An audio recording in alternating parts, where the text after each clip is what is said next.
life. You know what I'm saying? Right now, I'm pretty much content with just rhyming all day. Or Digital can instantly share pictures. I can start. Hello. I am sorry, but I must interrupt this show. You know what it is. Hey, Ham Solo. It's time, baby. Low.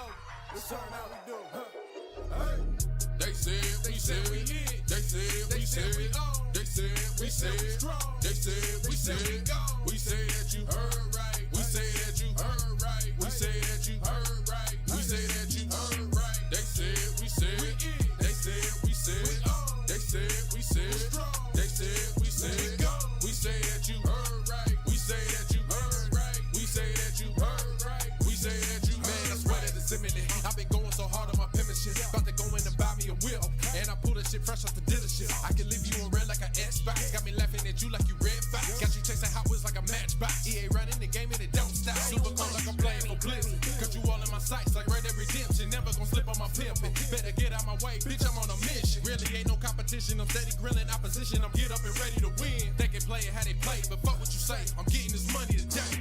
Last of us like a dying breed. Down the ride like a noble steed. Fatality moves, I make you bleed. That's on any game, that's on any screen. Shut up and give me your money. They said we so lit.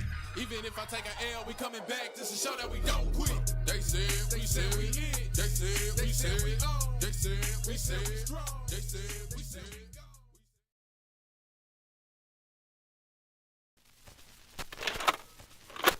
Life, you know what I'm saying? Right now. Oh man, good morning everybody. Good morning, and welcome to the stream. It's your boy Ham Solo here this morning with you, finally back, feeling a little bit better, not quite 100% yet, but definitely getting there, a lot better than where I was just a couple of days ago.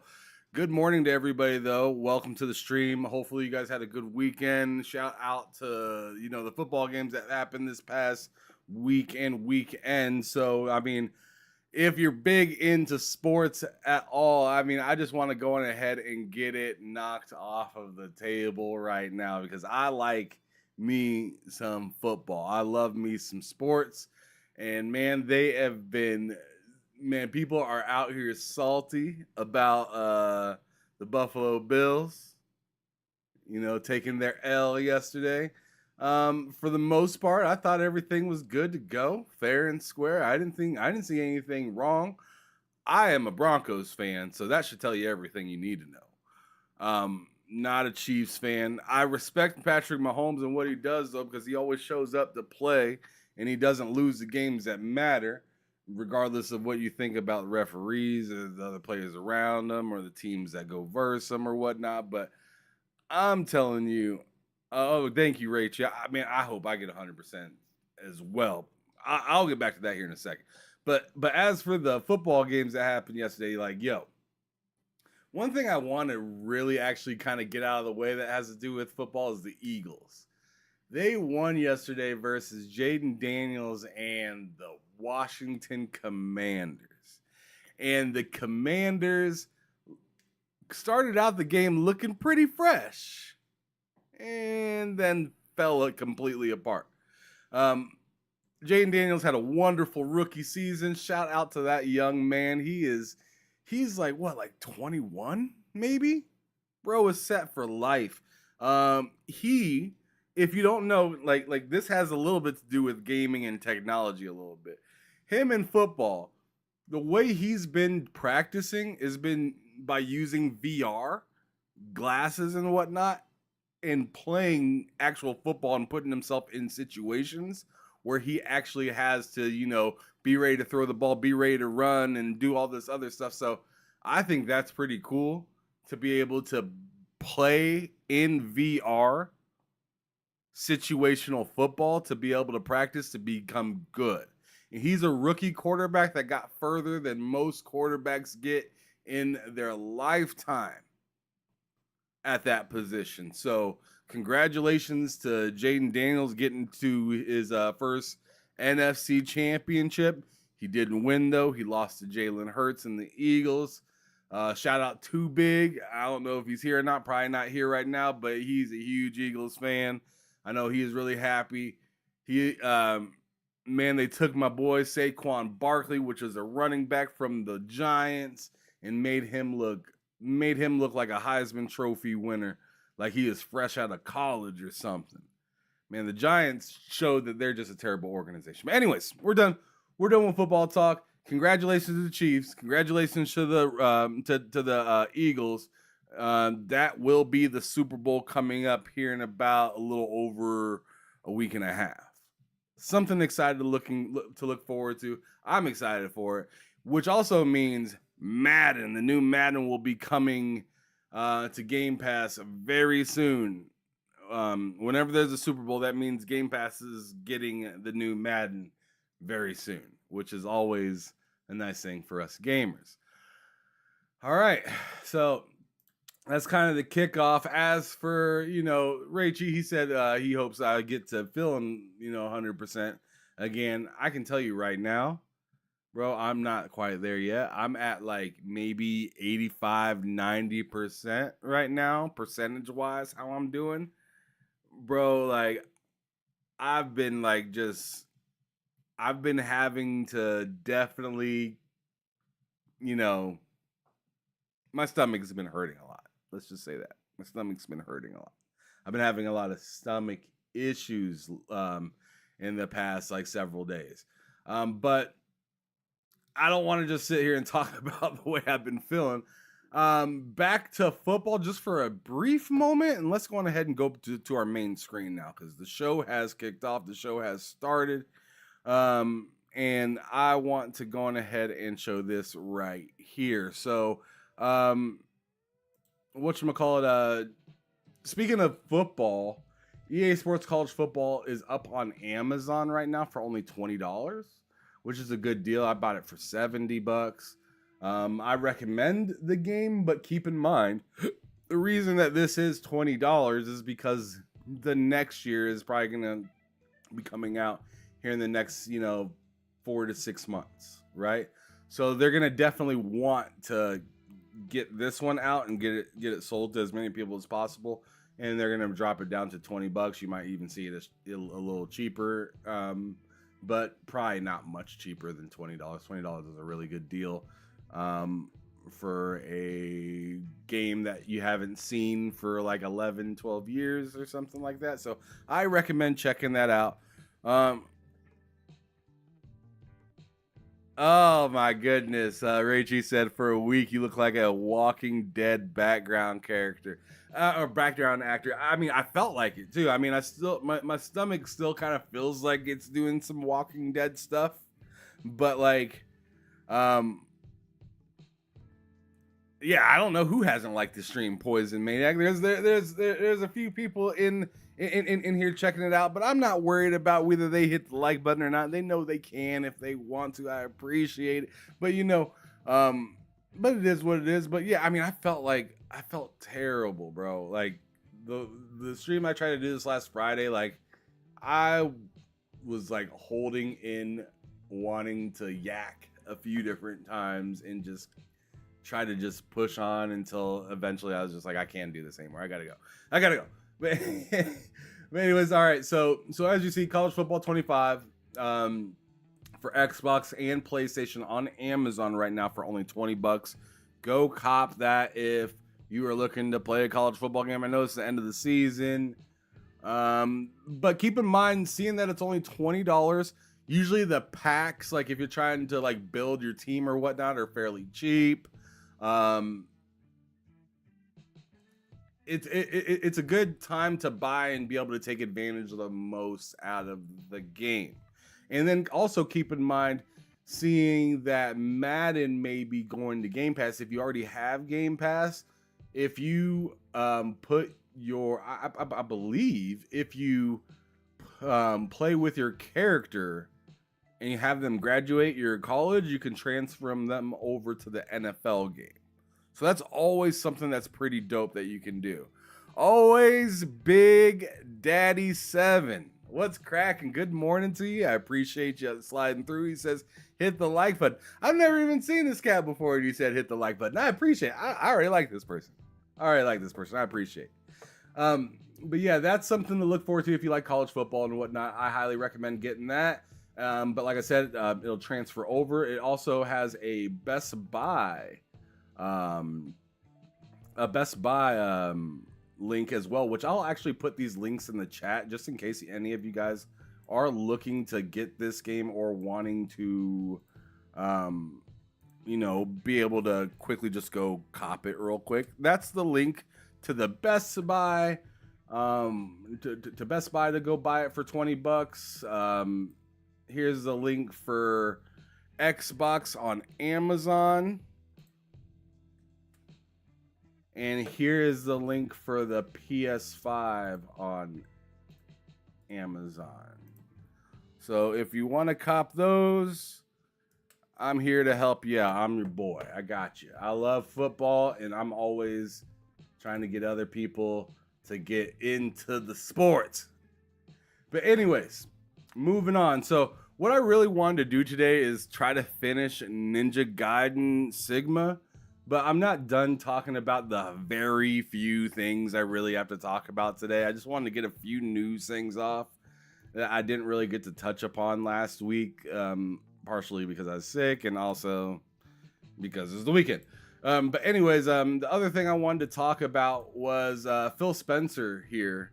He had an interview with Destin Legary, which we'll go check out a little piece of that interview just for a little bit. Just to kind of hear some of the interesting points of it, and I'll tell you what I personally think about it. Whether you like it or not, it'll just be what I think about it, and we can keep moving. Good morning, Jagger Blaze. Alex, is good to see you. But anyways, the Game Awards actually tweeted this, so this is like Jeff Keighley and his team. They tweeted this. They said to keep games off other platforms is not a path for us. It doesn't work for us. In an interview with Dustin Legary, Xbox Phil Spencer has confirmed that Xbox will continue to ship first-party games for other platforms, including Nintendo and Steam. I was not too happy to see this information, right? Like last year when we were told about it, right? Because this is really just him reiterating what he's already told us before. So like, if you're mad about this now, welcome to the party. But we've known this for like the last year already. So let's go on ahead and go check out that interview real quick. See if I can get that posted up on here. Let me see if I can shut off my damn game as well, because this thing is making a lot of noise in the background.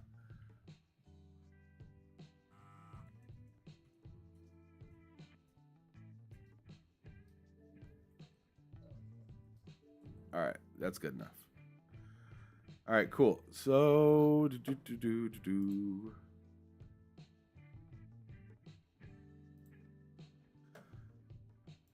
all right, so we can go Destin.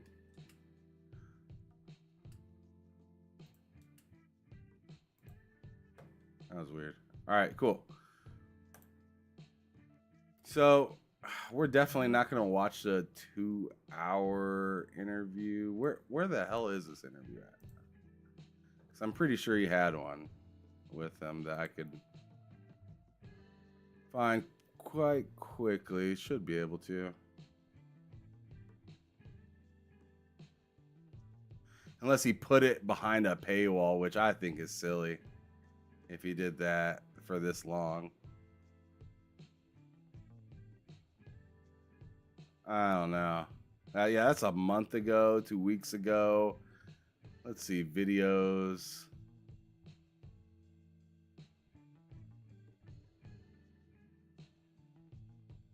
Members only. Oh my goodness, this is tragic. Yeah, it's not that interesting. I ain't gonna become a member for it. I'm all set, bud. We'll just go to Paris Lilies because that is. They're not gonna say anything. He ain't gonna really say anything different from Paris Lilies to, or I guess that wasn't Paris's interview. That was it Gamer Tag Radio?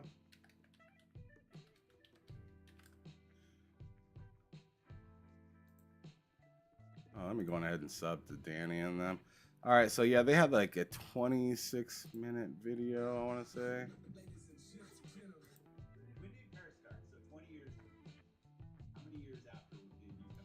All right, there we go.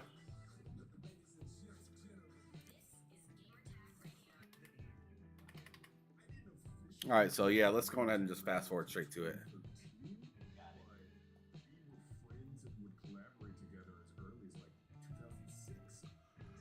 Oh, okay. So let me read some of these chats before we get into this, because this is gonna be fun. This is gonna probably be the longest actual segment of something that we do before I hop into Ninja Gaiden Sigma to try to finish that. I'm super far in the game. I'm almost to the end, but before I went into Ninja Gaiden 2, I know that Sigma's supposed to be a lesser version than 1.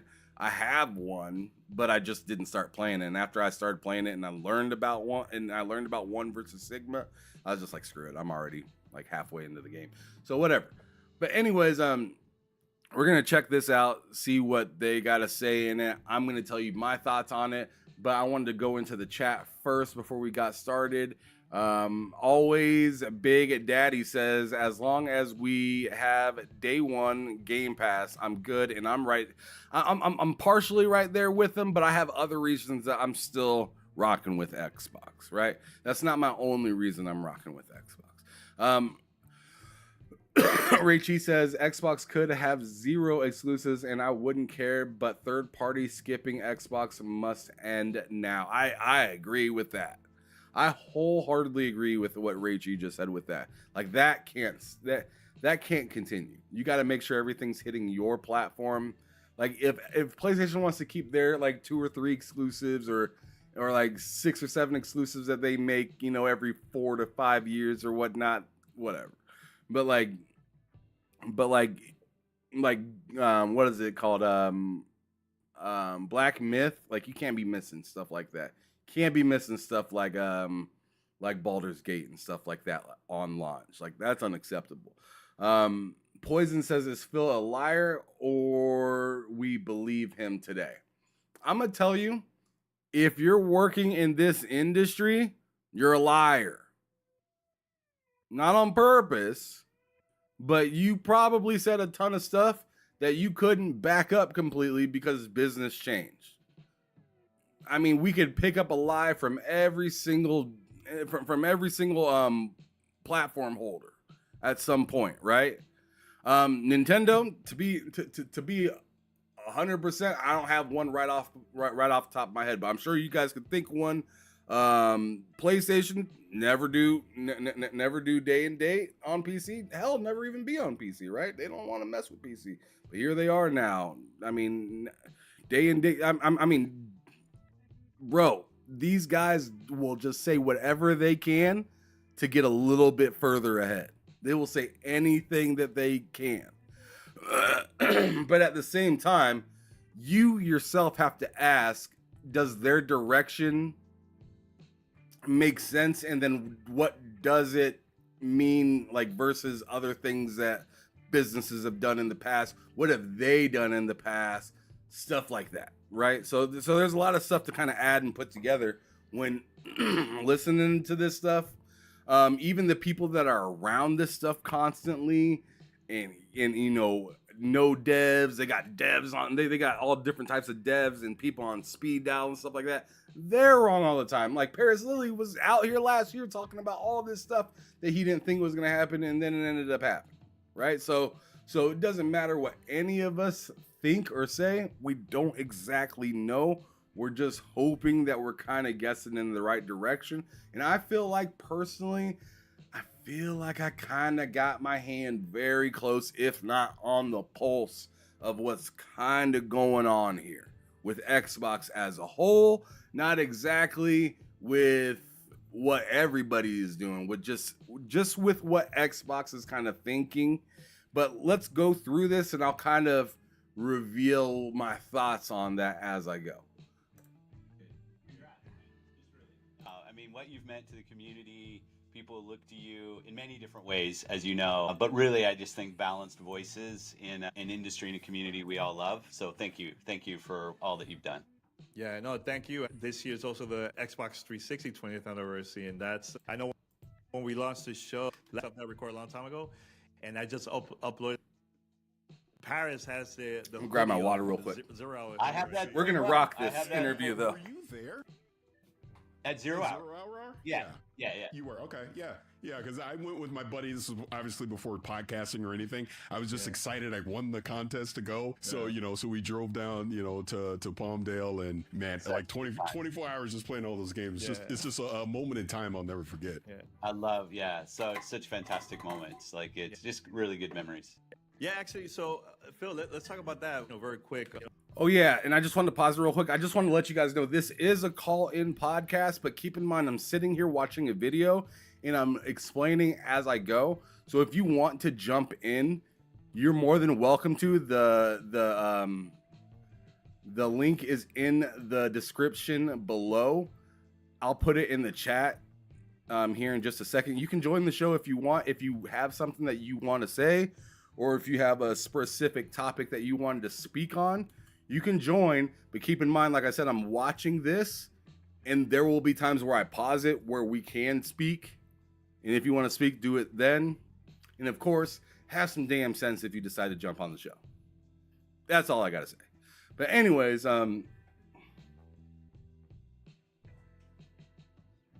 yeah, let's go on ahead and continue. With the Xbox 360, what are the lessons learned from like those days with your, with the current consoles now for you guys? It's a really good question. I think I always bring it back to team. Make sure you've got the right team in place. That was an amazing team, a good team to be part of. And make sure the teams are enabled to do great work, I think is fundamental. I think 360, we did a nice job trying to get games from many different places, even funding games, obviously from Japan. You think about Blue Dragon, Lost Odyssey, like I was somewhat in charge of those and getting those done. I think that was important. Being able to try new things. I mean, it's never lost on me. We did Connect in the 360 generation, not getting stuck in like how people define stuff today, but being able to take some risks and try things. Not everything will work out perfectly. But I think about it like those were great years for me, just in learning in my career.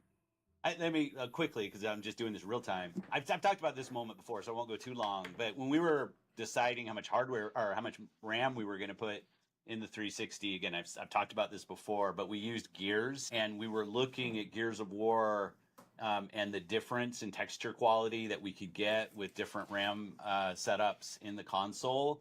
And that loop of really letting content games kind of drive the definition of the platform. What are your... My question right here, and I'm just going to stop and talk real quick. My question right here in this specific area is that they've used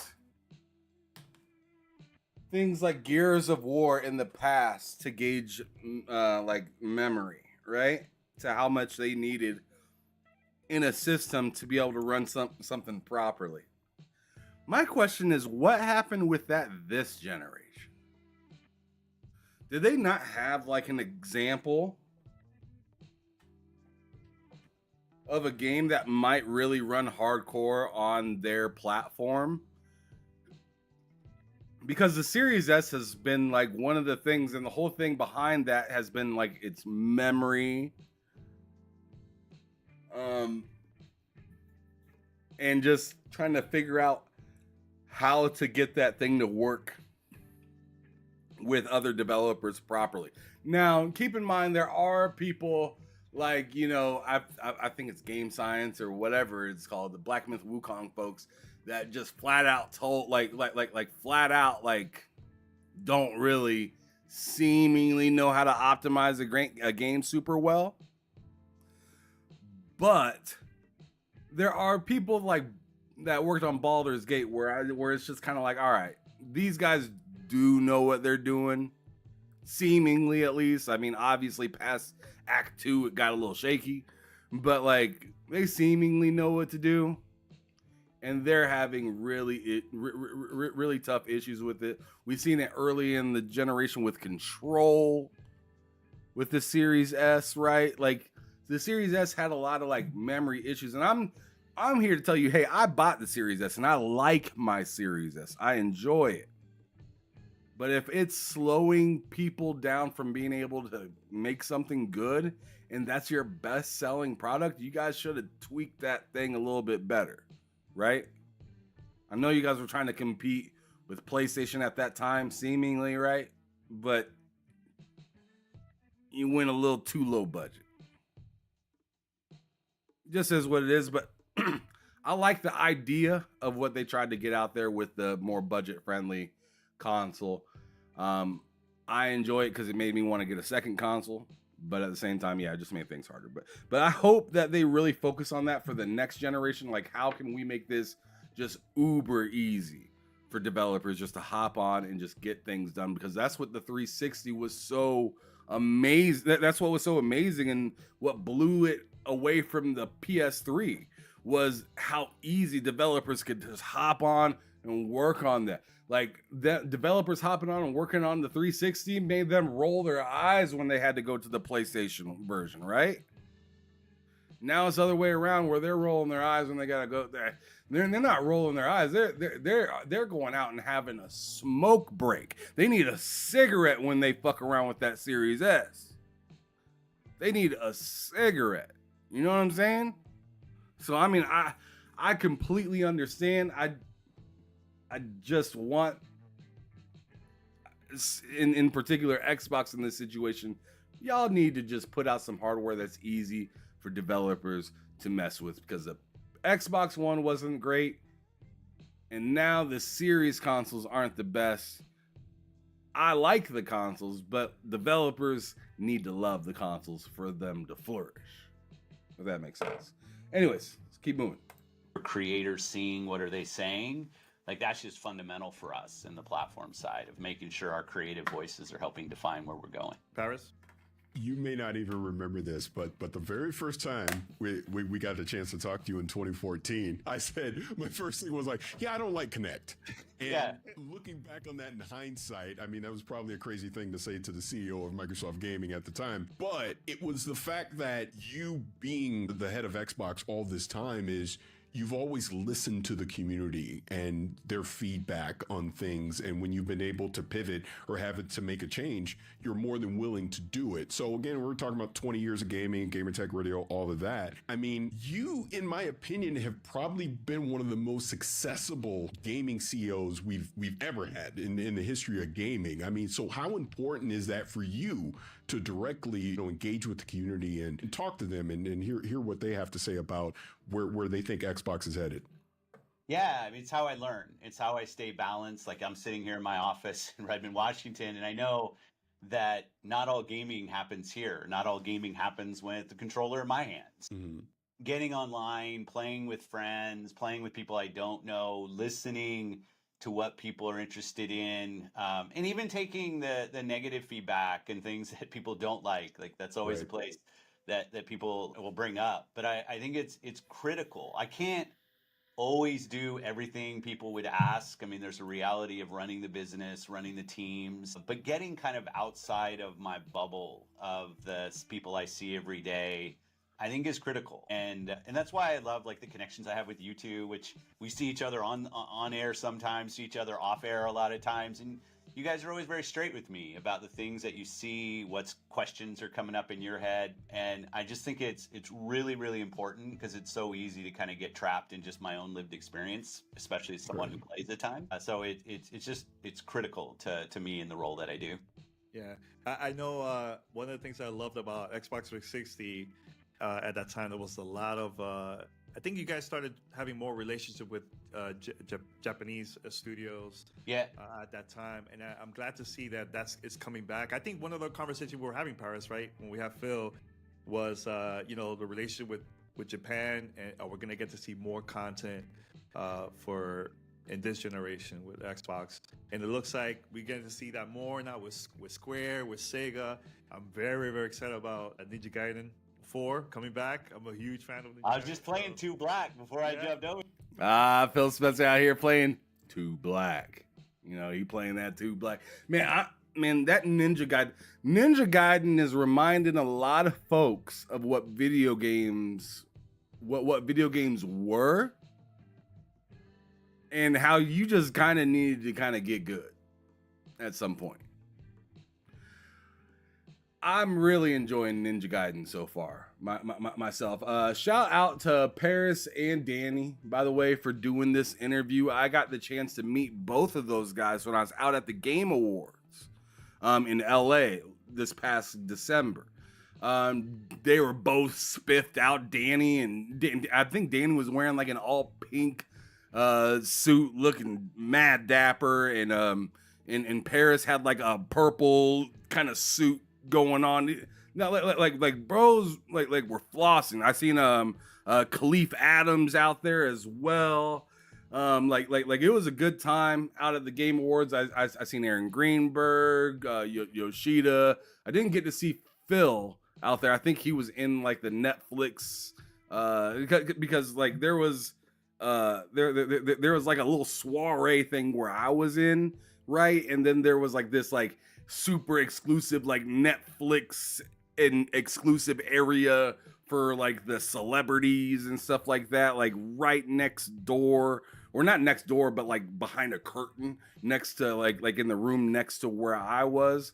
That's I was kicking with Lemon 100, Hip Hop Gamer. It was a crazy time. I should have recorded a few things while I was in there. I don't know why I didn't. I was wearing my recording glasses. I don't know why I did. I guess I was just kind of in awe, just kind of hanging out, drinking, kicking it with everybody. It was pretty dope. But yeah, shout out to them for getting this interview out and whatnot and kicking it with one of the goats in game. I'm excited. So how's that been, man? You know, since last time that we had you on the show till now, with working with more Japanese companies now. I feel great about our relationships with the publishers in Japan specifically that you're asking about. It's taken a lot of flights, a lot of FaceTime, a lot of listening, as Paris was asking about, making sure I'm hearing their feedback. But I think about like Metaphor last year and our partnership on that game. It's probably my game of the year last year. The work that we've done, as you said, with Sega, with Square, being on stage with Square a couple of years ago was a ton of fun. But I mean, yesterday with Ninja and being able to, the Koei Tecmo work, the Team Ninja work, having Platinum involved. I mean, a lot of teams I've known for an awful long time. That was a project that we kind of like, knocked on some doors and say, hey, wait, what if like 6-7 years ago? And just get to roll it out yesterday and see the response is fantastic. But we want global creators. I mean, gaming is a global business. It's a global art form. Different people with different perspectives telling their stories on screen and us getting to play.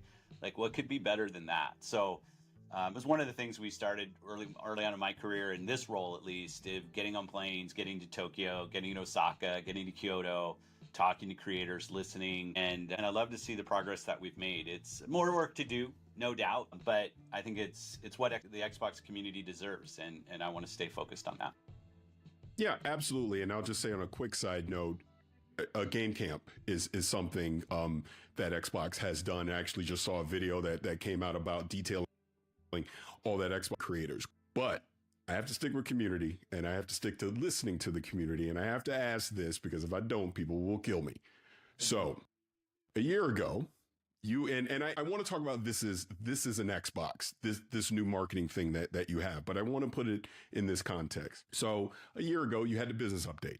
And you talked about the 4 games and putting that out there and learning from it. So obviously you've definitely learned something, because we're now seeing things like Indiana Jones going to PlayStation 5. We're seeing, Doom the Dark Ages, obviously day and date on PS5 as examples, right? But you've also talked over the past year or so about more open platforms as an example. Yeah. Obviously, no red lines with some of your portfolio, things like that. And I'm leading that into this is an Xbox. In your interpretation, so it's coming from your words, what does that mean now for Xbox as you head into the future?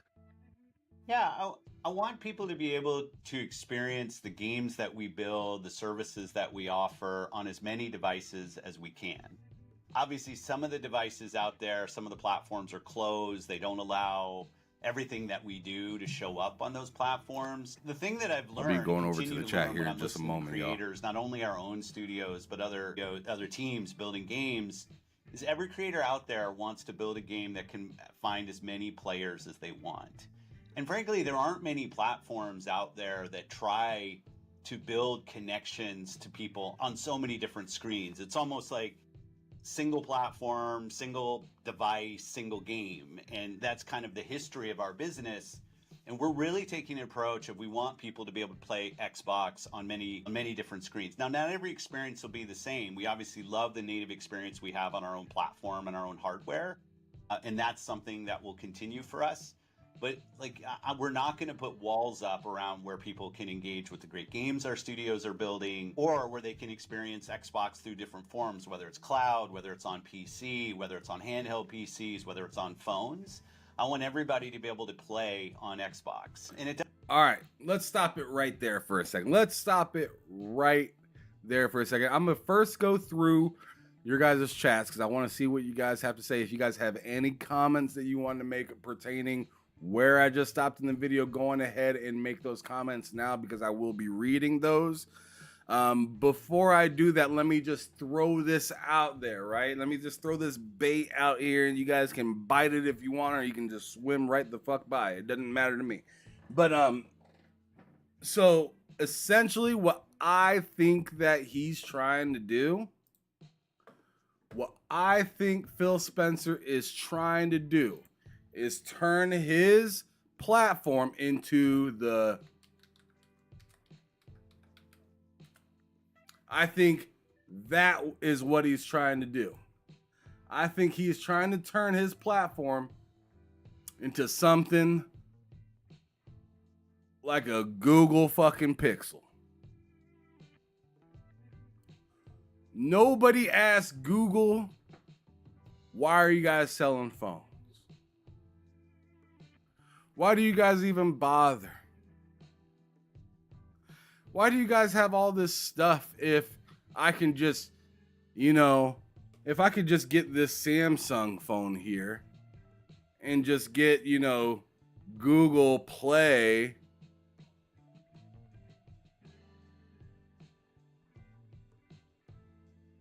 If I could just get Google Play on the Samsung, why would I buy a Pixel?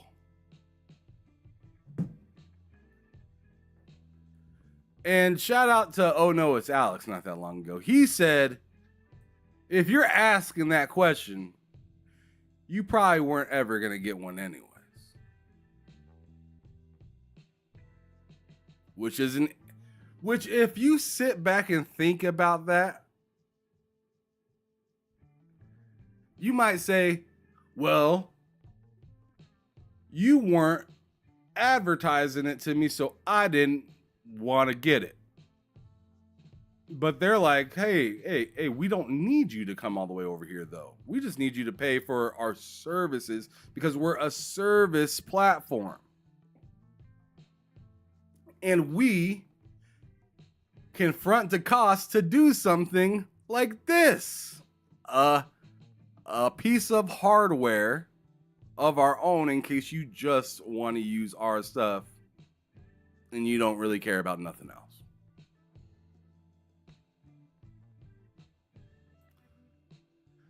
So I think that's the idea behind what Phil Spencer is trying to do. I'll dig into it a little bit deeper here in just a moment, but let me go on ahead and get over to the chat because I wanted to dive into that before. Let me change space. All right, there we go. Before I go any further, so the elemental hero, the Shadow Link Dragon Wolf King, goddamn, it's the longest name. He says, "Hey, just heads up, Destin just posted a video. I think in the same video that you're watching. Okay, so I think you're saying Destin posted his video finally. I'm not looking that thing back up. I already tried to use this video and give it a view. He didn't have it up in time. I'm moving on. Ray Cheese says Gears is the reason the 360 had 512 megabytes of he said sorry, meant Destiny. Yeah, I figured that's what you meant. It's all good. I appreciate you for letting me know that, but yeah, it's just too late. It is what it is. Ron Slusher, good morning to you. He says, I just play games. I don't care about platforms and logos. Fair enough. Good for you. Fuzzy Tomato says it works great if you know how to play. If you know how to use it. I'm assuming. Richie says developers are less skilled than before and brute force their way out. Ninja Gaiden 2 Sigma is 4 gigabytes. The remake is 86. Yeah, but also Unreal Engine is just a hefty B. It is hefty. And keep in mind, it's not an engine that people really use. They're not going to use it like a proprietary engine would use their engine, right? Some things are much like, I'm assuming like adding like any sort of like textures and something like that is like gonna be the same size regardless of how much you need to use of said like kind of like textures, some sort of thing like that. Because the engine isn't revolved around the game. The game is trying to revolve itself around the engine. So the way that Don was telling me the other day, or not Don, but I don't remember who it was off the top of my head. I think it was it might have been Game Dev Micah that just told me that like, or I don't remember who it was off the top of my head, but they were telling me like when things aren't made to fit, like that engine isn't made to fit, you know. So as it is like for Doom, where Doom was like made in that engine where id Tech was kind of what Doom was essentially, that game made sense because that engine was revolved around getting that game to work properly. But seeing that Unreal Engine is just kind of like a open, you know, just an open palette, and it gives you the paintbrushes, it gives you the paint, like you can't really edit the engine, if that makes sense, to make something be less taxing than it maybe should be somewhere else, or where it could be somewhere else, if that makes any sense. Doesn't revolve around the engine doesn't revolve around the game revolves around the engine.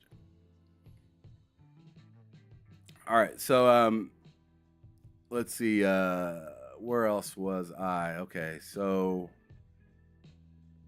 Fuzzy Tomato says Baldur's Gate 3 had a 30% performance boost for every platform after Xbox helped them with the Series S version.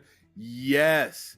So that goes back to kind of what Ray Chi was just saying about kind of brute forcing their way through it. That goes to what Ray Chi was kind of going for right there, saying people are just kind of lazy. Like I hate to call devs lazy because I don't like to think that devs are lazy, but let's get real. No matter what job you go to, there's always that lazy guy or those lazy individuals or the lazy group of folks or the lazy shift or whatever the hell, whatever it might be, right? If you have something that makes people work harder, people aren't gonna like it naturally. They're naturally not gonna like it as much. It's really nice to see the Series S make people figure out stuff, but at the same time, it kind of stinks because it's like they didn't have to work super hard on the other thing, so they're wondering why does this have to force them to do it. But the caveat is, well, we force you to do this, so now you know how to work smarter and not harder, Or maybe it's the other way around for that specific subject. Anyways. Rachie says 12 gigabytes would have solved many problems, but the VRAM was overpriced in 2020. That's a fact. That's a fact. Because I have a 3080 with 10 gigabytes of VRAM. 10. 3080, yeah. It's very, yeah. I have raw power, bruh. I got that raw power. But I don't have enough VRAM. I don't. I need more VRAM. It stinks. So yeah, I mean, I 100% agree with what Rachie says, because just everything then was mad expensive. Just my graphics card right now, my graphics card, my 3080 was at Micro Center where I bought it, $1,000. A 5070, which is supposed to now be stronger, or be able, I shouldn't say stronger, is able to perform similar, with AI's help, of course, will perform similar to a 4090, a 5070. 5070 will perform as well or near as well as a 4090. I have a 3080. I'm 2 generations behind that 50 series. And 1 tier below the 90 series, right? So like so my card is way back. My card is the beginning of this generation. Like, it's still a strong card, and it's still a high-end graphics card. But it can be put on crutches pretty quickly.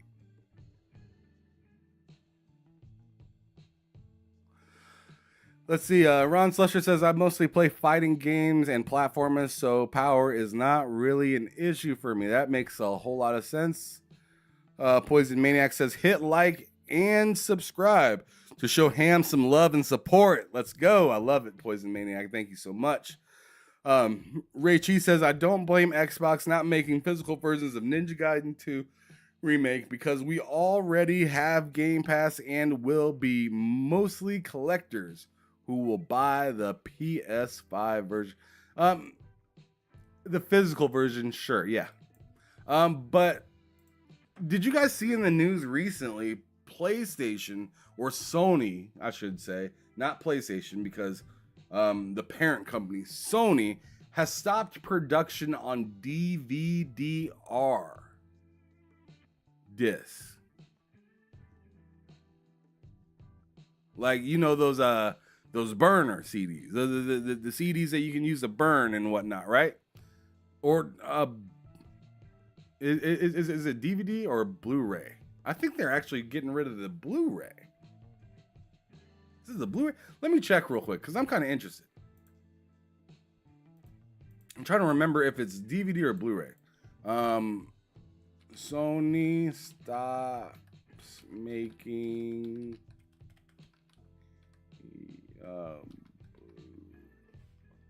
yeah, let me see.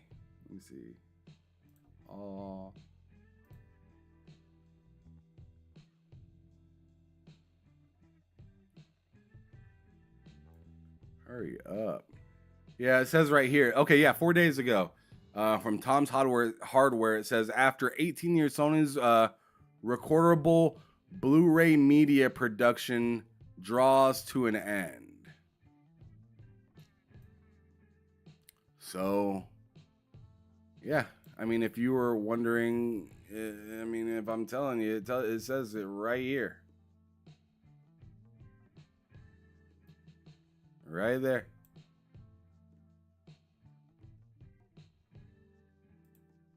Oh, wait, no, it doesn't say that right, though. It says the first Blu-ray. No, it says it right here. My bad. Bam.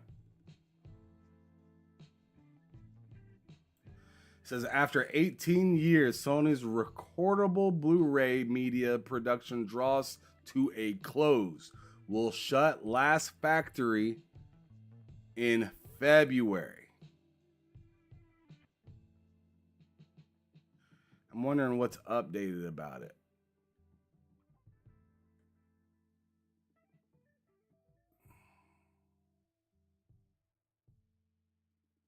Oh, it says mini discs for recording, MD data for recording, and mini DV cassettes will also be abandoned as well. So they're getting physical out of here, y'all.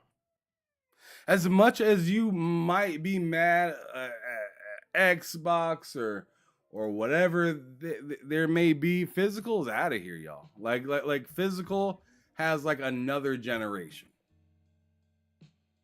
It has one more generation just to kind of pander to those that just won't quite let go yet.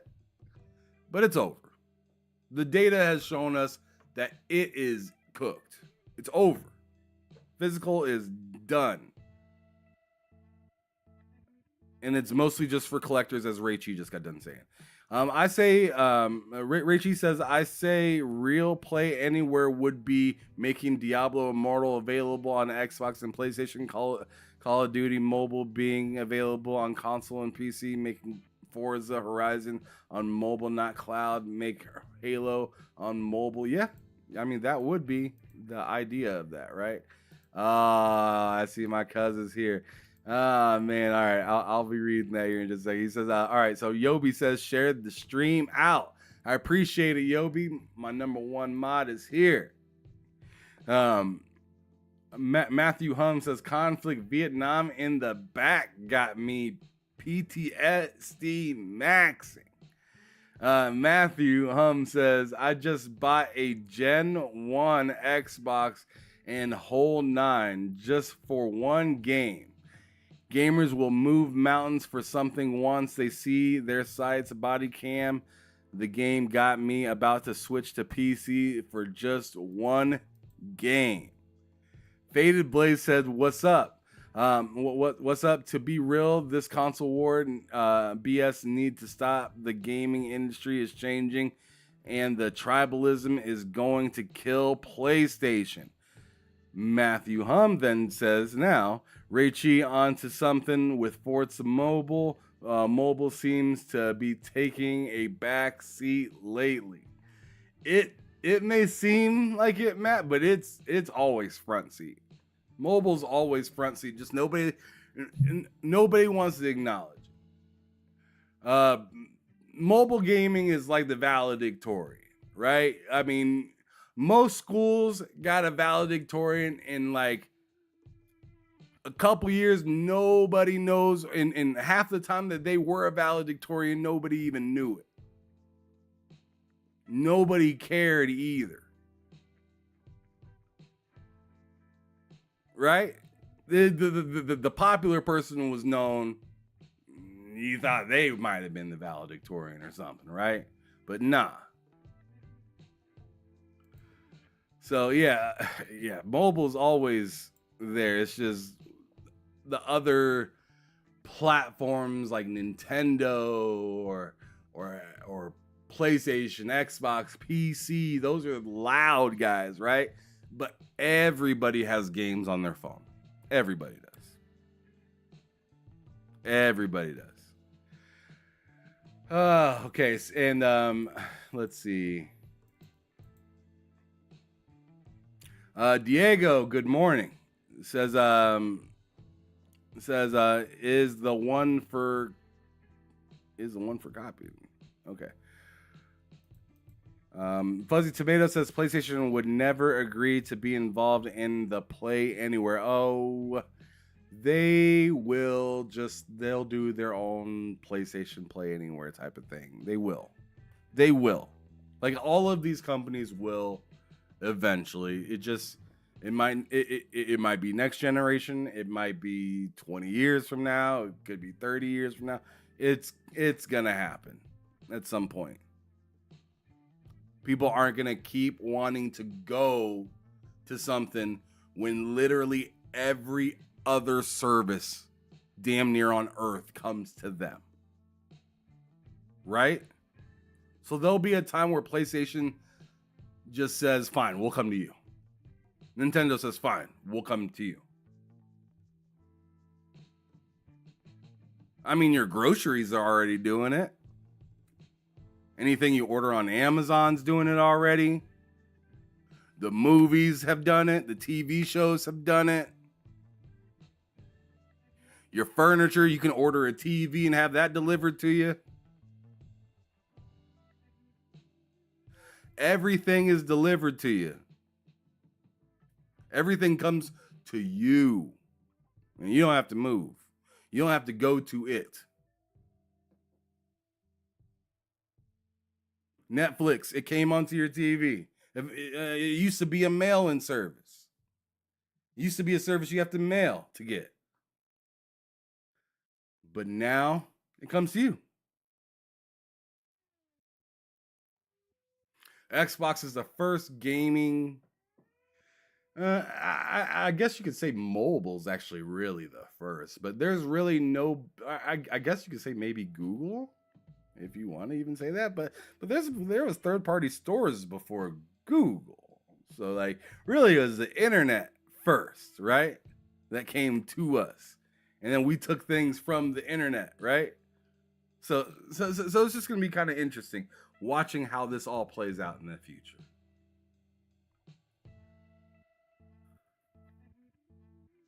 Yeah. So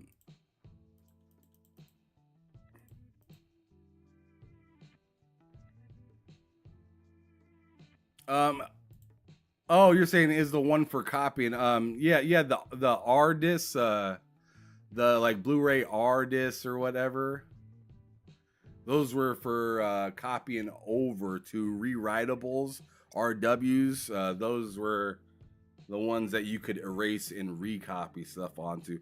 Those like played like nowhere. It was so hard to find anything that would play RWs. Whether it was a DVD RW, CD RW, Blu-ray RW, like those things like only played on PCs seemingly. All right, so Rachie says, Matthew, I got a used PS5 to play Zenless Zone Zero on my TV. Could have played it on my PC and phone, but needed it on my TV, and the game skipped Xbox, so I had to do it. Yep. Do what you got to do, brother. That makes sense. And like you said earlier, those things should not be a third-party game should not miss on that platform. So I'm right there with you. What's cracking, Diego? Good to see you, though. Good to see you. I appreciate you for sliding through. Bunty, Wagwan, brother. Wagwan. Let's see. Oh, shit, my camera died. Let me go grab my camera charger. I forgot to plug it in.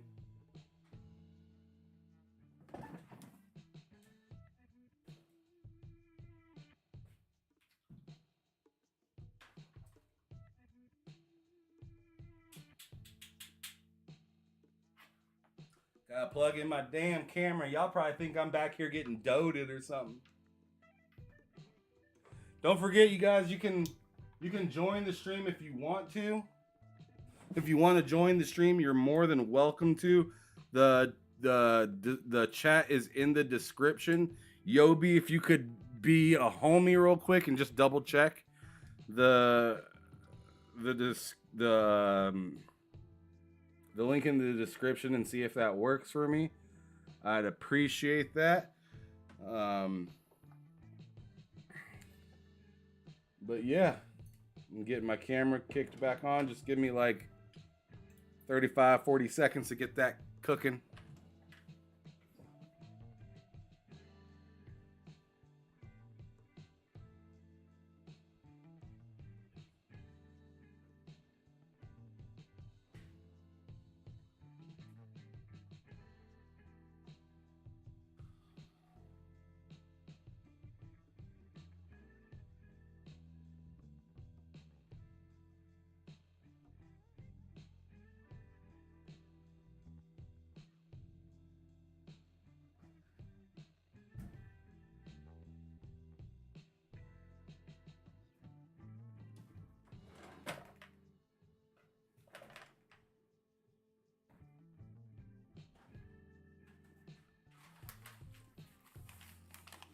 All right. Should be turning on here in just a sec. Had to go grab it out of the front room.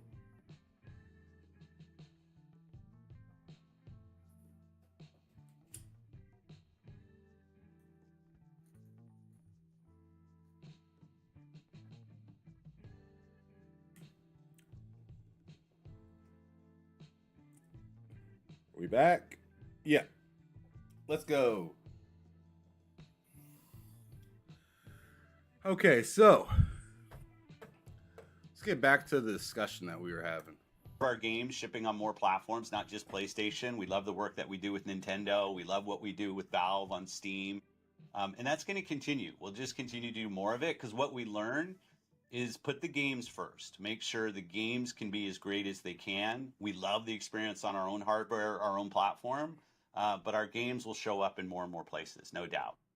If I can follow up really quick before we go to you, Danny. So along those lines, because again, one of the concerns that I hear in the community is about your own hardware and the future of that. Now, I know Sarah Bond has stated, yes, we will continue to have Xbox hardware in the future, technical leap, things like that. You've obviously talked about the handheld that is still some years away. So eventually you're going to do something like that. But there is concern in the community about, well, you're putting all these games on these other platforms. Why would I still want an Xbox? What is going to be the reason for me to want Xbox hardware when I can get that experience on another platform? Yeah, I want people to pick hardware based on the capabilities of that hardware and how that fits into the choices they want to make about where they want to play. And we want our hardware to win based on the hardware capabilities that we have. I think the difference that we've... Man, I'm sorry, but there's been a lot of people saying lately that Xbox isn't going to have any more hardware. Like, just take a step back and think about that. Like, the people have been saying that quite a bit lately, right? For the past, I don't know, year now. They said Xbox is done. They're not going to have any more hardware. They're getting out of the hardware space, right? But look at the way he talks about it. Of that hardware and how that fits into the choices they want to make about where they want to play. And we want our hardware to win based on the hardware capabilities that we have. I think the difference that we've seen in the last 20 years, and I think this is good because I come from building games, it's really game first, not platform first. Most of the games you and I will talk about run across so many different platforms. And those are the games that are having success. Those are the games that are at the top of the charts when you look at the most played, most successful games. And I want to build a platform that services those creators that are trying to meet people on every screen. But I don't know. To me, that just doesn't sound like somebody that's leaving the actual hardware space.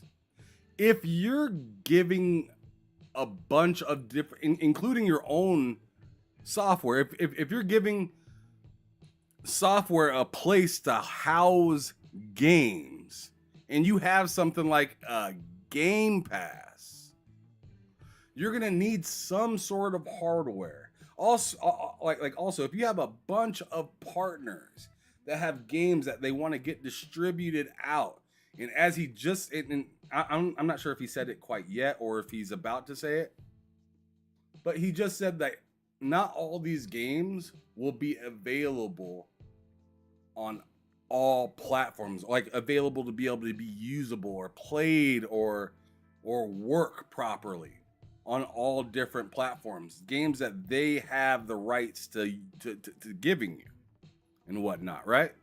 So I'm assuming you'll have to have some sort of hardware for that to work. And no, cloud doesn't count. It has to be something native. Even himself has said that when he was asked about a handheld not that long ago.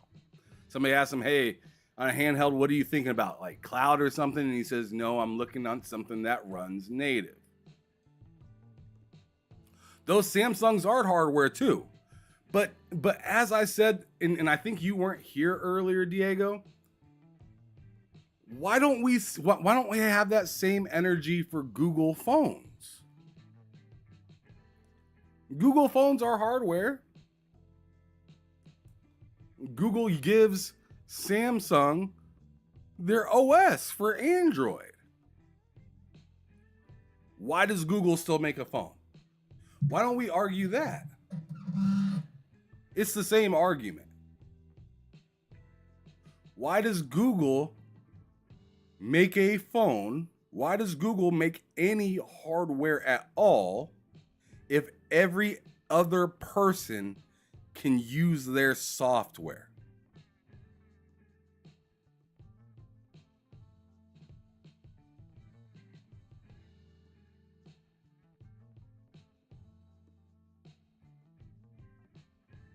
Do you see what I'm saying? One of the reasons Microsoft is going to continue to make hardware is the same reason that Google continues to make hardware. It's to stay in the know and also collect money from those that want to continue to stay within the ecosystem. It's simple. Why would Xbox say to hell with 40 million consumers? To hell with 30 to 40. If you want to go low and say, oh, they only sold 30 million consoles, whatever, fine, we'll go low. To hell with 30 million consumers. To hell with them. They'll just figure it out. We're not going to guide. We're just going to give them a $15 service. And maybe they'll just swallow the bullet and get into a cloud service. Wait a second. Wait. All right. So now I'm talking to Diego Particular in the chat because he says limited print of consoles. I'm assuming so then, right? Because then, I mean, you don't just make unlimited, right? Like you don't just keep printing off to print off, right? You estimate what's needed or what you think is needed or what you think is wanted, and then you make it. That's what every business does, right? Like, you know, McDonald's, when they open up the business, they don't just start frying every fucking piece of chicken up in there. like they're like, okay, what do we usually do on a Monday? Let's get this pre-ready. Like, this is a business. This isn't just throwing candy. This isn't opening your door on Halloween and just giving people fucking shit. Like there's actual numbers and things that get that have to be taken for account.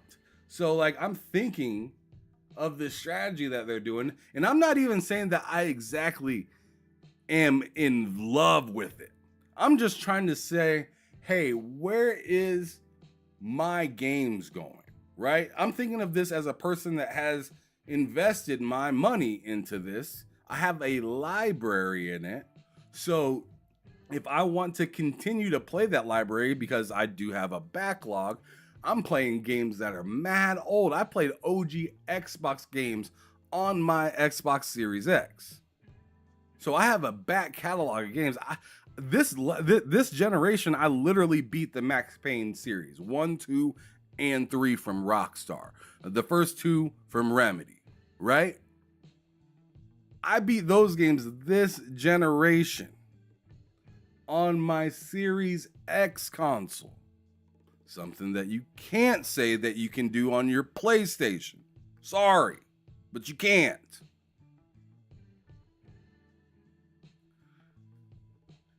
The disc version. How about that? Even at that, I got the disc version.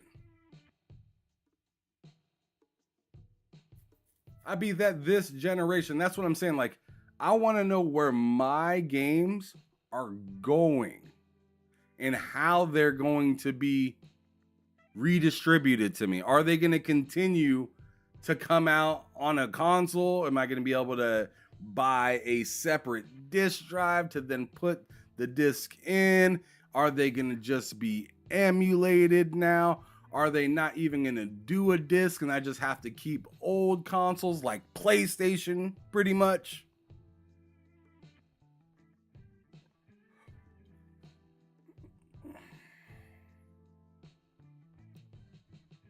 You know, like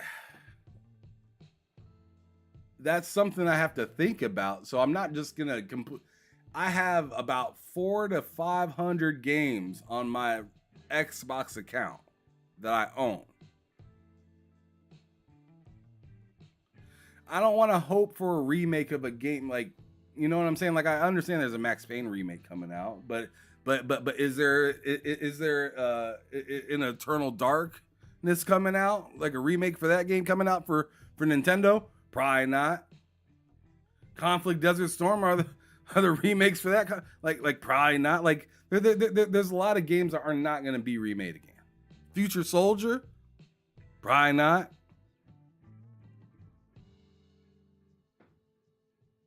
You know what I'm saying? Like, we're still waiting on stuff like Killzone and stuff from PlayStation. We're hoping they remake it because we can't currently play it on their consoles. Not in a physical sense, at least. We have to play it via the cloud. The thing that the thing that a lot of us don't want to do. We want to play it natively, not on the cloud.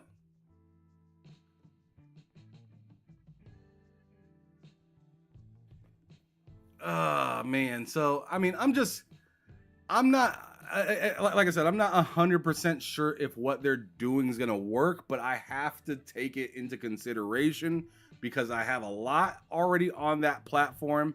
And if they're doing something like, oh, okay, we're just giving games to other platforms, but we're going to give you a ton of different ways to play on all these different other platforms. And as long as you play something with an Xbox logo on it, then you can play your OG Xbox game, 360 game, whatever the hell.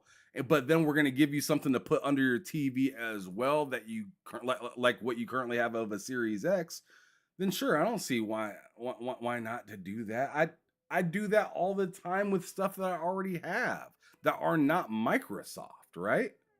Like I just said, we do that with like anything that uses Android, iOS, I want, because then I can access my email.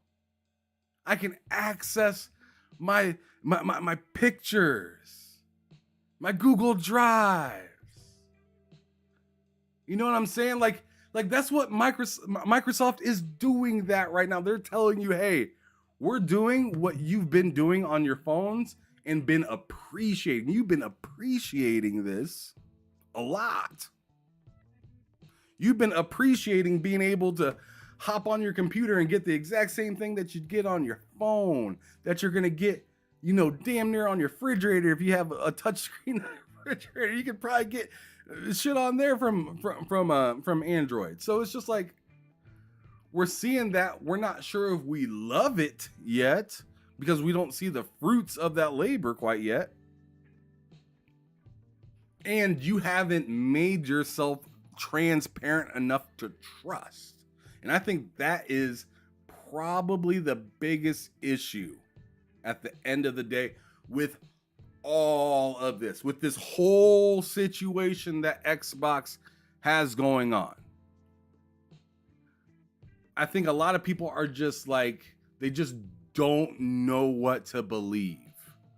And that is the problem. If you said at the beginning of this generation, I'm sure a lot of people would have been pissed and maybe it would have caused a kerfuffle and maybe this is why you didn't do it, right? But if you would have told us, I think it would have been easier to understand by now. If you would have told us a few years back that, hey, we're going to go multi-platform, but we're still making consoles, but we're going to just be everywhere and every game you got is also going to be everywhere. I feel like part of the reason they haven't done that is because I don't think they really figured out how they're going to get all the games that you currently have everywhere. Because it's like, how are they going to work with every single platform to do that? I don't know. I think it'd be pretty easy to do with third-party games, though, to be honest. Because third-party games just want to be out there to be purchased, right? So they don't care as long as they get a cut. It's It's deals with other platforms with those third parties that may have a problem with it. In my opinion. So like whatever PlayStation has with Square Enix, PlayStation's going to do whatever to Square Enix to keep them from being able to comfortably drop stuff on Xbox like that, right? Same thing with a lot of these new developers and stuff like that. You see Sony out there, they doing their thing. I can't even blame them. They're a business. They're supposed to try to eat Microsoft's lunch. That's what they got to do to survive. They're not Microsoft. They can't afford to just fail. They can't. To be honest, they can't. So them doing anything to keep Microsoft at bay, we as fans of Xbox might not like it, but that is their livelihood they're fighting for. They got to do it. As for Microsoft, they get stabbed in the stomach and they just go buy a new stomach.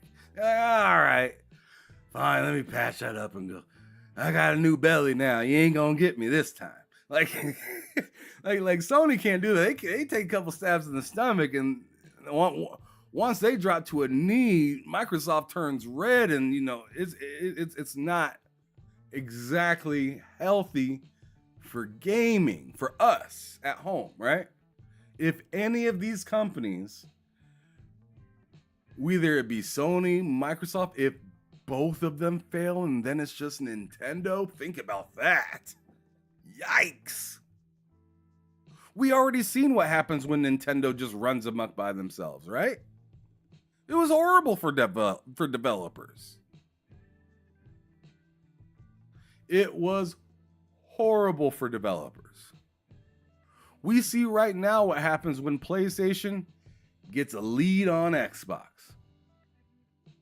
PlayStation's been canceling games left and right and trying to keep up with something that's not even proven right now. They're trying to keep up with Xbox, which Xbox doesn't even have a proven solution right now, even though PlayStation's ahead of them. Like, it's so weird.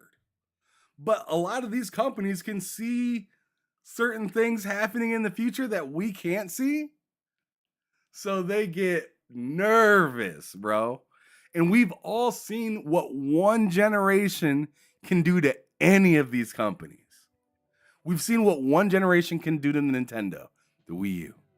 We've seen what one generation can do to PlayStation, PS3. We've seen one generation what that can do to Xbox, the Xbox One. And that kind of snowballed a little bit. So just like putting all that stuff together and then thinking about it and then just saying Xbox is too far behind to catch up. Put it this way. The Xbox One outsold the Wii U. Are we thinking that Nintendo is way worse than Xbox?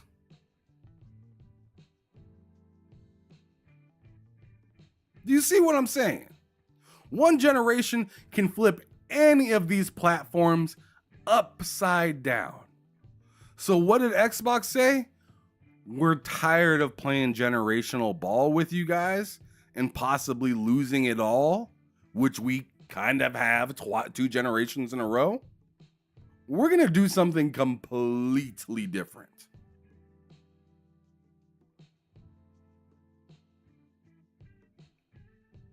Essentially, Dorian Gray. Essentially, that's what they just came out and said. Dorian Gray, that's what they came out and said. Dorian Gray, you just nailed it. They said, hey, can we just stop doing these console sales things? And then Sony stood up. Sony stood up. Excuse me, still kind of sick. Sony stood up and they even said, we are selling consoles like crazy. We're beating the shit out of Xbox. We are doing that. But why do we still need money? Badly. And then they looked And they realize, console sales are cool, but this isn't the fucking 90s anymore.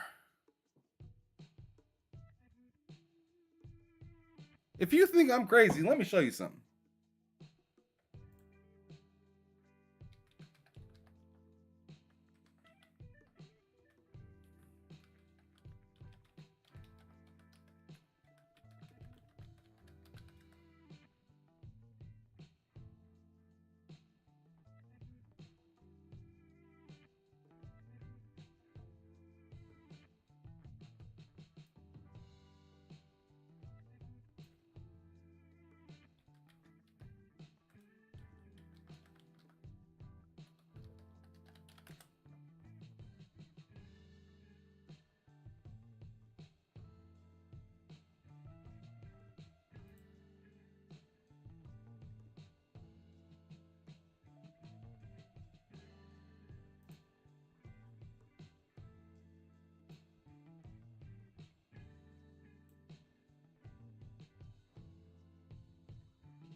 Let me try to, I'm going to try to make this bigger so we can all see this.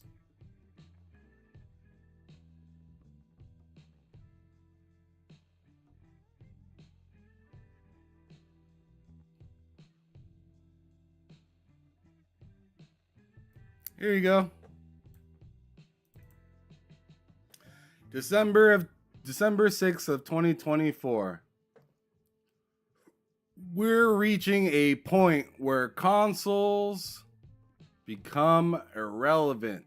Where consoles become irrelevant soon, says ex-boss. Says ex-Sony boss. Excuse me, I don't know what's going on. I'm like reading part of words and shit. But it says right here, this was, like I said, December 6th of just last year. So just 2 months ago, less than 2 months ago. It says right here, the ex-Sony exec believes consoles could become irrelevant soon.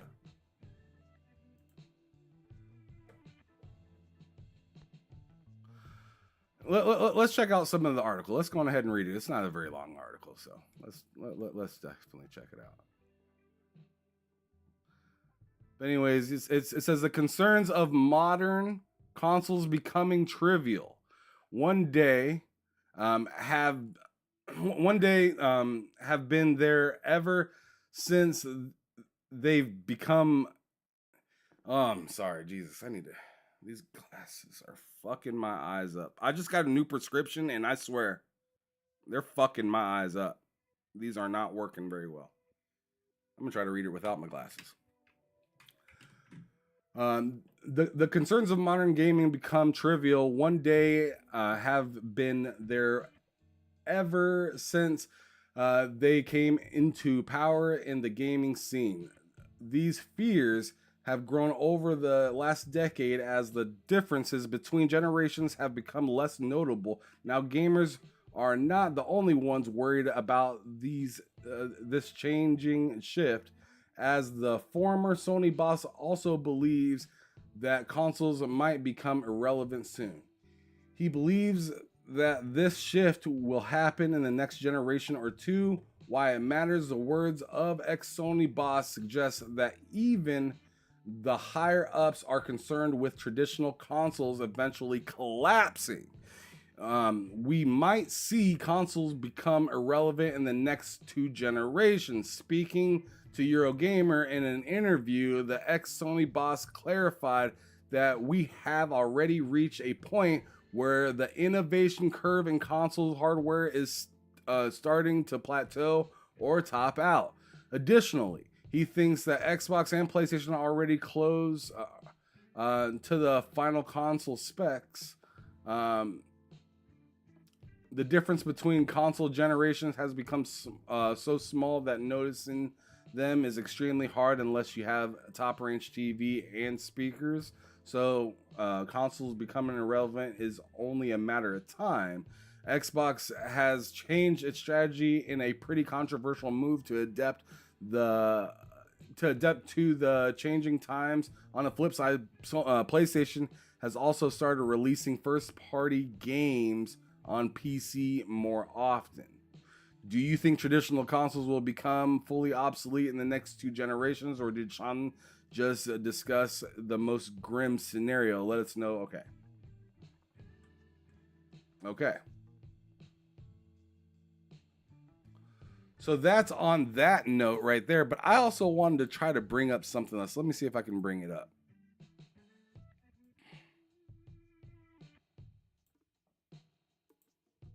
I'm kind of curious about something.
The hell does this one say?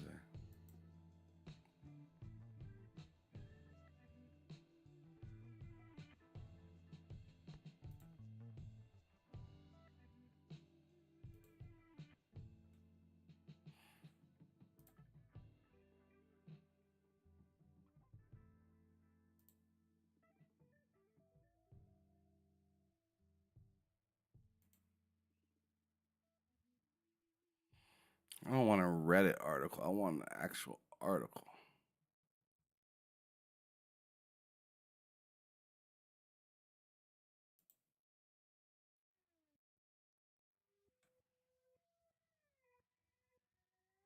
Yeah, I'm not doing that.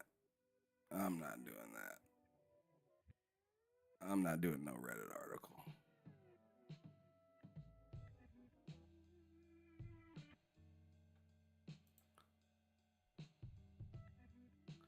We already knew that. Let's say, like our own hardware, I think it's fundamental to what Xbox is. It's not lost on me. I've said over and over that box is in the name of our brand. I'll say, is in the position I'm in, I look at hardware as a critical part of what we do, but not trying to gatekeep the games off of other places for the benefit of it. Let's go build innovative hardware that people want to use to play, whether that's in their hands, whether it's on their television, or even other places. And I love our hardware team and spent some time with them just this week and the roadmap that they have. And I think we're learning a lot from this, like Steam Deck and what does it mean for our games to be there? ROG Ally, what does it mean? Lenovo, what does Xbox mean on those platforms? I don't think we've tuned it perfectly yet, and it's spent a lot of time with the teams on that. But I want to make progress there. LG and the work we're doing with cloud, all of that helps us evolve our platform software. So we really embrace allowing someone to be a member of Xbox on whatever screen they want to play on. Yeah, very quickly talking about handheld, and I'm very curious to hear your thoughts because I know when we see each other at events, we always talk about like what games we play and all that stuff. So as a gamer, what are your thoughts of the Nintendo Switch 2 that Nintendo just showed a couple days ago, the announcement? Just want to hear. Yeah, I exchanged an email with Furukawa-san, the CEO of Nintendo. I gave him a big congrats. I said my old eyes appreciate the larger screen. I know how like simple that is, but dude, it's not always true that I can read all the text. But Nintendo, in their innovation, like what they mean in this industry, like I just always applaud the moves that they make. I think they did like a little flash video. I know we'll get more detail over time. Really looking forward to supporting them with the games that we have. And I just think they're such an important part of this industry. So yeah, I think it's hard with what's publicly out there now about the platform for everybody to get their hands around it. But who would ever bet against the success of that team? I mean, they are just masterful in what they do. Switch is a massive success, and I think Switch 2 will be as well. No, the reason I'll bring that up because it's very interesting how, back then a lot of companies were like afraid to release a handheld, and now we're getting to see more of that now, like how it's changed like the past couple look at it. They created a device category. Now you've got PCs going into that space. Like it's become natural. Like, what does it mean to take these games that also show up on the television, but are now on smaller screens, and are they playable? And because of the amount of travel I do, I probably play on my ROG Ally as much as I play on any device. And now I sound like an ad, but like the nice thing is when I pick up, there's my games. I mean, our Dev Direct yesterday, I was pushing the team at the beginning. Let's put that all these games are play anywhere, because like more and more, that's an important thing, that my save game travels to whatever screen I want to play on. My community's always there. And I just think that should be an expectation for all of us, that the games we invest in are able to be played on any screen that we want to play them on. And I'm so glad you said that. And, I've been a huge fan of Xbox Play Anywhere over the years because I love that flexibility of taking my progress on whatever device I'm on. And to that point, like Jason Ronald was at CES and he was at the Lenovo event, and he briefly touched on the fact that, hey, we're working on essentially bringing that Xbox experience to Windows. And to your point about a ROG Ally, Lenovo Go, things like that, when you look in comparison to what Valve has done with SteamOS, is they've given you this simplified experience on their operating system. So it sounds like what you're telling me is that is very important to the future of Xbox, to basically replicate that for Xbox, bring that Xbox experience no matter what device that you're on. Yeah, as Windows ends up on new form factors, I do think it's important that we curate the experience. Yeah. And the nice thing about the Xbox platform team is they have a ton of experience of taking something that we all. Let me pause this real quick. I need to see what the fuck y'all talking about in the chat. It's been a little minute. It's been a minute since I got back to the chat because I read that whole article, and now I don't know what the hell y'all been talking about over here. What is going on in the chat right now? Let me try to get back to where I was. I was talking to Diego last. Let's see. Oh, yeah, he says, I want the Infamous collection. Yeah, that would be hot. The Infamous collection would be hot. Yeah, they definitely need to redo Infamous 1. Infamous 2 would be amazing to see. Yeah, I mean, just the collection in general. I mean, I've only played bits and pieces of Infamous. I wanted to go back and play that, but it is a little rough going back and playing some of those games. But anyways, Yobi, you just slide through on purpose? Huh? Yeah, you here on purpose. How you doing, brother? I'm chilling, man. How you doing? I am doing fantastic. It's good to have you here with me this morning. Everything going all right in your state? Yeah, I'm happy to see another day, big dog. All right, cool. What's cracking with you? What's on your brain? Can to show love to you, man. Yeah. Wait. First of all, are you feeling better, bro? Working towards it, man. I can't move too fast, but I can definitely relax and take care of the activities that I need to take care of. Good cheers. Glad to hear it. I wasn't Yeah, able to man. go skating though with the wife. Yesterday was my wife's birthday. Bro, I miss inline skating, bro. I need to go buy me some skate. I love skating, bro. Yeah, we went It's to the man. skate. We went to the indoor skating, right? Word? Yeah, Oh, that's yeah. You know fire. they got the old lights and everything. They Yeah, got the yeah, little, yeah. the old school Big joint party. back in the day where we used to have like the Yeah, sleepovers and man. shit. You know? Yeah. Yeah. I took my daughter over there because we haven't been to one since we lived out in Kansas City.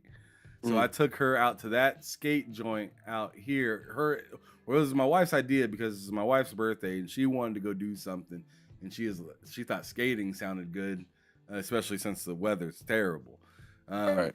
So we went skating and then we went out to eat. But yeah, they both went rollerblading. Like I had never chose rollerblades at a skate rink.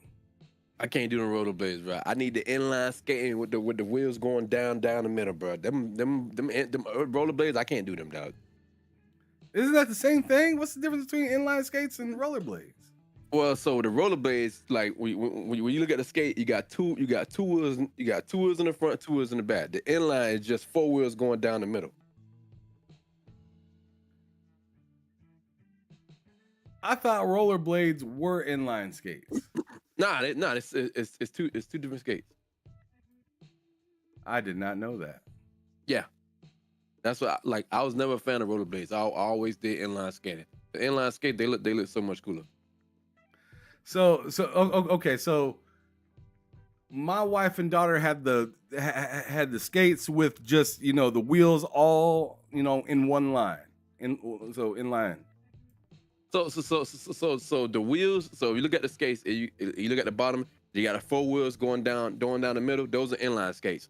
And the regular skates you got 2 wheels in the front, 2 wheels in the back, like 2 wheels that's next to each other, and 2 wheels in the back that's next to each other.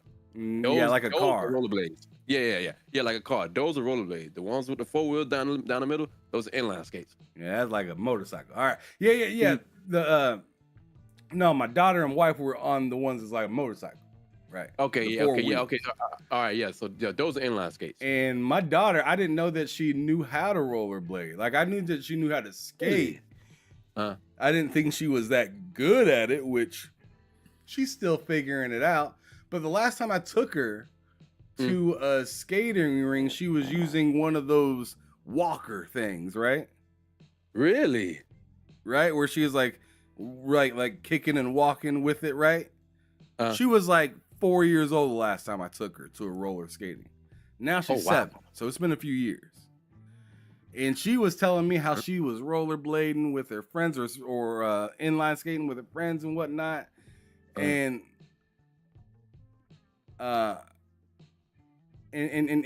yeah, so we pull up at the skating ring. She gets the inline skates, and I'm like, "You sure?"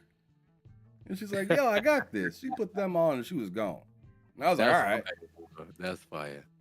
That's great. That is fire." Yeah, because I do plan on getting me some more skates soon. Because I ain't skated in years, and I do miss that shit, bro. Yeah, Fuzzy's saying the same thing I'm saying. He says, "No, he's wrong. Roller skates are the wheels on 2 wheels on the front and 2 on the back. Roller blades are all in one row." See, I didn't know that, Fuzzy. I'm just going by what I learned when I learned growing up. Okay. See, in Yobi land though, they don't know what pop is. Yeah, exactly. Like, wait, pop like as in soda? See, exactly. Yeah, y'all call it pop, we call it soda. Or a Coke. Yeah, oh hell no, we don't do Coke. So y'all don't fuck with Coke. Nah. Everybody fuck with Coke. I don't fuck with Coke. I don't drink soda. The closest thing I drink is what do you call that shit? Club soda. Oh hell no, that's nasty. Like club soda, basically as in like sparkling water. That's cleaning water. Yeah. That's just nasty. Yeah, you think it's nasty? Drop some lemon juice in that bit. That shit tastes like heaven. Oh my goodness, I don't know, man. That's terrifying. I'm gonna need somebody to give me like the exact spritz amount. I ain't trying that shit out by myself. I'm gonna need a I'm waiter. using that motherfucker. That shit tastes like heaven. I'm telling you. Yeah, well, heaven gonna have to show me. Well, anyways, Joby. So you've seen some of these interviews, right? From Phil Spencer. Did you see the Destin one? Yep. I've seen part of the Destin one. I wanted to watch it here live, but I've seen bits and pieces of it because it was like ripped up on Twitter. People, ripping it up, and Destin, of course, getting all butthurt and mad. But what do you expect, right? But what do you expect when you put something that high profile behind some people are going to do that? Exactly. You interviewing Phil Spencer. That's your biggest interview since you left IGN. You damn right people finna cut this shit up because a lot of people don't want to. It's not gonna subscribe to his Patreon to see it. So facts. They're just gonna do what they have to do. So I want to hear your thoughts based off of. I don't know if he said really much different in either one of the interviews. It seems like he said kind of the same thing. He was just very much more direct with Destin, it seemed like. Mm-hmm. Because Destin kind of asked him things that he couldn't beat around the bush about at all. What were your thoughts going in, and then what did you take out of it as you left? My thoughts going in and going out is the same. It's the same as it was when they first did that business update, and everybody was on that interview looking uncomfortable. And my boy Super G, who's a panel on 108 Dragons podcast, the Dragons Den, he said it perfectly. Shout out Super G. Yeah, he said it perfectly on that show. He said, "This is not Phil's Xbox anymore. This is Satya's Xbox." When he said that, I was like, bingo. Yeah. People got to look at it like, and I'm one of the people who cherish the ABK deal. I'm actually happy they got the deal done. A lot of even though it's a lot of people got relocated with different jobs, doing the job cuts and things. But the people who are working for Activision, and they let it be known they want anybody, if not Microsoft, to buy this so they can get rid of old boy Bobby Kotick. Right. Happy. But people gotta understand that Bethesda deal, then with the ABK deal, they spent billions of dollars. You know what I'm saying? Facts. Billions of dollars. The ROI, bro. Billions of dollars to get that done. Now, before this deal went down, it was completed. It was reported and confirmed that Xbox is generating, the Xbox brand is generating more money than Windows. That's insane. That's never happened in the history of Microsoft since Xbox has been born.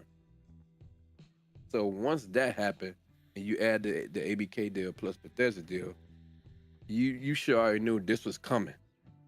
So once the money was generating more than on Windows, a whole turnaround was gonna happen. A whole 360 was gonna happen. I'm not saying that. I'm not saying that, bro. I know Phil wanted this before Satya. I'm not saying that. I'm saying that everything changed. How about this? If Phil them wanted this to happen, if Phil wanted this vision now, why would they look at mad uncomfortable in that business update? Something happened. You know what I'm saying? So, but I understand what you're saying. Here's what I kind of think happened. Mm-hmm. Phil wanted a good chunk of what's going on, right? But Satya said, if you want that, then you gonna have to do this.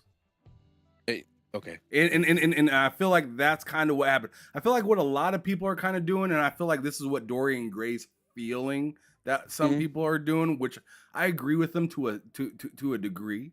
He says he said here people think that Phil isn't in agreement. I feel like some people look at Phil and they feel like he's Princess Peach and fucking Satya Nadella's fucking Bowser, and he just fucking whisked them off into the fucking galaxy. And you know, you got to do these demands now if you want to get your sweet fill back and, you know, get the Game Pass that you wanted. No. It didn't go like that at all. I'm like in my opinion, the way it went is Phil was in some sort of meeting with Satya and it was like saying, hey, we need to do this, and I want to get this for all the Xbox games. I want to make sure that we have all this stuff, and here's the return on investment on all that. But here's the return if we keep it, you know, for everybody to be able to have it. And he is like, no, keep that spreadsheet right here. I want to see that, because that's the one. Because I mean, if we keep this to ourselves, then we're not even being who we are as Microsoft, right? Because Microsoft themselves with Windows give it to everybody. It's just like Google with Android. It's whatever device. If you rock with us, if you fuck with us, we'll give it to you. Just like Apple back in the fucking, what was it, the late 80s, early 90s. Oh, y'all are in trouble. We got you. Just remember that. Like fucking Microsoft's like the fucking Dwight Schrute of these goddamn gaming streets. Straight up. Straight up. Just like, would you want a bagel? Would you want a bagel? I just want to make sure you take something from me so I can make sure to ask you for something later. Right. Like that's what they are. And that's the same thing they're doing with Sony now. It is, and it's diabolical, bro. And that's why I think it's so funny that people are clamoring to spend the top dollar for something that I get, you know, for a very small fee. Right? Like, I had no idea that I was gonna like Ninja Gaiden. You know what I don't like to do? Ninja Gaiden's crack. What's up? It is crack, right? But there's a time where I also didn't know about Persona, right? There's a time where I didn't really rock with NBA 2K, right? It was years. It was OG Xbox. No, not OG Xbox. Let me take that back. It was the beginning. Is the beginning of the Xbox One generation. Is the last time I bought a 2K basketball game. I remember that because I made Chuck Norris on the Cleveland Cavaliers to play beside LeBron. I remember that. So that was the last time I got a 2K game until it came on the Game Pass, and I was like, hold up. My friends are playing this now, and this is fun. And then I ended up buying it when they pulled it off of Game Pass. So I see what these motherfuckers are out here doing, right? It's diabolical what they're doing to their own platform. Now you're talking about going over to PlayStation. They're making y'all pay $70 for this same stuff that I'm getting on this service for, you know, a cup of coffee a day, essentially, or something like that, right? And to me, that's kind of wild that people are clamoring. People are happy. I couldn't imagine going on a cruise and laughing that I'm paying full price for a meal that somebody else got to use their voucher for because they used a service to get there and paid less than I did. I couldn't imagine laughing when we both eating the same fucking crab. I'm being my feelings. Like, hey man. Do you see what I'm saying? Like I use that analogy because I've been looking at cruises and stuff like that lately. Me and my wife are gonna be going on a cruise and whatnot. But I'm thinking of it that way. Like, yo, bro, like there's nothing that I'm clamoring on. Like when my boy tells me, hey man, I just bought that movie, and I'm like, yo, I just got done watching that on Netflix. Like, I don't feel like I lost out because I didn't buy the movie. Like I wasn't even sure if I was gonna even like the movie. Do you think I want to spend $70 for a game I don't know if I'm gonna like?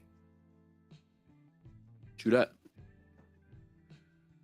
I mean, what kind of world do we live in where we want to just tell people, hey, You don't have to buy it to see if you like it, but just do it.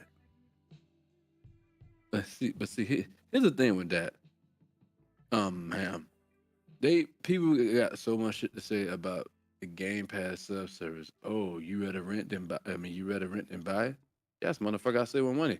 But why they don't never have that energy for the Netflix, the Disney Plus, Paramount, the Max, the et cetera, et cetera. Like I never understood that shit.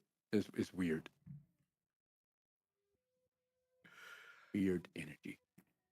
Okay. So you went into the interviews thinking the same thing that you left the interviews thinking, right? Of course.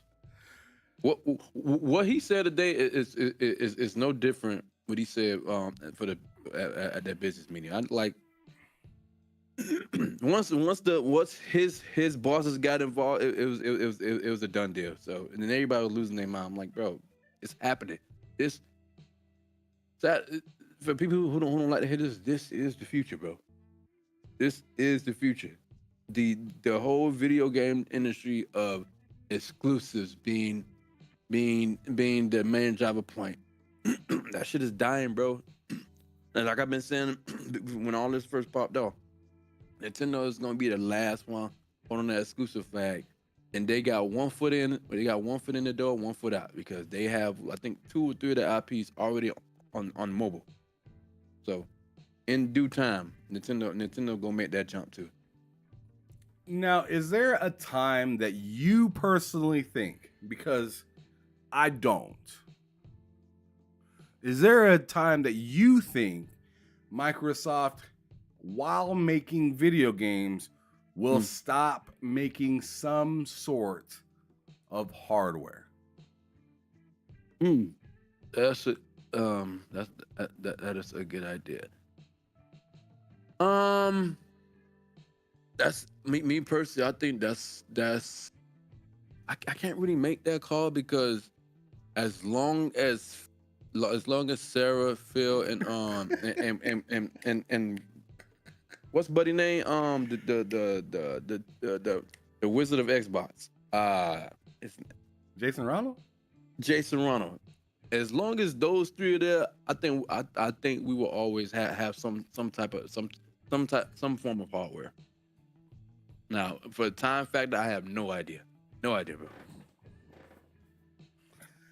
I just think that Microsoft, as they've said before, their competitors in their eyes are the bigger are like the bigger fish, kind of like Google and Apple, Google, Apple, Amazon, and stuff like that, right? And now Netflix, because Netflix got games on their service too, and supposedly between this year and next year, they're debuting controller support. I want you to think about this real quick. Yeah, go ahead.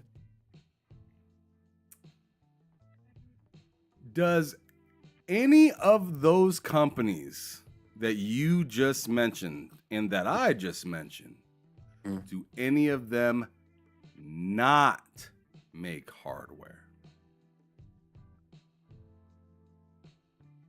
Ooh. Hardware as like a console or some sort? Hardware to reach their services. I think the only hardware I feel Netflix will have is controller. No, I'm not talking about Netflix, bud. I'm talking about the people that Microsoft is in competition with.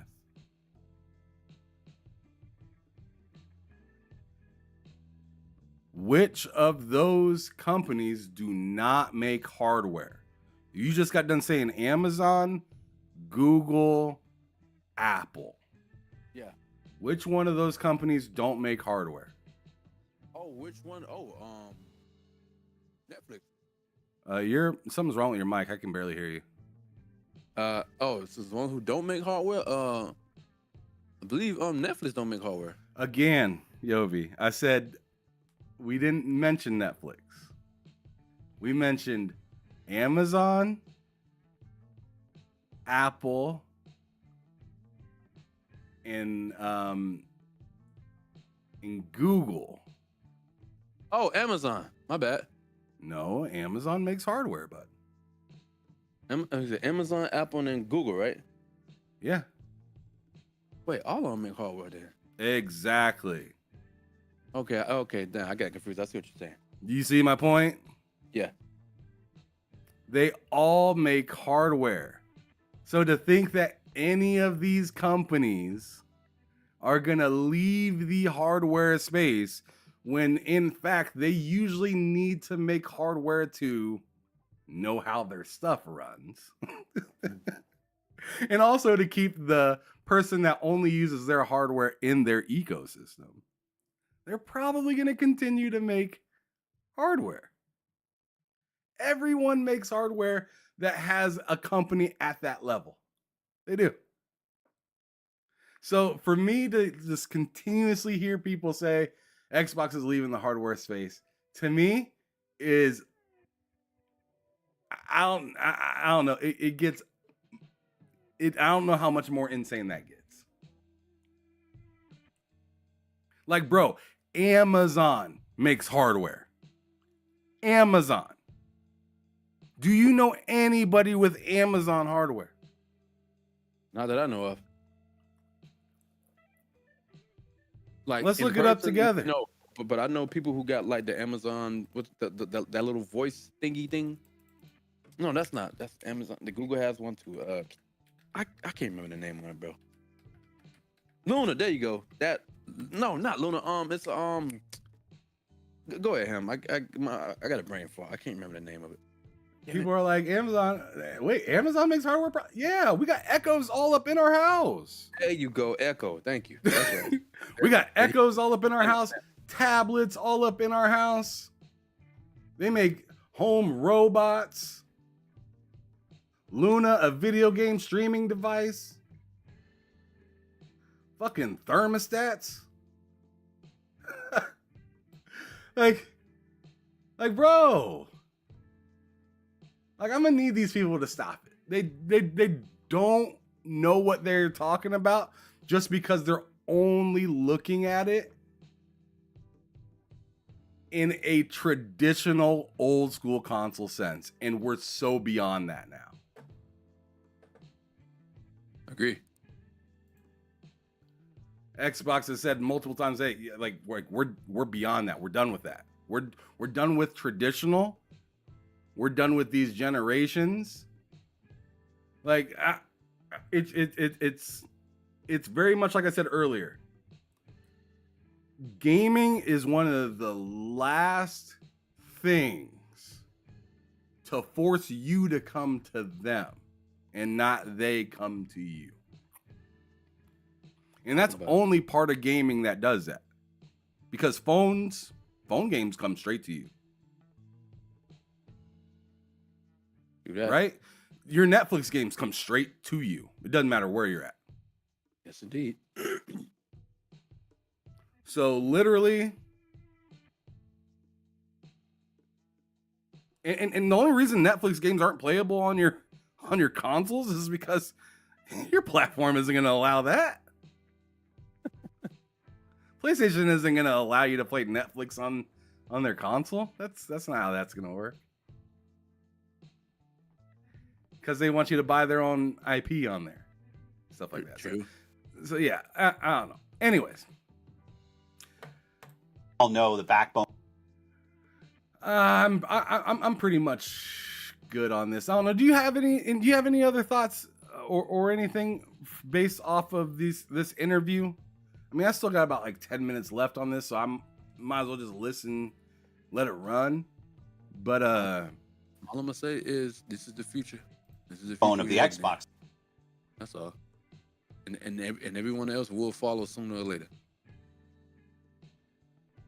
That's it. We will see. That we will see. I'm gonna let this keep playing. It'll probably start playing on OS came from Windows, and to put a shell and kind of protect from some of the things that users don't really need to get to. I think SteamOS does a really nice job, and you can always window over, obviously, to full Linux if there's things that you need to go do. But it's like that's the expertise we have inside of this company. Windows is a massive thing when you think about all the hardware they support.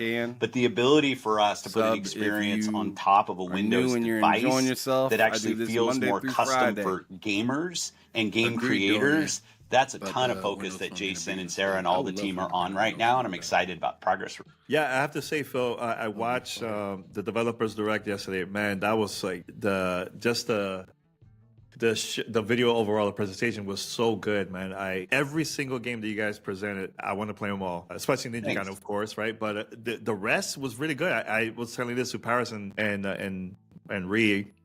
I was like, man, this was like an A+ presentation. Like, I loved the. Yeah, I actually haven't got to really speak too much about that other than, bullshitting where I was kind of halfway there, halfway not mentally.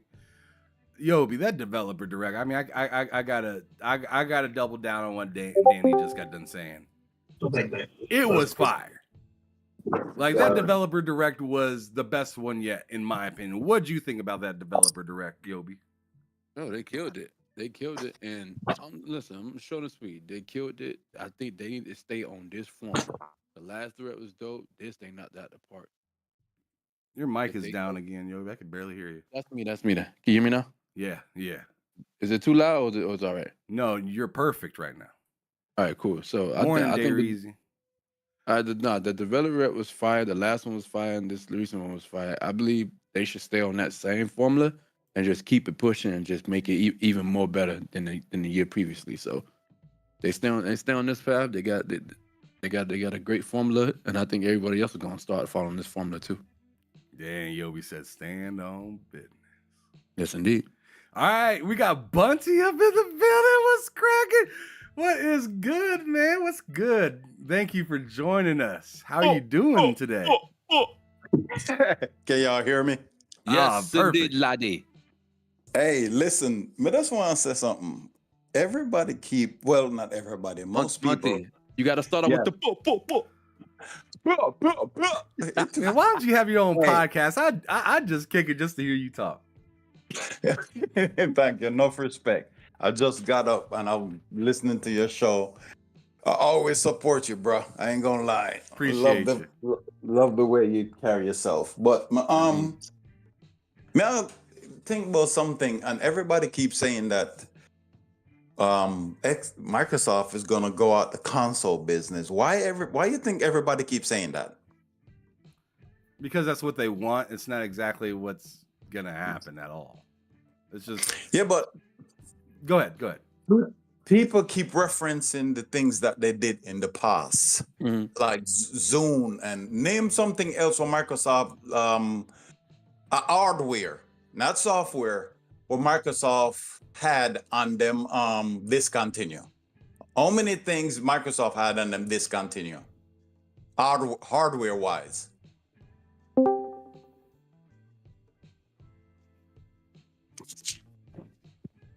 Ask that question one more time.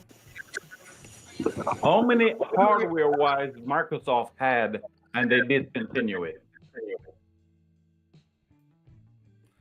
How many hardware did Microsoft as a company had and they discontinued? They had Zoom. They had a Microsoft phone. What else? That was it, right? Just two hardware, right? I believe they had something. I'm gonna look it up real quick. I'm gonna put this on the screen so we can all see this. All right. How many? Zoom was fire, bro. I don't care what nobody say. Yeah, but you have to also understand, iPods was fire. Is Apple doing iPods still? iPads? Yes, they still are doing iPads, actually. Okay. iPod took over Zoom, so if one is taking over the other and it's only two, was there any other competition? You said iPods. So, iPods. No. Yes. Oh, yeah. No, they're not doing iPods no more. Exactly. So they basically fused the iPod into like the iPhone, so it could be all in one. All right, it Exactly. says Microsoft in its history has had 24 different pieces of hardware that they've discontinued. But a lot of this shit is just like old as fuck. Like, Exactly. What may I say is what the point I'm trying to get to is this. Mm-hmm. How long has Xbox as a hardware been in the industry? Since 2001, bro. Yeah, and it's 2025 now. Yes, indeed. So how they expect that hardware longevity to just go away? They keep saying that how much money they made, and they going just like, we're gonna get rid of this. If you look at Bunty, keep in mind some of this hardware that's been discontinued just got turned into something else later on down the line. So like some of this controller, like they have on the screen right here, Microsoft Sidewinder game controllers that got shut down, but now they make Xbox controllers, so that's irrelevant. Yeah, and if you understand that the innovation that Microsoft do, when they shut down on hardware, their software goes into other companies. They've been doing this ever since. So when they get into gaming and they do it now into gaming, nothing changed. You're right, Bunty, because the Connect, they used to like the OG Connect in hospitals and do the body scanning and stuff. So exactly. Right. Only difference with gaming, why I think they won't get out of gaming, is because it's only 3 gaming console right now. And they would say, hey, why are we getting out of the console when actually Nintendo is one set, PlayStation and them is the only 2 really console. Why would they get out of it when they know they could get, say, every console come out, they get at least 20 million. Just say that. That's still 20 million sold. Zoom never sell that much. You know what I say? So why would they leave out the console business when it's just them and Sony? Nintendo is completely different. Yeah, Zoom sold over 2 million. 2 million, exactly. So even if the next console come out and they sold 20 million, that's still enough for them to say, hey, shit, we're making console, because guess what? The software is making more, but we're still making money off the hardware. So why people keep thinking that it's going to go away? I don't know. And that's why I brought on that. And that's why I asked Yobi what I asked him just a little bit ago. In saying, of all the big companies that are out right now, which one doesn't make hardware for their software? And none of them, and zero was the answer. Like, all of them make hardware for their software. And a big reason behind that is because they have to know how their software runs on hardware. And they got they got to stay privy to what's going on. That's why you see a Jason Ronald and shit like that go to a CES and see the new technology that's out. How are they going to implement it in the current stuff that they got? How are they going to implement their software into these new pieces of hardware? How's it going to run properly? How's it going to run on the competitors versus theirs right now? You know, like there's so many variables, right? To just jump out, as a lot of people are assuming could or would happen, to just jump out of the hardware or whatever space while being a person that has this many people. Because remember, when Sega jumped out, they were already going, they were going downhill, not just with their hardware, but with their software, but also internally. They were internally falling apart. Internally here, we have the person that runs the entire company that has more than just Xbox to worry about, saying, no, there's a lot of money here. We're staying right here. When a person like that, with that amount of money, feels energized to stick around in a space where he's getting his ass beat, I don't know about y'all, but that's kind of encouraging to me. Mm-hmm. But I don't think that they think they're getting their butt whooped No, because they're making hand over foot. software. Yeah, the They're software. only losing in the hardware sense. They're not losing anywhere else. No. And if they care too much about the hardware, that means that simple fact that means that they're not a business. Because if you care only one revenue, what is the point of being a business? You got to try to get money, different revenue, different ways. So if you just look at one ways to make money as a business, you're stupid. Why are you going this business thinking, oh, I'm just gonna make money one way and that's it? You have to branch off the different ways. And that's why PlayStation right now, as a gaming division, starting to see, hey, the money that we're making just keeping all our games on our system ain't working. We're gonna have to try a different way. It is not working. That's a fact. And I'm interested to see, because right now PlayStation is like the opposite of Microsoft. Right Exactly. now, and like in my eyes, the way I look at it, because right now it seems like Microsoft got the games that are doing phenomenal, but their hardware is not doing the best. Where PlayStation has the hardware that's doing phenomenal, but the games are doing pretty rough. Pretty rough to their own. I mean, to their own expectations, right? So I'm really interested in seeing how the hell does PlayStation, like, because they put themselves kind of in a hole by having all these games being developed by all these different places and then canceling a ton of them. How are they going to flip it and then reverse it and have it like going in a positive direction? What games could they bring out to really even, because all I've really seen from them this generation, and we heard Jim Ryan say that they're double downing on their own IPs, which then Hiroki Totoki came out and said we ain't even got them kind of IPs to be double downing on. We've seen them come out with sequels and remakes, and then we hear from Shu that the whole reason behind these remakes and sequels to some of this stuff, or not really the sequels, but the remakes and remasters, are to get money for the original product. Which sounds insane to me. So, like, how do you get out of that cycle? Let me tell you what I see with Sony. They're at a point where they make a statement, say they're only going to release 1, maybe 2 games a year on their own.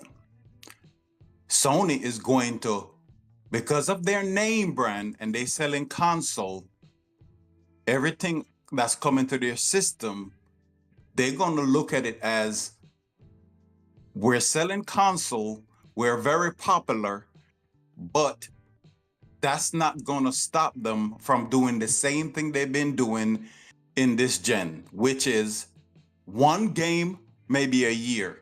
And the rest, they're going to use the extra money to buy exclusive for maybe 6 months to a year. The problem with that is the hardcore gaming community that's on Sony side is going to start switching. And then that's when it's going to follow for the casual to start switch, because of the simple fact that Sony is going to stop. And I'm letting you know right now, because they're going to do it. Because when he said 1 games, maybe 2 per year, when the hardcore look at that and look at Xbox right now, and Xbox is making, I would say about almost 10 exclusive for their system, even though it's going to PlayStation, right? The hardcore going to be like, what are you going to do for us? And they going to say, well, we got the 1 game for you. Aren't you satisfied?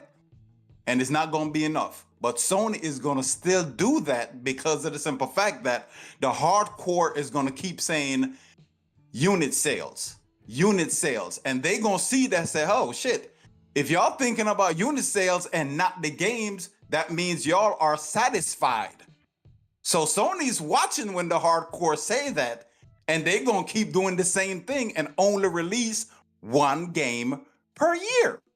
And that's when I'm telling you, I'm not gonna say how long it's gonna take, maybe 2-3 years, but Xbox is gonna lead them, not in console sales, but the hardcore is not gonna leave their PlayStation. They're gonna be buying more Xbox. That's what's gonna happen. Sony sales is not gonna go nowhere. Is their service is what's gonna kill them. Their service is what's gonna kill them.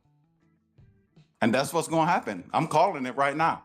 It's gonna be real interesting in the coming years, seeing how PlayStation games fare on their own hardware versus Xbox games. Either you say, oh, Xbox bought that studio, or Xbox acquired that, or paid money for that, or whatever. Like, regardless, that's their game now. Regardless, right? So it's gonna be real interesting seeing the next few years, you know, if they got Gears going over there, if they got Halo and stuff like that going over there, and you know, PlayStation tries to drop like Fair Games or, you know, whatever, you know, first party release that they got. Like, it's gonna be real interesting seeing, you know, Xbox is selling this at a $70 tag over here, and we're selling Ghost of Yotei over here at the same price. I feel like something like Ghost of Yotei could sell really well over there and not really be a big like, oh my god, Microsoft is taking away from us. But what happens when you try to put up a game to compete? You know what I'm saying? Like, so like Microsoft releases a new Indiana Jones game, and you decide to release a new Uncharted game. I'm literally wondering how that will fare. I think, and I think Uncharted will sell a lot, though. Don't get me wrong. I agree with you, but I'm gonna add this to it. Does the casual know about Uncharted more than Indiana Jones? Because, like you said, if Uncharted come out, most of ours, can you hear me? Yeah. If the Uncharted come out, most of the hardcore know about Uncharted, and even some people know about, some casual know about Uncharted. But Indiana, damn near everybody know about Indiana. So, like you said, if both of them come out, what do you think the casuals are gonna do on PlayStation? I bet you any money they're gonna buy more Indiana over Uncharted. That's what's gonna happen, and PlayStation gonna realize, hey, what the hell is going on here? Yeah, they digging themselves in. They're putting themselves in a position where, if I'm a business and I was like, oh, I'm selling more. To me personally, if I'm a business, I was like, hey, you're bringing your product in my store, but your product selling more in my store than my product. I got to do something. It's either don't bring your product in my store till like 4 or 5 months after my product release, or do something. So I'm hoping that they say, hey, Uncharted coming out January. We don't want to see Indiana till maybe December. I'm wondering, you know, you brought up a good point right there, Bunty. I'm interested if there will ever be a time where Sony does say, Microsoft, yo, you need to slow down. Exactly. Well, you know what I'm saying? Like y'all are making a lot of money off of us, and yes, we're making a lot of money off of y'all too, and we like that. But you know, like I'm wondering if like I don't even have a butt to give y'all, but that sounded weird. But I don't really have a butt to give y'all. But I'm just saying, like, do you guys see a situation at any point where where Sony's like, hold up.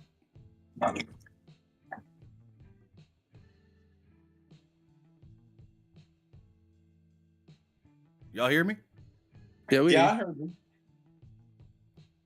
Anybody have anything? No, listen.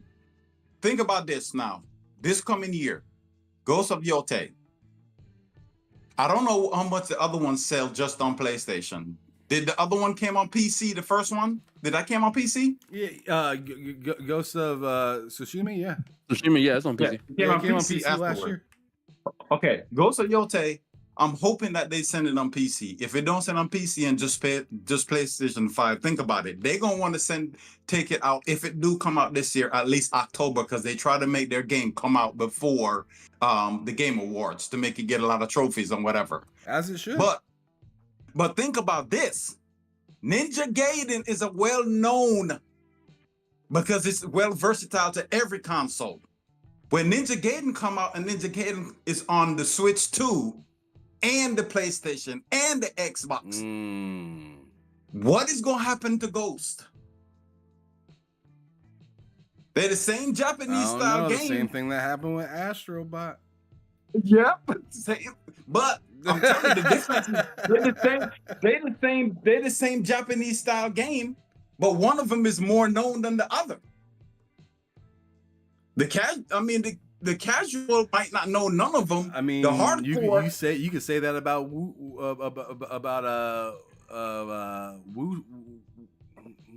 God damn it, what was that? Yeah, but think about the difference. The Wu-Tang was a new franchise. Yeah, but that's a fact right there. Yep, but this time Ninja Gaiden is older. Ninja Gaiden been around longer, and plus, think about it. Ninja Gaiden is going to be people on that ain't gonna the take Switch. no shit. Yeah, Ninja Gaiden is going to be on the Switch too, right? So it's 3 consoles. Ninja Gaiden. Everybody playing Ninja Gaiden, and only one set of people playing Ghost. I don't know. We're gonna see that this year. We're gonna see what happened this year. My phone is dying. Hey, bro. I don't know. I'm just saying. Yeah, man. I mean, if your phone's dying and you got to slide, that's cool. I appreciate you for sliding through regardless. I'm gonna slide too. You go play some video games. Yeah. I just got up. I got to take a shower and do some stuff. No doubt. I'm probably gonna hop on Ninja Gaiden and play that for a little bit and then get up out of here myself. But I'm gonna be playing. I'm playing a little bit of Sigma on here on stream here in just a moment, just for a little bit. But yeah, I definitely like a lot of the points that you brought up, Bunty. Please don't be afraid to come back. Come back through here, spit your game. I enjoyed talking to you, brother. Thank you so much for your support. Thanks for all the times that you came into the chat and your donations and everything. Don't forget, you guys, I am a channel that can take donations, and we do have a membership as well. If you want to, if you want to be a member, you can. We have some emotes that are in there. You can join the Discord as well. You don't have to be a member to do that particularly, but I mean, it's just a little nice thing. It's only $2 if you want to be a member. But, you can if you want. I don't really give a damn if you do or not, though. I mean, I appreciate it. Regardless, I'm happy you're here. But thank you, Bunty, for sliding through. Thank you, Yobi, as well, for sliding up in here and saying what y'all had to say. Y'all brought some fantastic points that we're definitely going to be looking into as the future draws closer. All right. Enough respect, brother. Definitely. Thank you for sliding through, man. Have a good rest of your day. All right. Same to you. Yeah. So yeah, man. So we're kicking it now. Let's watch the last little bit of this interview, and then I'm gonna slide over to Sigma and finish. The conversation with the developers, just getting to see the behind the scenes of them talking about working on all these games. And how was the experience for you guys, like choosing which game was perfect, like to have in this presentation? You know, how was it behind the scenes for you guys?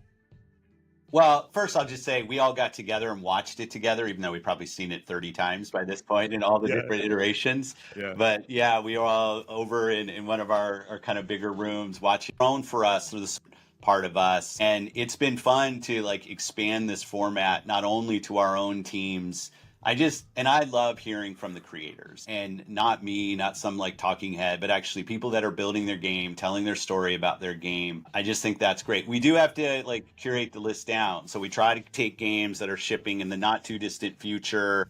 We want to make sure we have a story to tell. And teams have to be open to it, because obviously we're going in with camera crews and doing a bunch of slow-mo walk videos. But I think what comes out is through the mouths of creators, their vision for what they're delivering through their game, the why behind a lot of the decisions that they make. And yesterday was so fun. Like, yeah, all the teams, South at Midnight was awesome. Doom, like just one of the fundamental game for me, just and getting to close. I'll say announcing their years and years, sharing it with them. You were on XCast and we had that conversation. You said something at the time that stuck with me. Through all of that, you mentioned that you can see it as far as the quote unquote the roadmap, the vision of where Xbox is headed as far as games goes, but it's up to you to actually deliver what you can see, or for lack of a better term.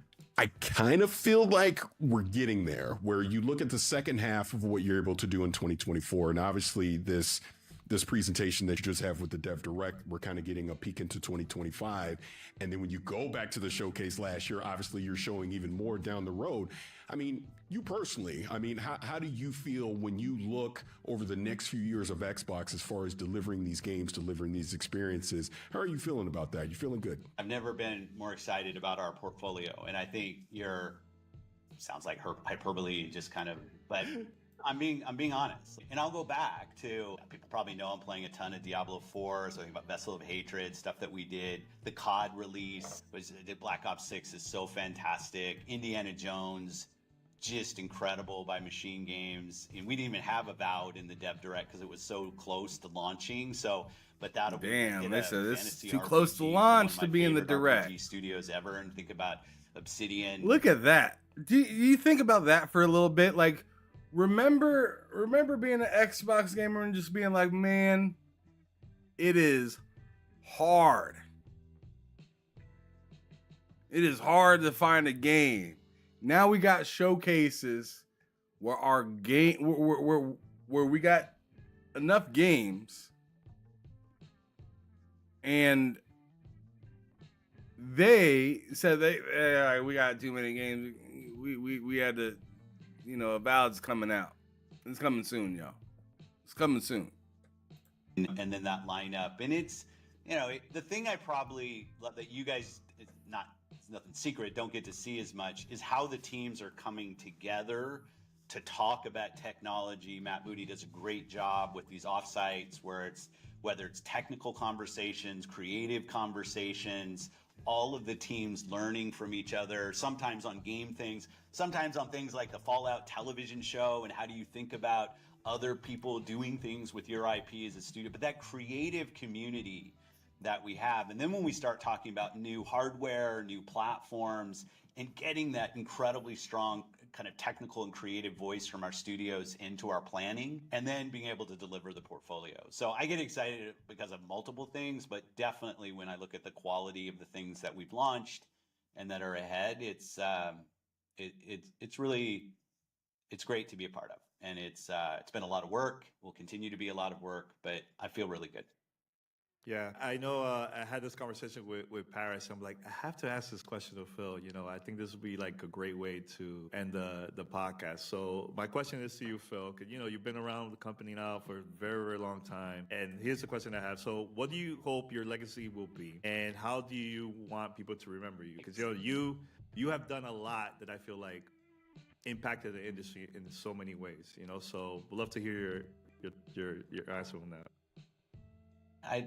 Just being honest, that I don't think that all right. way that often. Just one of the negative things successful who feel the thing I couple the story time, But I I'm of a similar vein. I remember like Robotron, all these things from the 80s. Been there since the beginning. Gaming is headed next, literally, right? Where do you see us going as far as, of course, there's all these amazing games that we have right now. We obviously know where the hardware is now, but you've already taken Xbox where you've stated that it's not just about a singular piece of hardware anymore. You want these games to be delivered on multiple platforms. Is that the future of gaming, in your opinion, that this is where we need to go? Like, in other words, what I'm trying to say is bring the games to where the people want to play them versus telling the people to come to where the game. See, I mean, that is what I've literally been saying over and over, is literally his last statement. Is bring the games to where the people want to play them versus telling the people to come to where the games are,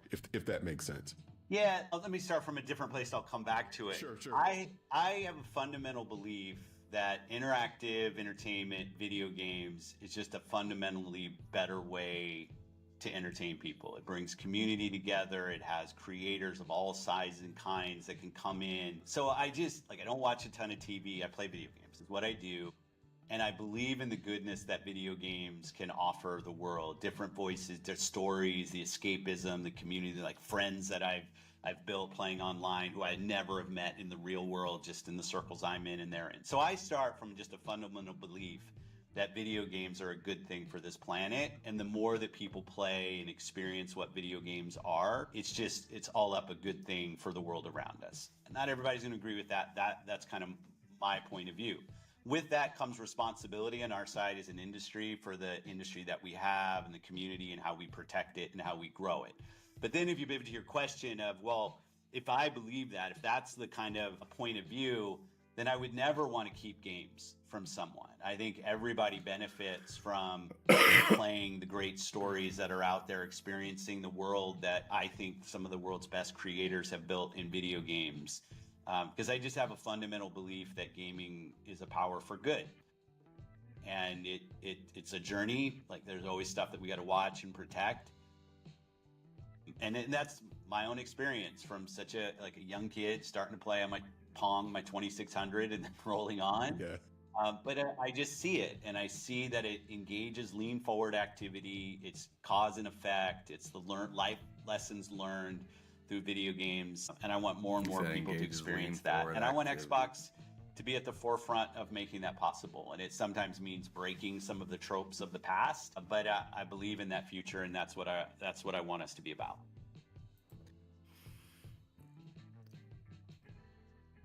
So I do agree in the sense that games should come to you from a human sense. I agree that. From a business sense, if you can platform that properly, that would make a ton of sense.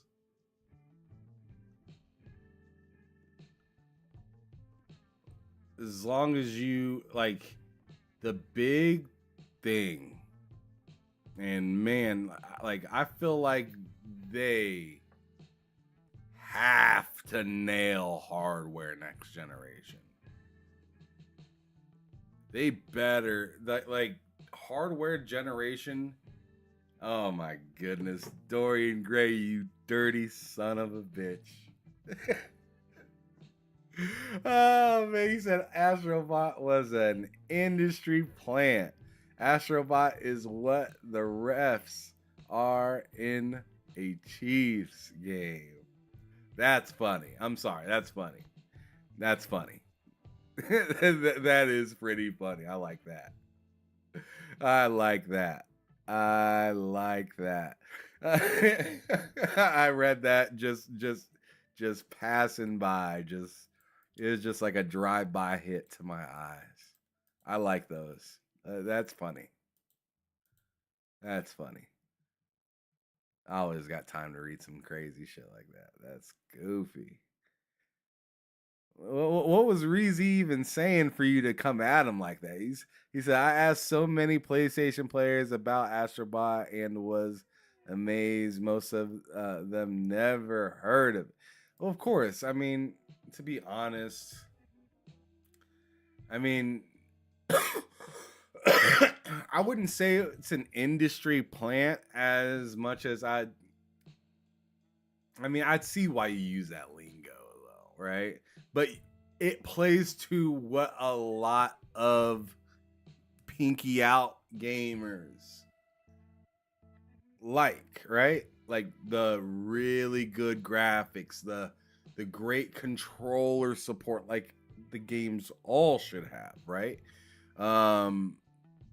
It plays to what a fully sophisticated game is, but it was like as smelling your own fart could get in a game.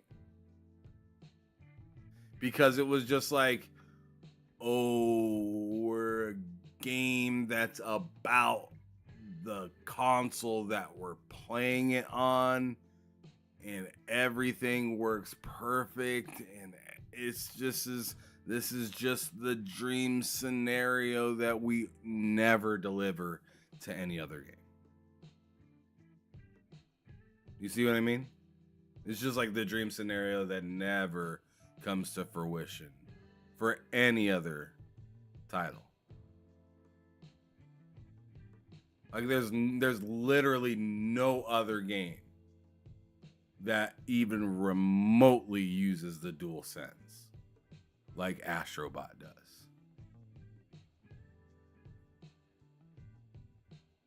So, I mean, I definitely hope that they get further into that. But like God of War, I love that game. I did not use the DualSense for shit. It had a few little moments that you got like a harder trigger to pull. But that was about it. I don't know. It just doesn't feel necessary like it does in Astrobot. Like Astrobot feels like the reason why the controller was made. Like the DualSense is made for Astrobot, and it just so happens to work for every other game that works on PlayStation. That's what the DualSense. Yeah, that's what Astrobot kind of feels like, right? It's like, oh, I finally got a game for the controller that came with the console. That's what that was. But anyways, this interview is No, I pretty just much want to say, over, Phil, right? man, thank you and the team. Yep, 30 seconds left, and he's saying thank you to him. So that interview is over. Paris look faded as hell in that picture right there. That looks funny. I ain't even gonna lie, that looks funny. But I am gonna cloud stream my game from my console. And I'm gonna try to finish this if I can. I probably won't. But I'm gonna get at least as far as I can. I'm playing on normal difficulty because that's what I play all games on. Because I want to have time to go to the next game. So I played all games on normal difficulty. If you didn't know. And I'm on chapter 16. And keep in mind, normal difficulty is a bitch in this game. Say what you want. Normal difficulty, it ain't normal in Ninja Gaiden.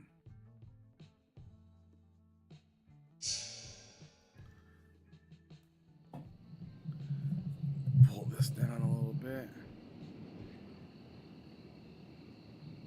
Turn this light down a bit. It's fucking crushing my eyes.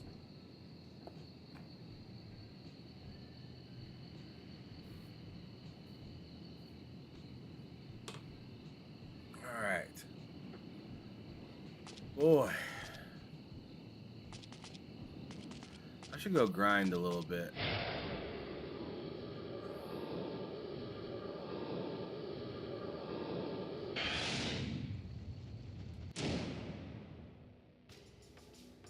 Oh no, Ty, if you're wondering who won the console war, then obviously PlayStation did. I think that Kind of goes without saying.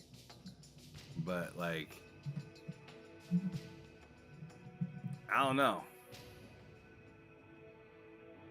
Is it still going though?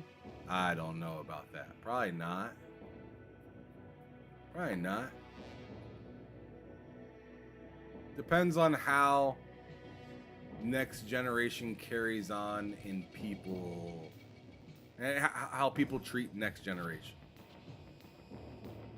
I mean, if we're getting to who really won, because now Dorian is going, he's thinking outside the box, right? If we're going to who really won, Nintendo of the consoles. Nintendo swept from, they're still cleaning up from last generation and about to move to the next one. And that's the reason sales are down for the Switch right now. Sales are down because of expectation of a new one. And one just got announced.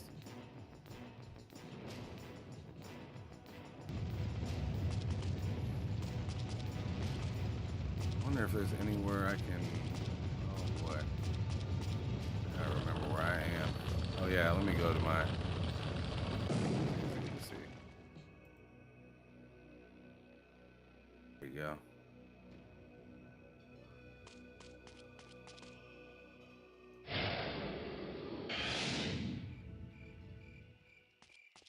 But yeah, PC probably like growth wise, PC won in the growth sense. But if we're talking about just console wars between Xbox and PlayStation, then yeah, PlayStation won that one. We can all just admit that one. PlayStation won that one. That one got done.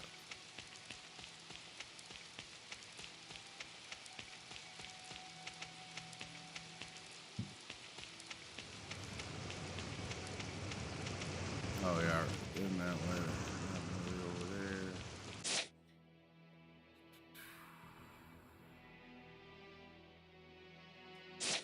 Ooh.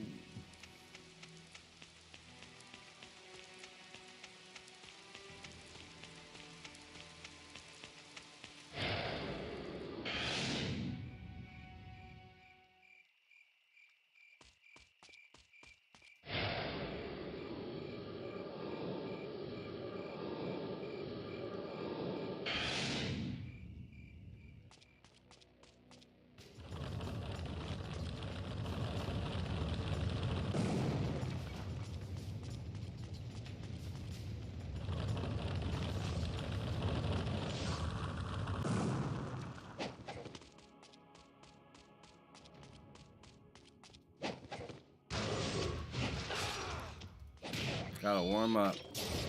Oh no.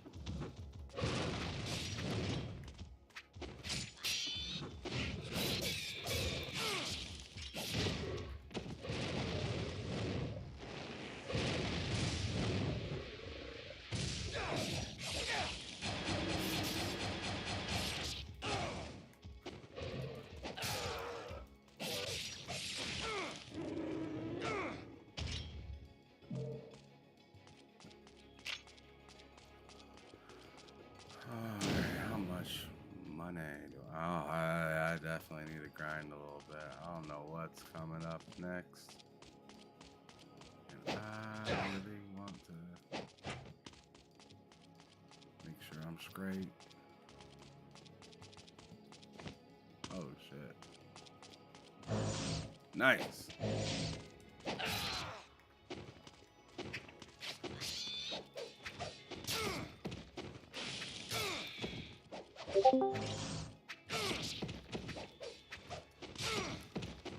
Oh, Tae, what's cracking? Hey, what's up? Good to see you, brother. You see, I'm just good to see you gaming, too, right? man. Yeah, no, I don't know if you're still doing your call-ins. Oh yeah, if you're not, absolutely, just bounce. absolutely. I was just making sure that you like you weren't behind in the show. No, I'm good. How I you asked doing, a question man? about the console war because I think it's a really interesting question. That's how marketing has, and listen, I'm sure Sega and Nintendo relied on this, that they kind of curated these fan bases to almost kind of hate each other and to push their own agenda and their own way of doing things. When you really think about it, the concept of an exclusive box that has one specific item is so anti-consumer. I talked to these guys. You're right, and the question that was put, I think Jez had on his poll, which was, get rid of Game Pass, but have Xbox games all exclusive. And I sent it to these other guys, and they chose get rid of Game Pass and have all Xbox games exclusive. I'm just thinking, at what point does a consumer downgrade? Like, it's such a mind mess that we've almost like programmed ourselves to want something to be exclusive. The question is why? Why does it have to be exclusive? And they'll say things like, "Oh, well, it's But don't you fight ensures for competition." exclusivity though, Ty? Sorry? But don't you kind of fight for exclusivity? Yes, I do. So that's I do. so like I beg to ask, like, you say it's anti-consumer, but you partake in said discussion. It said disarray. Yeah, so I think exclusives are good for an ecosystem. Yeah, if you have one, the other one doesn't have one. Okay, they can be good to sell consoles. However, if you're going even like multiplat, aka PC, streaming, all these things, then it doesn't make sense. Nintendo, for example, right? They need exclusives, 100%. If Nintendo puts Zelda on Xbox, Nintendo dies as a console. Like, they're finished. Xbox still has some mileage because you can say, well, the ecosystem is good because Nintendo doesn't have an ecosystem, right? Think about it. Like, who uses that? Who wants the Nintendo UI system? It's not great. The Wii came out, that was shit. Wii U, same as well. The Switch UI is okay, but it's not really anything too special. I can understand you being in the PlayStation ecosystem or the Xbox ecosystem, and you have all these thousands of games lined up in your library. With the Switch, the Switch is just a very new thing, so it's very easy for you to just jump from the Switch to the PlayStation or vice versa. From the Switch to the PlayStation, and just to ignore Nintendo. However, for Xbox to say, we want to go multi-platform, yeah, that's perfectly fine. There's no there's no problem whatsoever. The question is, because I'm hearing what Phil is saying. He's saying, I'm just focused on the games now. I want the games to be good, and as a consumer, that's all you should really want. The second level of this is the culture war, console war nonsense, and it's very, very relevant, at least from a mature point of view. How so? Because loyalty to a box is insane. I keep trying to look at it, like, would I be loyal to Panasonic, the DVD player? Would I be loyal to Netflix, to Disney Plus, Amazon Prime? At some point, you have to ask yourself, am I a consumer and these guys are here to serve me? I'm not here to serve them. Why am I editing videos of all their montages of games coming out and saying, yeah, why am I doing their job for them? When you kind of have this agnostic view of things, life just becomes so much easier. Go to the platform that you want to play the games, and that's it. Sony isn't paying me to support them, to console war for them. Neither is Xbox, neither is PC, neither is Nintendo. So why the hell are people fighting for these things and getting upset? like when Phil mentioned, hey, we're gonna be multiplied with Hi-Fi Rush or whatever, and to really just see on Twitter, like, people get so upset, people cry, people do all these things. It's so bizarre. Well, It's a see, damn let me box. stop you real quick right there. So, like, I understand a little bit of like the upset of you want something to go away. Like, hey, like you like think about it for mechanics, right? Think about it for mechanics for a moment. When cars went from like steel to like a plastic balium type of thing, right?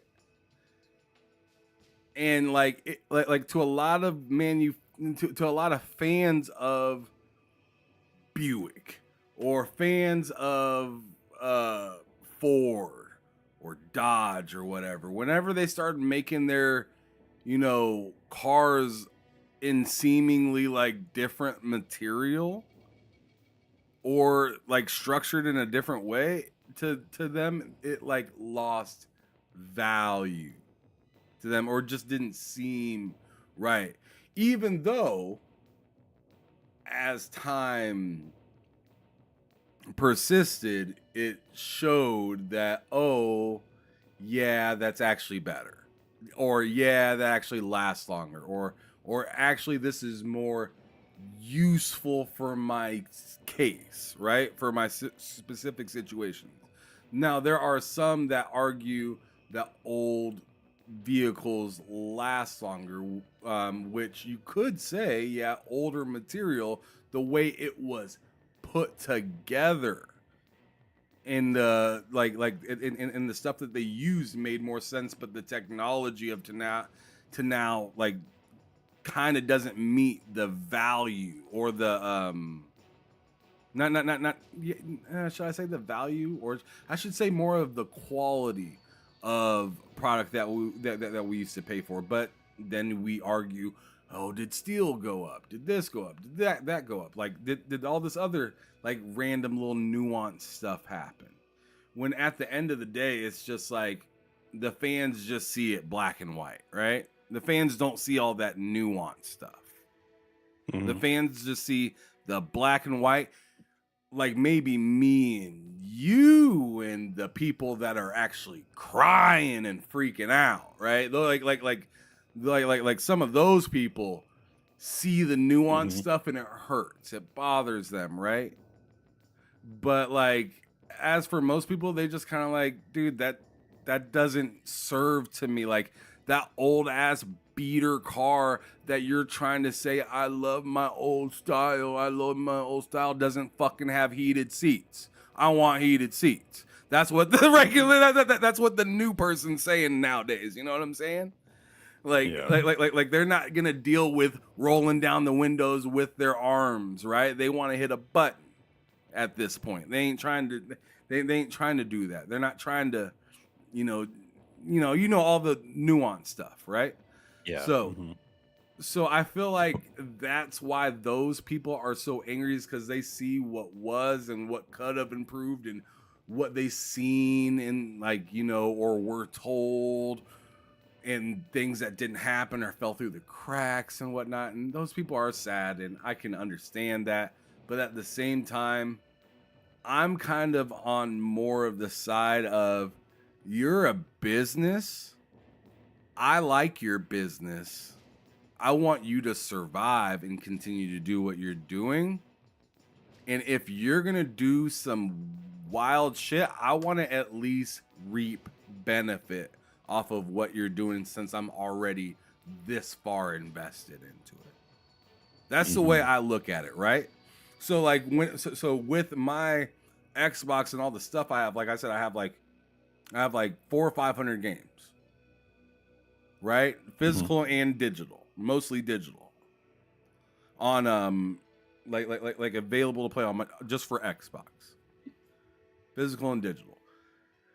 And I want to be able to access that stuff, but I want to still be able to purchase that platform. And now that they said, hey, we're expanding and going everywhere, I'm like, well, as a console fan, I don't like that, but as a person that's an adult that doesn't want to spend a dumb amount of money on stuff that he doesn't need, this is like as smart as I could get as a gamer.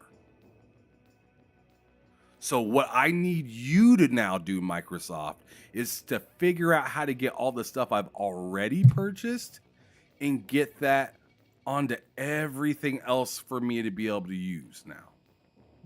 Like, I need you to transform that, because that's what my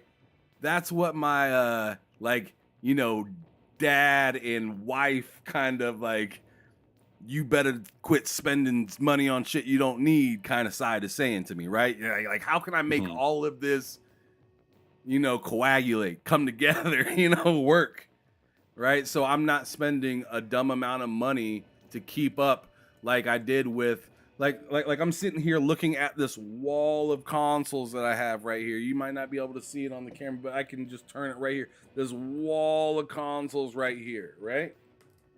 Got a wall of them, right?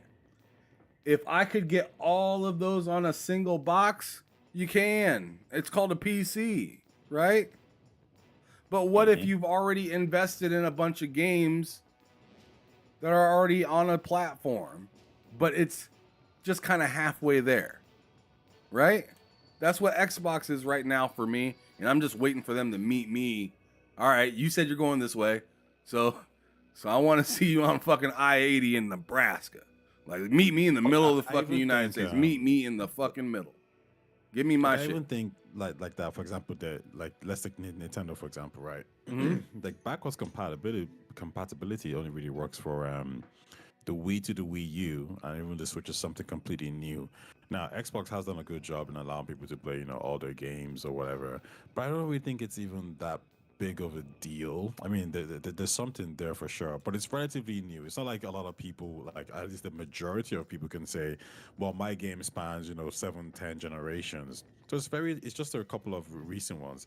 And listen, if you keep your Xbox in good shape, then everything should be fine, you know? And then if you really want one, go buy a new Xbox. And then if you're really that anal about it, go emulate, you know? I mean, you already have the copy. Well, but that's so the thing. That's the thing. If I already own a license to it through this company that's clearly able to say, hey, you can, it said it at the beginning of the showcase for the Developer Direct. All of these titles, you buy once, play it everywhere. They said it themselves multiple times, and they're saying it now, and they said it yesterday, and they're gonna say it tomorrow. So, like, if they're gonna continue to say that, I want to make sure that that's the way I'm gonna be able to play everything. Yeah, and to me, that is exciting.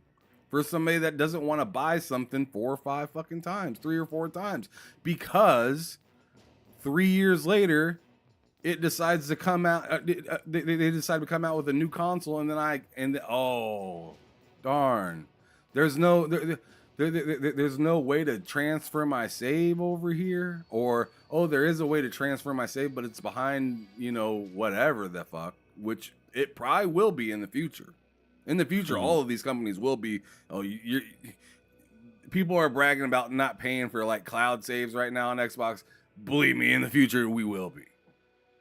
We'll be paying for all that shit, right? Ain't nothing free out here.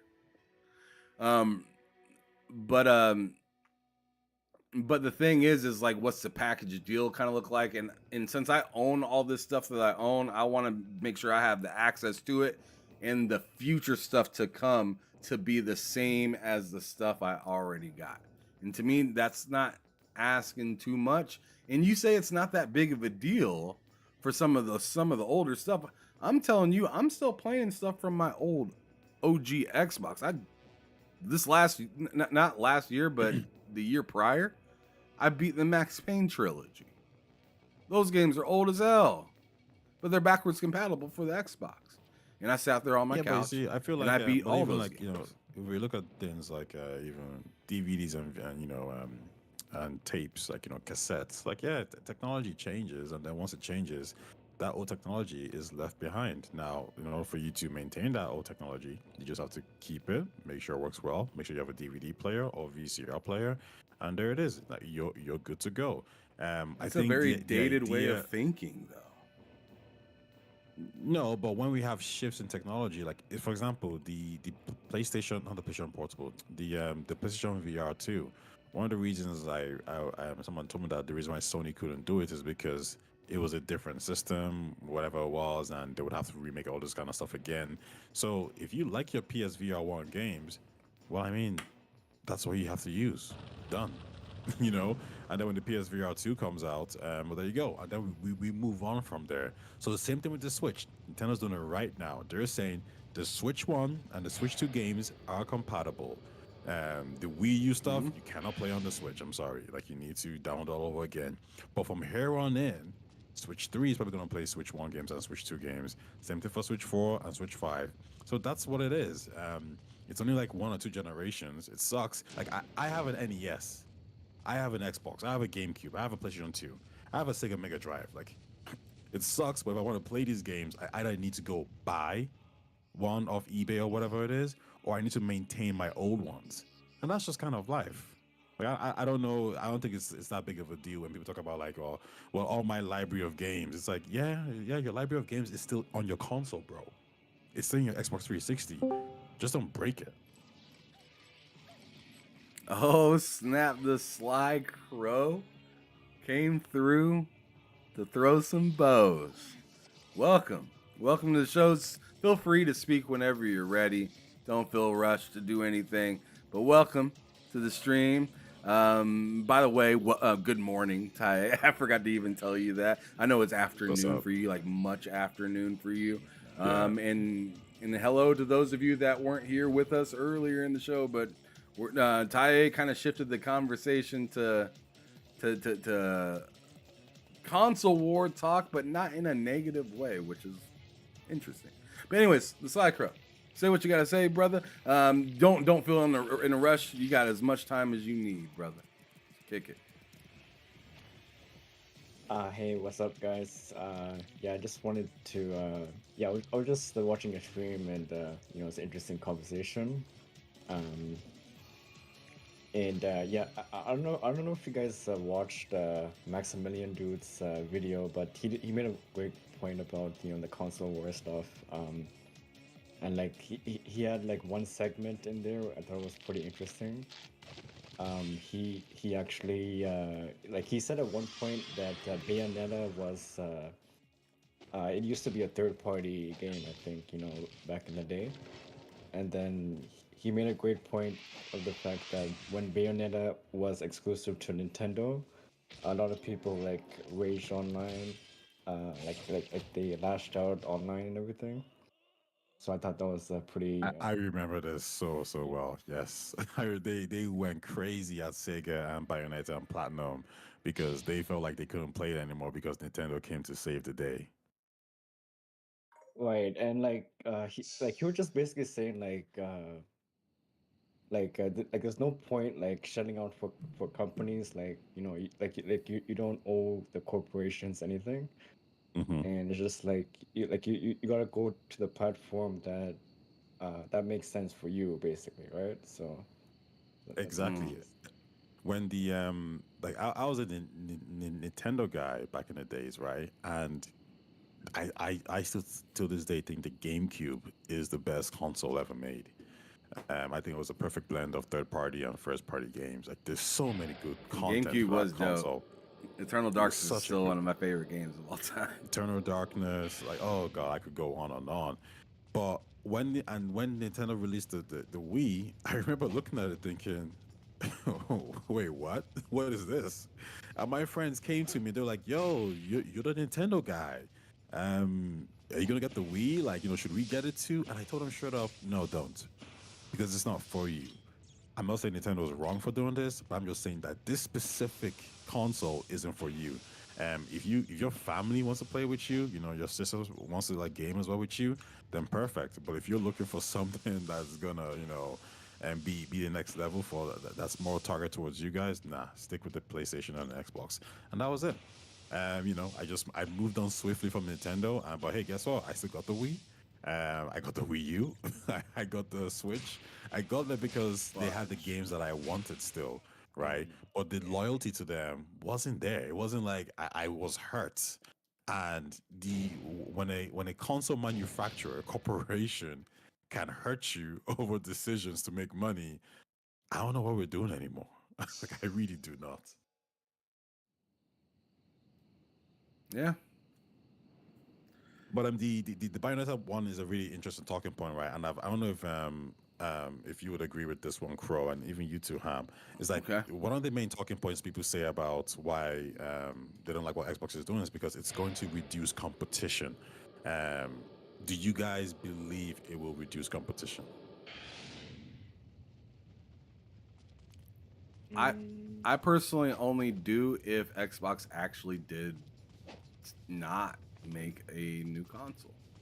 But seeing that they're going to, I still think there's going to be that somewhat need for people to kind of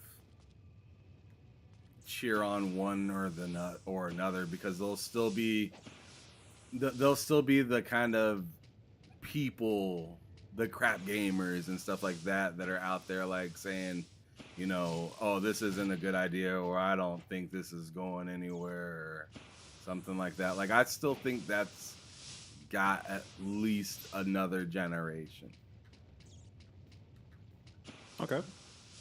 How about you, Crow? Yeah, it's. Having exclusives is definitely good, but I think they had to shift to that strategy, given the fact that their sales are like so low, the console sales. I like the fact that the games are available on like GeForce Now. Xbox has their own cloud streaming service. Yeah. And apparently the GeForce Now support on the Meta Quest 3 and 3S is pretty good. Like I've seen a few videos about that. And people who have the Meta Quest 3, I think they're gonna like the support for that. All you need to do is basically get a Xbox controller, and you're able to link your controller to your Meta Quest, and you can stream the games over there on a big screen. So I think that's a pretty good way of playing. Yeah, I think from a competitive point of view, Microsoft doing it. It's definitely going to be pretty scuffed over there, but it's not really a good play. It's not really a good way of playing online games. Oh yeah, I mean, like I think when you're gonna be streaming and playing Call of Duty, I'm not really interested in that. I've done something similar before. It wasn't great. Actually, when I used Stadia for Destiny, and it was actually pretty good. Like I didn't detect any lag. So I think for xCloud, not so much. GeForce Now is probably actually a good bet. But like for me, I think Dorian says that it's the content that's the competition, and he's right. It's the content that is the competition. However, I will go further and say the reason why the competition is still going to remain is because the competition is not centered around money and time, right?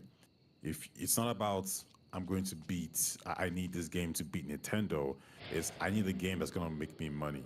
So a game like Baldur's Gate 3, Sony would make a game like Baldur's Gate 3 because that's gonna sell like 15 million copies. Sony's gonna make a game like The Last of Us because it's gonna sell copies, and that's where you're gonna get the competition from. This idea that games quality might reduce is just not true, because if the game quality reduces, well, then you make less money because people don't buy your games, right? So yeah, I think I'm completely in agreement with Dorian's graph that the content is where you're gonna get the competition still. I mean, if you think about it, EA is still competing with Capcom, right? And Bandai Namco and Sega. Like all these guys are still in the same bracket. They're still trying to take your time and money. What the hell? You stuck? No, I just love the buttons on this old game. It pisses me off sometimes. Okay, but anyways, yeah, I love what Jez said a few days ago, because he is playing. He's playing, I think, Ninja Gaiden Black with the Ninja Gaiden 2 Black. Ninja Gaiden 2 Black. Jeez Louise. Tongue twister for me. But anyways, he's playing that one, and he said the biggest enemy is the camera. Yeah. In the game, and it truly is like. And if you think it's bad in that one, play the one that I'm playing, this old ass one, man. Like this isn't even this isn't even the super old one either. I think I think it was Nintendo for me. They were the ones who perfected the camera. Like I remember playing their games, thinking like, why doesn't other developers just mimic what Nintendo does? They seem to have a really good grasp on how to make a good camera to control. Yeah, this the cameras. Yeah, it's pretty annoying in Ninja Gaiden. Drop and release. Jeez Louise. This Ushers guy's in the chat room trying to pick fights. Yeah, he's still mad about stuff. Xbox was like his girlfriend. Hey, bro, like I'm going over to this side now. You know, you can watch. I'm PC. I'm never gonna love Xbox like I loved them. And it's like, bro, like you still gonna support Xbox, just not the same way. But you know, I don't get it because like he's right. Like at the start of the gen, you know, Xbox was all talking fighting talk. You know, they were all like, yeah, let's go. And obviously, you know, the fans are really on board. And obviously, then as soon as they changed strategy, the fans felt like betrayed. And I'll give some kind of credit to the fans who are fighting back, just because it means like they're not like sheep. You know, like you don't tell us to do something, we just do it. You know, we buy into what you're doing and saying because we believe in what you're doing and saying. But if we don't believe in it, then yeah, we're gonna let you know. My only critique is that the fandom element. It's so bizarre. Like I think when we forget that we're not, it's like being fan first as opposed to being consumer first. That's the part that is, you know, is really strange to me. That's why when these dudes are like, oh, get rid of Game Pass and make everything exclusive, I'm like, wait, what? Why? How? Like, why would we do that? You know, but these dudes are like, no, we want this to be exclusive. Crow, what console do you primarily game on? Well, I'm mainly a PC gamer, but like, you know, with the rising costs, like a lot of these modern games, they're requiring like a upgraded CPU, and like I have to like upgrade my motherboard and everything. It's just, yeah, I think I'm done for like upgrading PCs for now. It's just a pain right now, like with the rising costs and everything. Yeah. Are you looking forward to Assassin's Creed? I mean, like the gameplay that was shown, it kind of looks kind of rough, to be honest. I don't know if I feel like I'm a huge Assassin's Creed fan, but like with this one, I don't know about that. Like I do like the stealth focused gameplay of like the girl character. Yeah. God damn it. But yeah, still like when they get to those fights, those one-on-one fights, it does look pretty rough. I think, to be honest, like the Valhalla combat style was really good, but this one they're kind of like doing a different like spin on it. I'm not really feeling this combat style. It's kind of like, you know, like Mirage in a way, but just a little bit better. But yeah, I don't like that style, that new style that they're going for. It's kind of okay. Yeah, it's kind of bad. Yeah, I'm the opposite. I'm really looking forward to this. I'm not too sure if I'm feeling the whole you can't hunt animals down, because I thought that was really fun. Like it was fun in Assassin's Creed to do that. But next gen Assassin's Creed game, better graphics, you know, story looks interesting. At least, you know, they're doing a lot of cutscenes. I'm interested in that.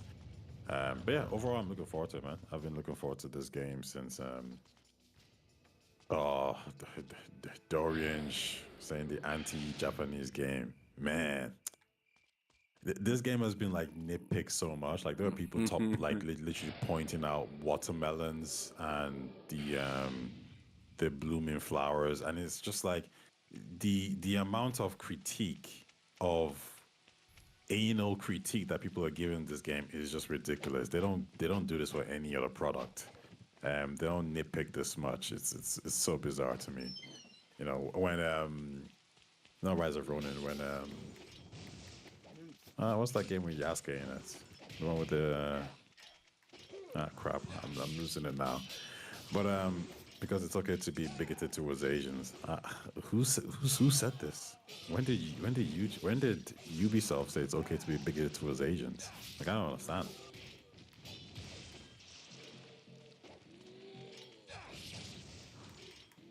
These are some wild claims that you're saying, Dor. If you want to talk about, insensitive things, I mean, you can, I suppose, yeah, and that's fine. But I just find it interesting that I don't know what do you mean. I don't care about what about Ubisoft being bigoted towards Asians. What did they say that made them like racist towards Asians? Again, if people want to talk about insensitive topics or whatever, like that happens every time. I mean, didn't something similar happen when Insomniac made a mistake with the flags? Then something happened similar as well when Marvel Rivals, when they made the main character a little bit lighter skin. I've watched Japanese animes where like they've depicted black people in not the greatest way, in very heavy stereotypes. And I always say the same thing, which is like, yeah, I mean, shit happens. Like it's it's not that deep. But these people who are so sensitive to everything, they're insane. They're all insane. And anyone who nitpicks so much has an agenda. They don't really care about these things because you notice that when it comes to other products, they don't actually care that much. It's only a specific product that they complain and moan about. Wow. Also, they're saying that they took the boy Yasuke off the marketing. Do you know what I'll say? Yeah, I will say yes. There's been a change where he hasn't been as prominent as he was before in the past. But again, that's not even a bad thing. That's not a bad thing. It's so normal and natural. Like I don't get these people. You can never please these motherfuckers. Sorry for cursing. I really hear you guys, so it's funny. They're always gonna have something to say. No matter what it is. They have something. Because when you go to a place, you depict their culture do accurately. It's so funny because I think it was Marvel Rivals again that they were shown. Sorry, it was Genshin Impact that they were shown like some breakdancing character or whatever it is, rollerblading, which from what I remember, it's African American culture, and like, did you go and attack them for it and say, hey, you take it from a different like when did this cultural vulture nonsense happen? I really hate it. This idea of like, you like even like what do you mean depict it accurately? Like what is inaccurate? These come for it's disrespectful. Yeah, I mean, but is Ubisoft's Assassin's Creed Shadows the first game to disrespect the culture? If that's what I'm trying to put it. Did we go crazy at Genshin when they? Sorry, even was it Final Fantasy 16 when they said no, we're going for a European culture, but then they have like Arabic looking cultural elements in it. Like, did the Europeans go crazy saying this isn't our culture? What the hell is this here? Did Arabs go on a freaking binge on a crazy spree attacking Final Fantasy 16, saying, "Hey, you're using our culture elements, but there's no brown people in this game"? Like, what are we talking about? This is so bizarre. You do gotta keep it like if we're gonna be mad about that, we got because not that long ago, K Mega made a real big deal, and many others, and like including but I've never really been a big fan of Final Fantasy, so I never really made a big deal out of it. Mm-hmm. But there were some people that really didn't enjoy how they said that there are no black people in this game because of because of like the time or like like that type of mythology didn't allow for that to make any sense, and it really honestly didn't make any sense what they were saying, but nobody really paid too close attention to it, and it just kind of brushed right by.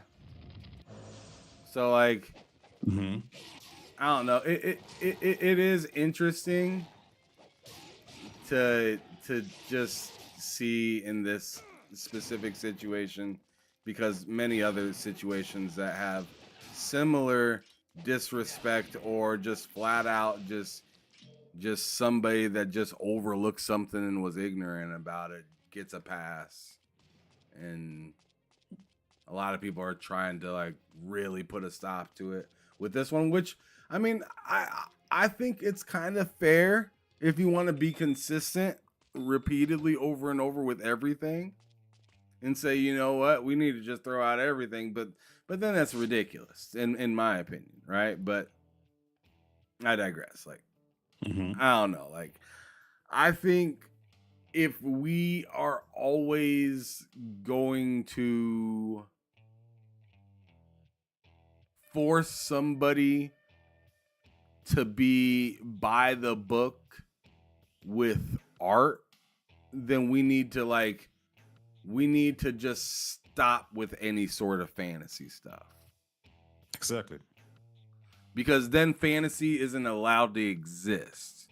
If we have to be statistically correct about things that we know were probably not real. Like, no matter what video game that you make, that's not gonna be the way it happened.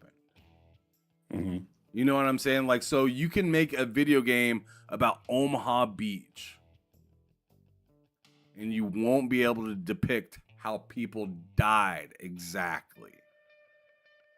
And some people were extremely disrespected, right? But maybe they'll just be shown as getting shot, or, you know, maybe something was said to somebody, you know, or, you know, a specific thing happened. But we have to remember that these are video games that are to be played to have fun.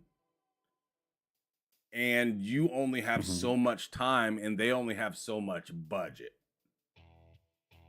So they have to make the story make sense, have you have fun, but maybe that asks for, hey, maybe we just don't touch real things at all and just keep it purely fantasy, right? Which I kind of think is probably the better idea of them all, is just to like, yo, let's keep history out of it and keep fantasy to fantasy, history to history. But yeah, if we're gonna be mad at this game, then we gotta be mad at at all the other things preceding it and succeeding it. Yeah, listen, Doran's just saying like you gotta get it, like almost like you have to be like perfect. No, you don't have to be perfect. When Resident Evil 4 went over to to Spain, they weren't perfect, and no one went crazy about them. You know, when they went over to like, I'll give you an example. Even Black Panther, like I know some people who are like, yeah, they didn't get that right at all. You know, they got a lot of African things wrong there. So what? Like, I mean, it's not that deep, right? There's so many games we can even think about. Like, I'm sure even like some of the old Spider-Man games, whatever it is, they maybe got some things wrong about New York. I'm sure there's some Japanese people who make games about American stuff. Ooh, even Cyberpunk, right?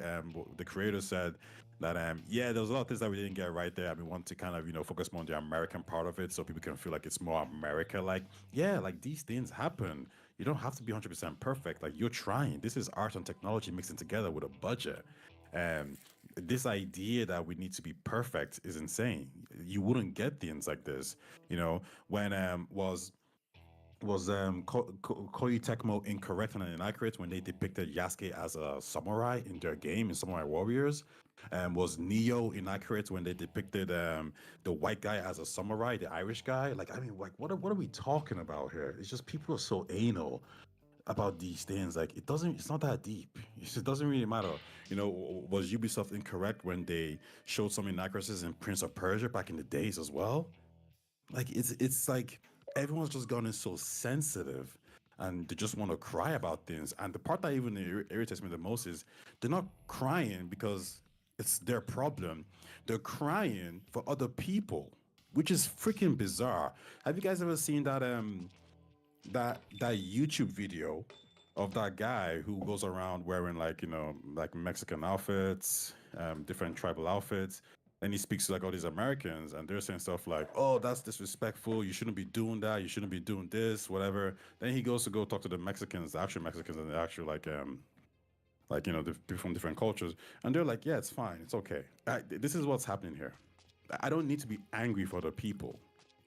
And I mean, when people say things like whataboutism, which is what Dorian just saying right now, my response is, my response to that statement would be, okay, but why do you care about this specific one when others, you don't care about the other ones? That's the part that I think is insane. It's because you're part Japanese, like you're half Japanese. Okay, I mean that's fine. Are you really offended? Like, is it to you, like, are you offended, or is somebody telling you to be offended? That's what I always ask people, because when they tell me these things, it doesn't sound like they actually feel this way. It sounds like somebody's telling them to feel this way.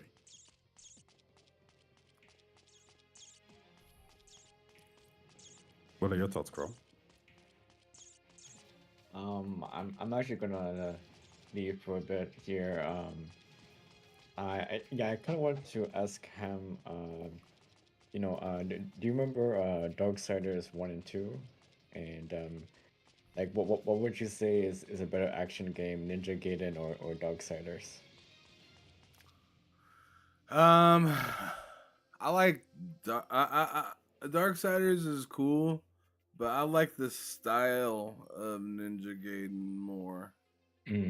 Yeah. Darksiders more or less feels kind of like a Marlo Briggs or a what is the other game that I'm thinking of called? Darksiders 1, 2, yeah, it feels kind of like Marlo Briggs, and I don't know, it feels kind of like an older, like a little bit of older God of War kind of style.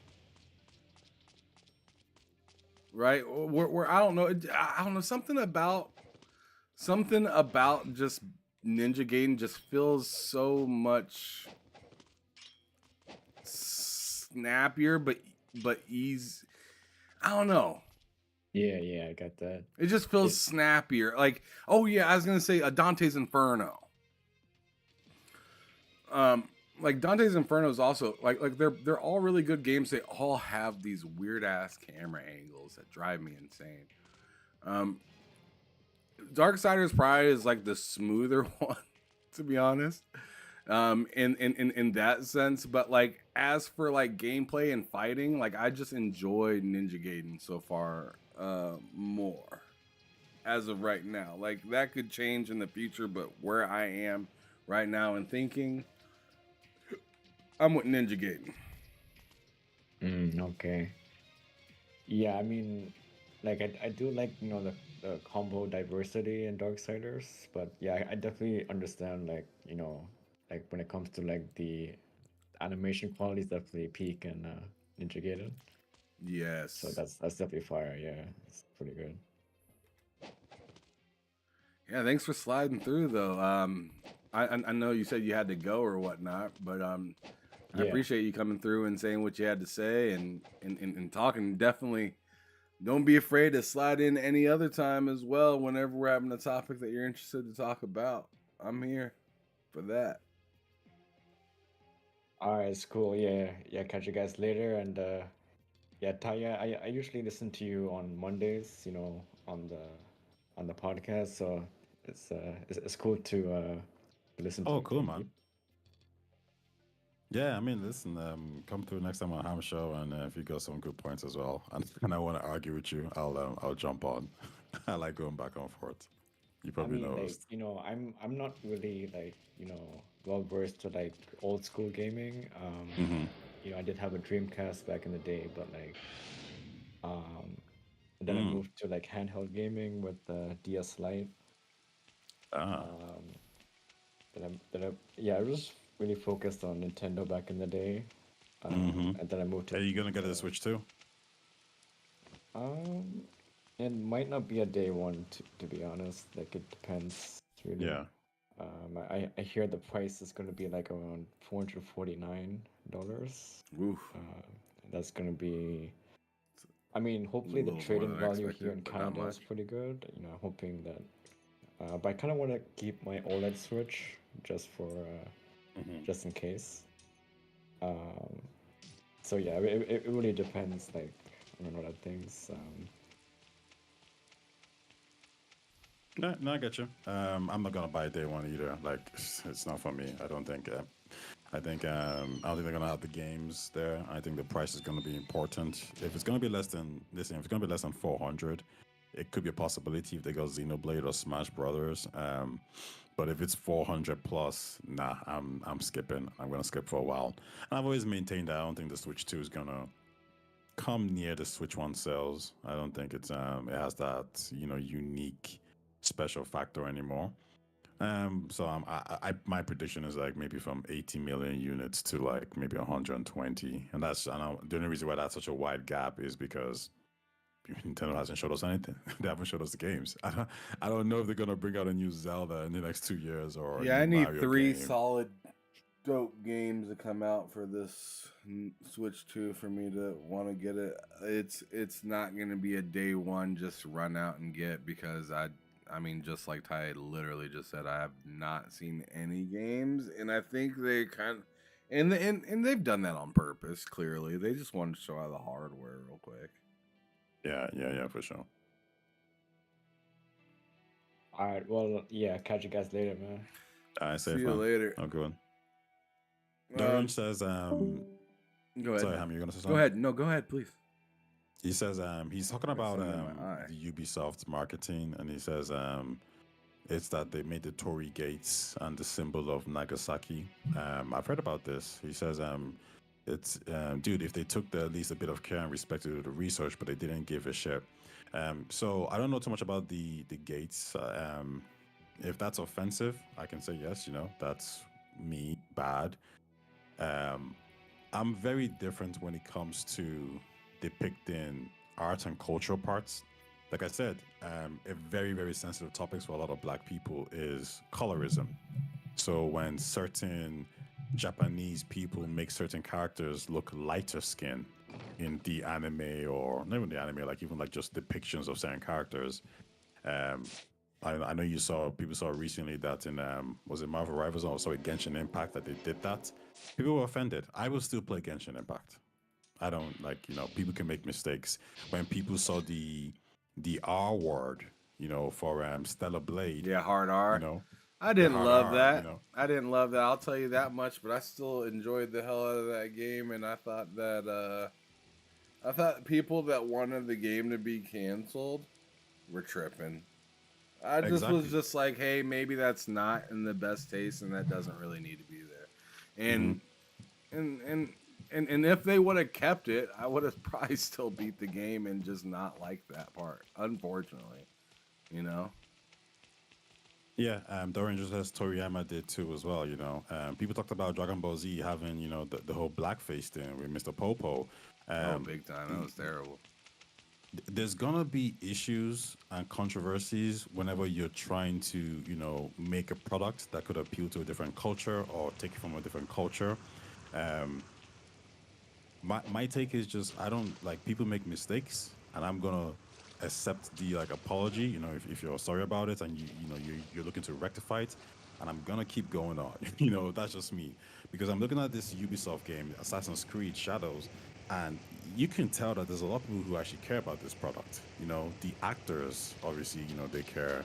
The developers who are making the game care. Now the marketing team might fall short. The guys who are doing the research might fall short.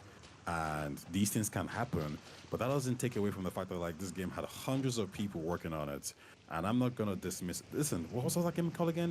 The Russian game. Atomic the Heart? Russian Atomic Heart. You know, it had the racist part in it, right? You know, the video with the racist stuff. Oh And yeah, that was pretty. and terrible. listen, they that happened and they took it out. So yo, you know, insensitivity. Sorry about that. I didn't say y'all didn't do enough research. Y'all are this, y'all are that. I'm just like, no, okay. If the game's good, game's good. They've taken it out, so okay, let's check out the game. And the issue I have with people is that they're so sensitive to these mistakes, and I don't give you any grace whatsoever. It's bizarre. So even when I heard the Final Fantasy 16 stuff, and people were like, "Oh, they don't have black people," or you know, there's like they're using Arabic stuff. I'm like, who cares? Is the game good or not? That's all. That's all that matters to me. Is the product good? And that's it. Do you tell a good story? If you tell a good story, I'm gonna go play it. Yeah, So I had a Dorian- hard time.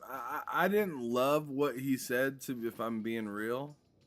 But like I said, I just didn't have any affinity for Final Fantasy, so I'm not gonna make it up. And I feel like I feel like too many people try to get into a lane that doesn't make sense for them. Right? So like if I were to try to get everybody to see it my way, yet I'm not playing the game, nor was I ever gonna buy the game, then you know what I mean? Then what am I doing? Yeah. You know, like it kind of reminds me, like,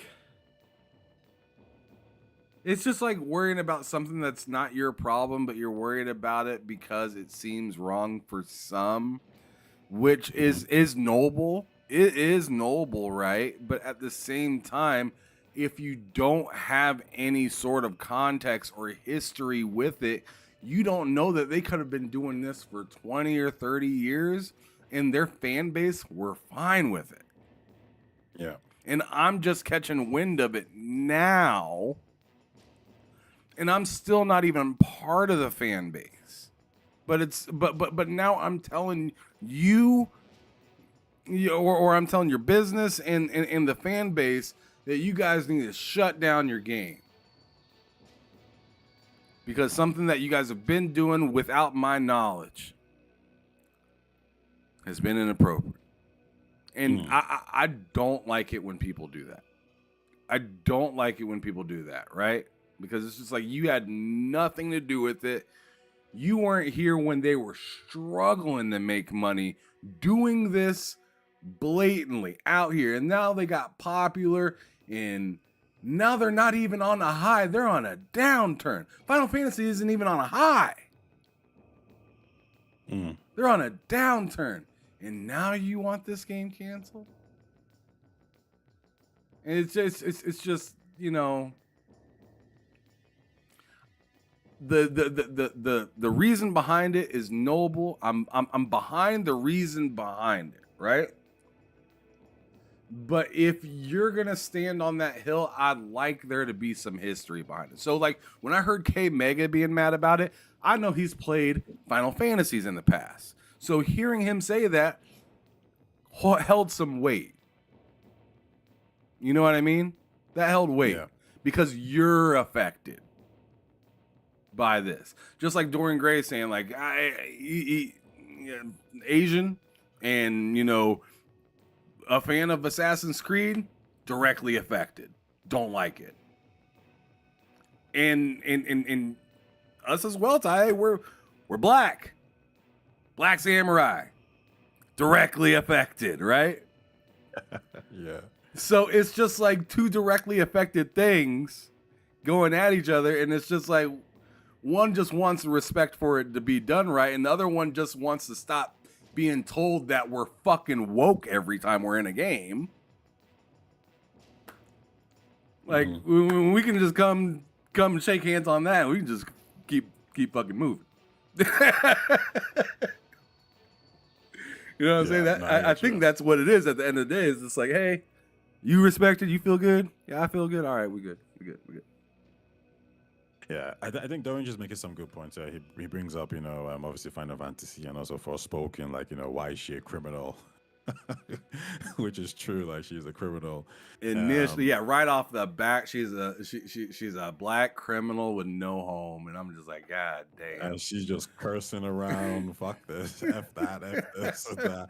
Yeah, listen, Durange. I think one thing I've just learned, just from talking with you there is that like you're consistent on these points. A lot of people who are making these complaints are not consistent, and they're using them more from a cultural war perspective. And I think that's why maybe I respect your opinion a lot more, just because it seems like across the board you're like, nah, like I have certain morals and standards.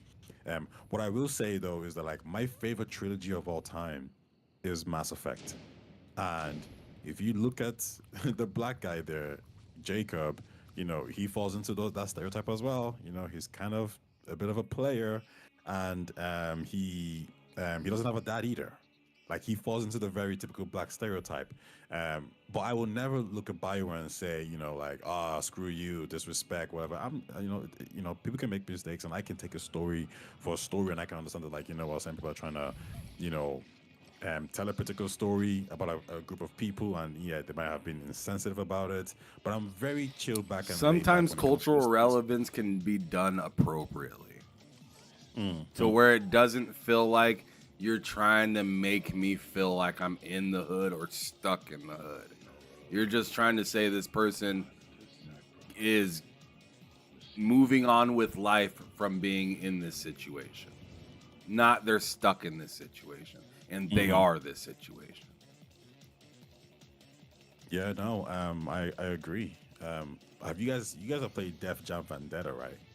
Oh, of course. That game is fantastic. It's a fantastic game that leans into a lot of stereotypes. Oh, 100%. Black community in United States. It's just like a Blitz game. That's a complete stereotype football game. There you go. I freaking love it. I absolutely love Def Jam, and I want a sequel. I don't want anybody coming saying, no, we need to change certain things, because no. I want a sequel to Def Jam. Obviously you can write the story better, but I want a sequel, and I think these things can happen. I'm just not too crazy about it. I'm not the kind of person who judges, and like I said, mistakes do happen, and I just take it and go. So with Assassin's Creed Shadows, I'm just looking at it from a specific game point of view.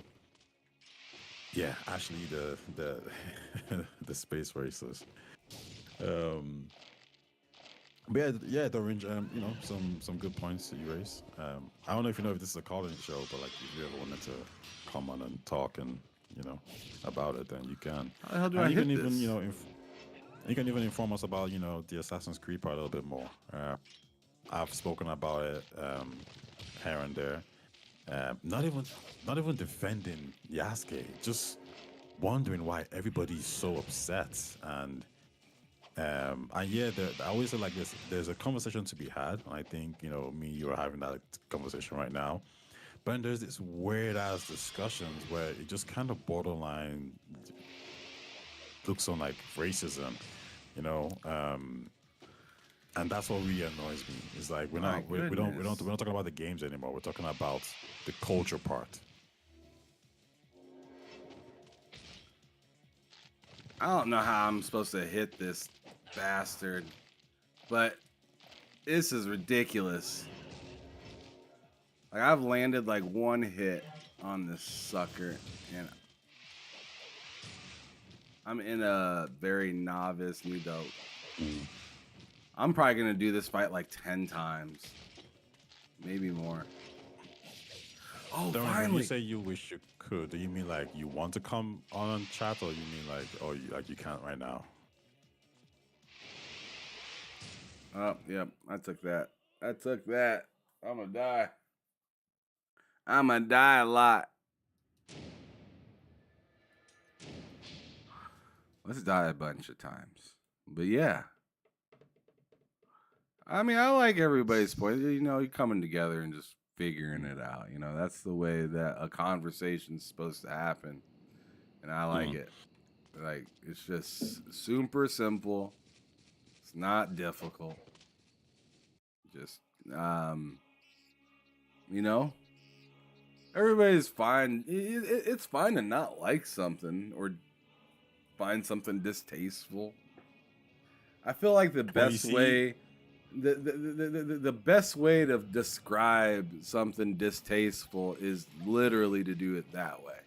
Describe its distaste while keeping it relevant to why it's distasteful, instead of just like I hate when people call things shit, or people just leave it, or it's garbage, or it's worthless, or like I don't know, man. Like to me, those kind of descriptions, just quick, easy, woke stuff like that, like just 1-2 answer or 1-2 word answer descriptions to try to describe something that might be somebody's life work, to me is just insane. Like, you gotta describe shit if you want any sort of understanding, or else you're just gonna be, or else you're no better than the people you complain about. Oh, listen, this is like one of the things I always say, like whenever I hear people say this statement of like, you know, like either like woke or DEI, or well, even the statement that you said earlier, which is like, oh, it's okay to like not like something, like, which is true. But my question is always, okay, but why don't you like something? Like, what is the reason? I think that's when you really start to separate the people who are like genuine and people, because right now, like from what like Doringer was saying, he was saying the surface level takes. I mean, like, you know, just off the bat, like things that these people who are controversial would say.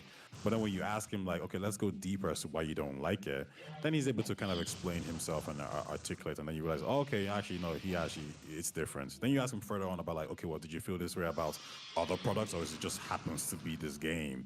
And he's like, no, I feel this way about for Final Fantasy, and, you know, he mentioned for Spoken, all this kind of stuff as well, which I think that's when you realize, like, okay, this is a genuine guy who actually feels this way. I might disagree with him, but, you know, I can at least say he's consistent on that front.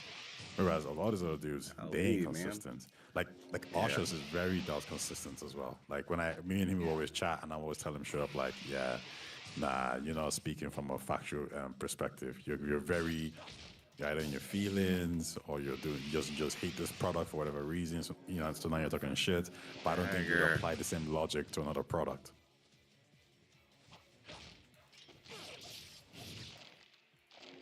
Oh my goodness, this motherfucker stinks. Is Ninja Gaiden harder than because I've played Ninja Gaiden and it's a very hard game. Is it harder than like the Souls games? It depends on what you want to like call that exactly. Because I mean, Souls games to me just are hard in the sense of like you got to know, like, I feel like striking in Souls games are kind of harder. I feel like dodging in this game is what's hard. Like, I feel like it's hard for different reasons, but they're both a bitch. I wouldn't. You caught me? Like, now all of a sudden I can't hit this bastard. Richie says, right now when you write South of Midnight, the first results are grifters. And when they react to the gameplay, they call the game ugly and boring. They're just angry that a DEI game actually looks good.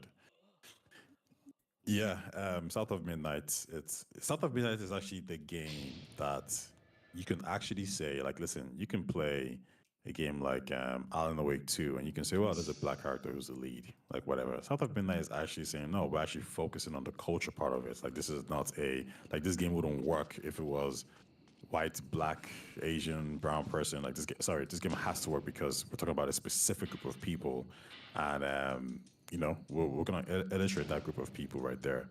So South of Midnight is a game that they should all probably be saying, like, oh, this is actually how it should be done correctly, but that's not what they're saying, right? They're angry. They're upset. Osho says, Taya, did you just say I'm inconsistent, bro? Yes. Extremely inconsistent. This is terrible.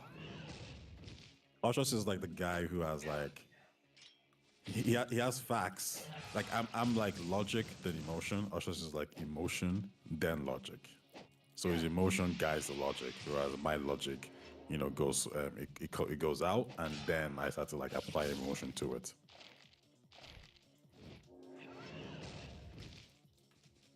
You too. I think I got a message from Loke. I think we're on in 30 minutes. So. Yeah, you guys are.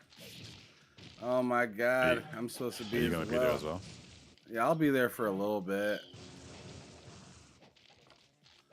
Oh my God, man, this is awful. This is just awful.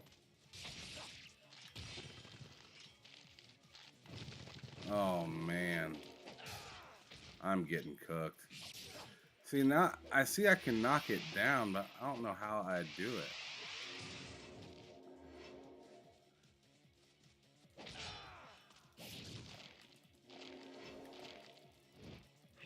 This is a B.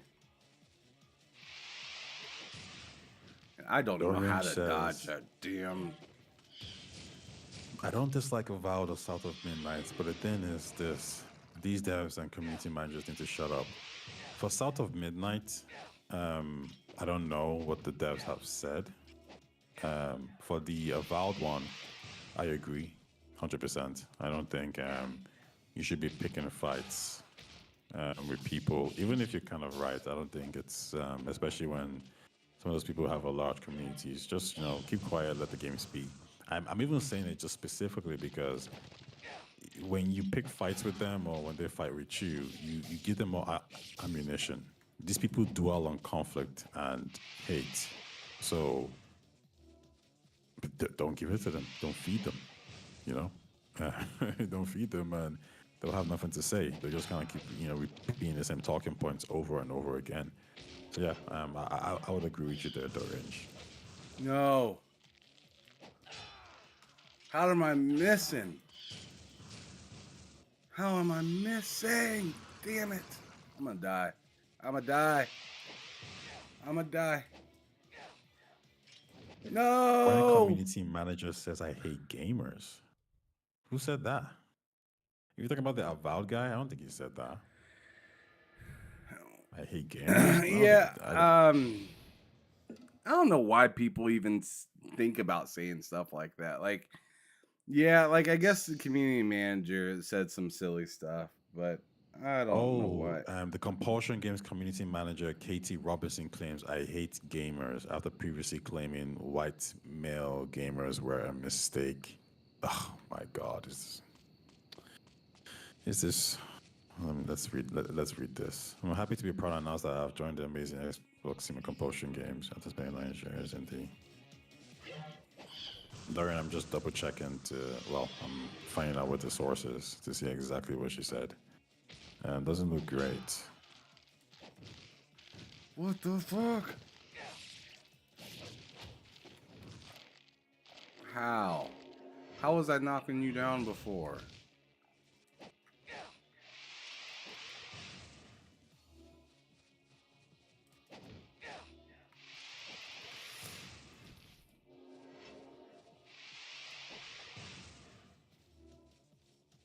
Land.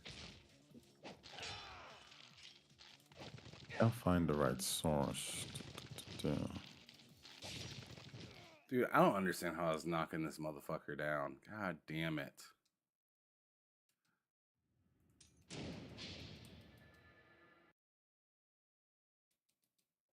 Software tried to do Ninja Gaiden. They made a game called Ninja Blade and it never took off back in the 360 days. Taye, you've been on the blasphemy, bro. Nah, I'm just speaking the facts. Facts.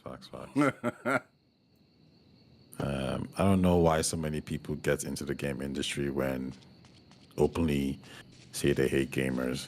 I'm interested to know what the context of that was, but because when they say they hate gamers by itself, I don't like for example, I say gamers are freaking moan bags. I say gamers are very entitled and sensitive. It doesn't mean I don't like games. It just means that I find the community can be very entitled in comparison to maybe other groups.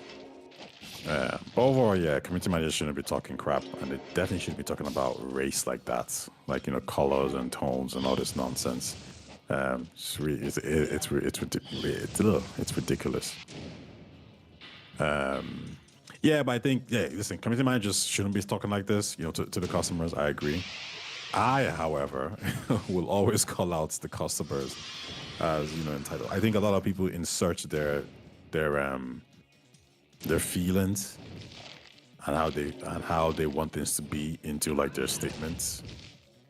So that's where I can be critical. Like I was talking to these guys who were saying, GTA can't release for 100. No one's gonna buy it. It's like that's such a ridiculous take. I mean, we all know it's a ridiculous take, but these dudes will say that because in their feelings, it's like 100 is too much for me. So okay. Just because it's too much for you doesn't mean it's too much for me or anyone else, right? Dude, how was I hitting you? You need to get good, bro.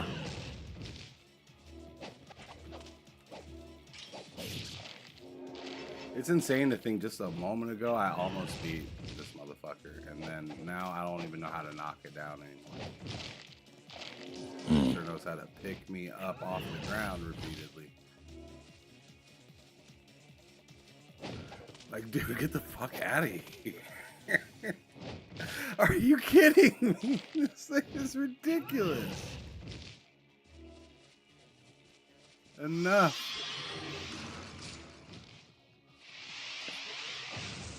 Oh.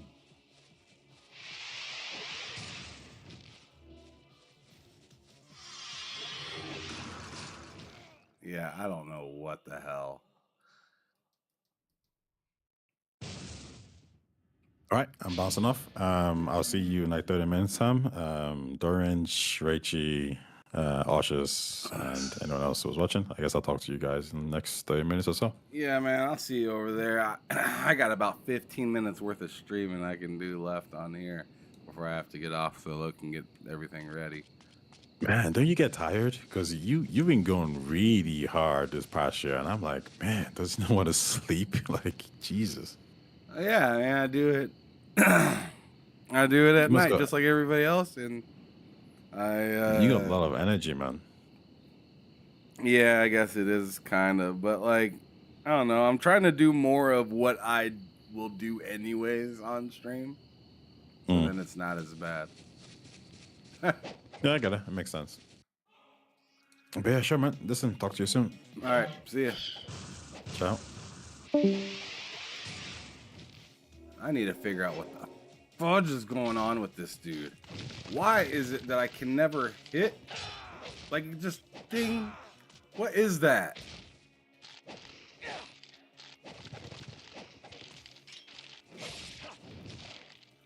I know I need to hit it like in that chest cavity part, but it's like I was able to swing right through it and knock him out before, and now I can never do it. It's confusing as hell. See, like right there, I got it. Why can't I ever do that any other time?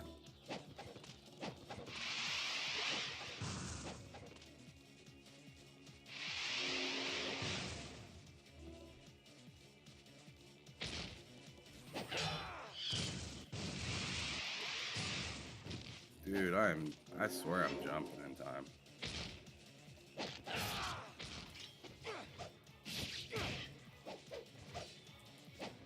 You know what? I know it's probably a bad time to try this right now, but I'm gonna go to my big nasty. To the big nasty, alright? We're going to the big nasty. I defeated a dragon yesterday with this motherfucker. Oh no. God, I hate that move. Stop doing that.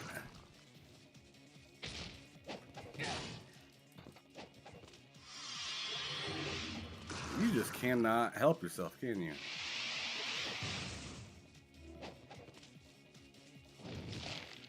Oh, I love how my camera just flipped around and all of a sudden I just can't see anymore.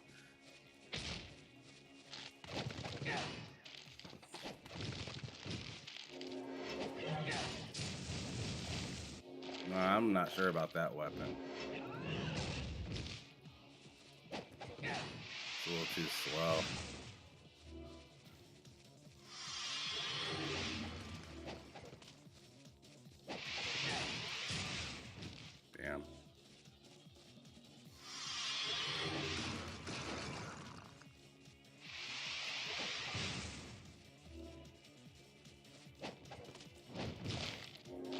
fuck out of here, man. Just land.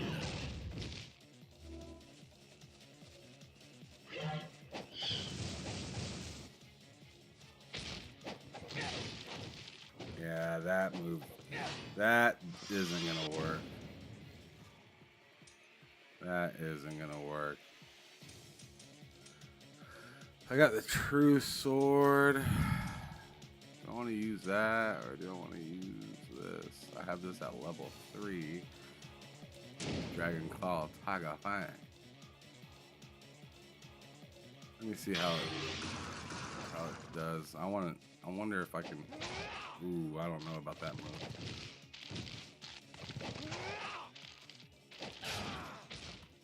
Ooh. I love how I was hitting them right there and it just didn't fucking count.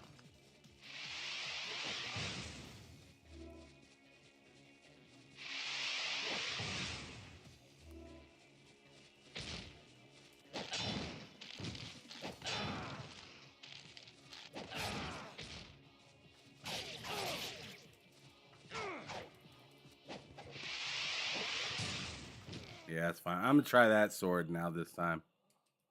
I'm gonna try that sword now this time.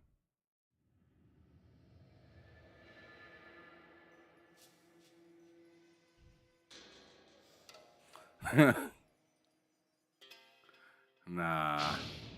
I thought I was gonna impress her with a bigger sword. Big old big Brutus. Nah, she likes 2 swords. I'm gonna have to get her with that.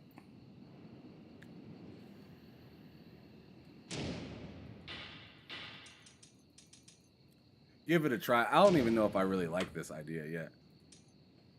This sword's interesting because I could get health back from it, but it doesn't give you that much health back, and you really gotta be fucking them up to get health back from that sword.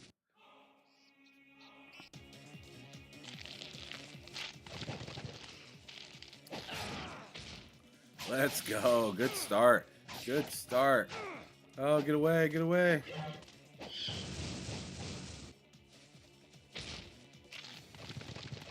Oh no, I meant to jump. You bastard. Oh, bastard. Not a bad start, though. Yeah.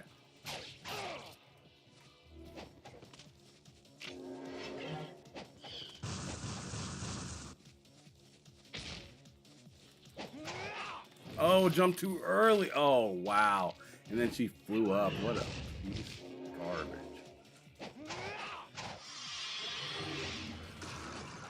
Whew. What the hell jump was that? She's like pump faking. Stop pump faking. Come get this work.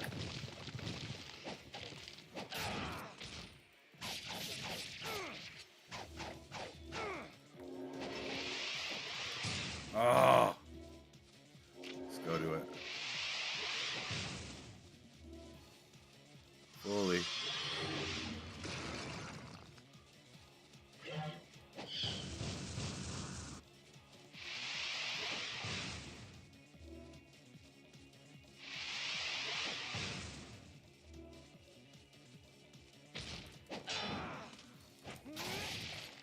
Oh, you bastard. Ooh, I didn't want to do that.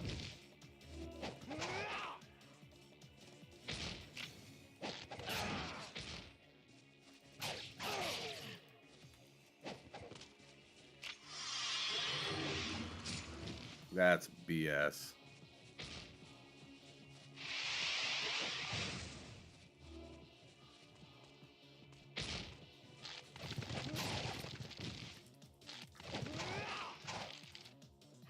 Oh, too late.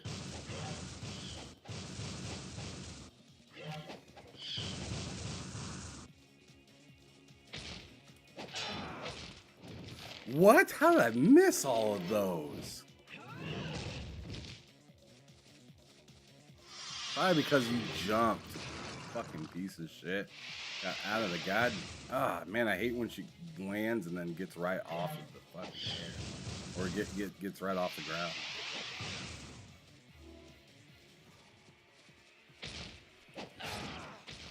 Yeah. God, you don't get it.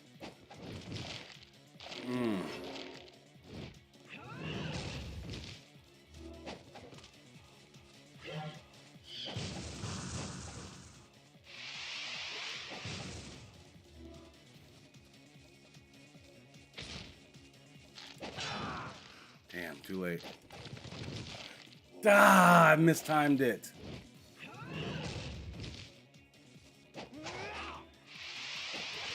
That was a bad idea. I don't know why I attacked right there. Oh my goodness. Come on. See, I got 7 to 10 minutes max. Hopefully I can get it. I want to get it before I get off the stream.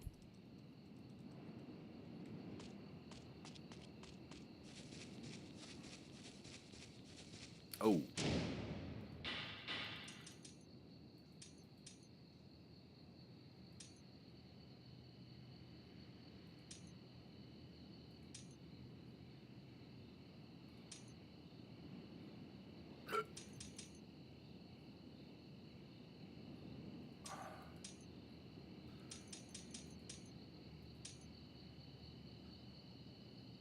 Huh. Yeah, let's stick with the true. All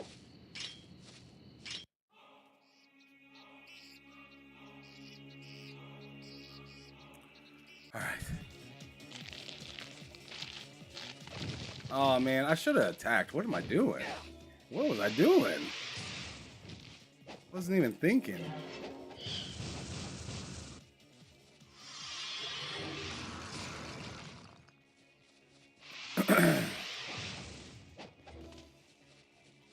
Need something that can hit her right in that chest cavity. And now I just need her punk ass to land. Come on, hit it in the chest. How do you keep missing? That's what drives me insane is I don't know how I'm missing. I feel like I'm aiming right at it.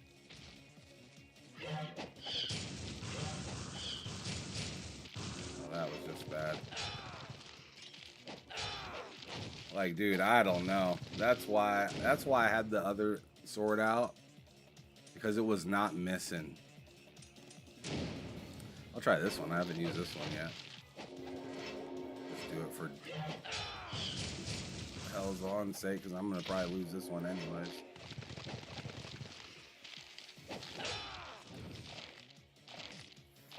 I'm going to definitely lose this one. I hate it when I cannot hit what I want to fucking hit. It drives me insane in this game.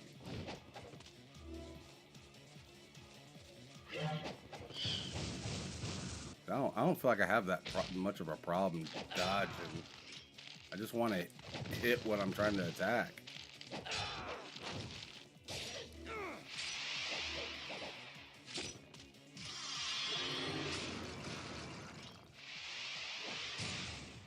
Thank you. Going back to the tiger sword, because that was ass.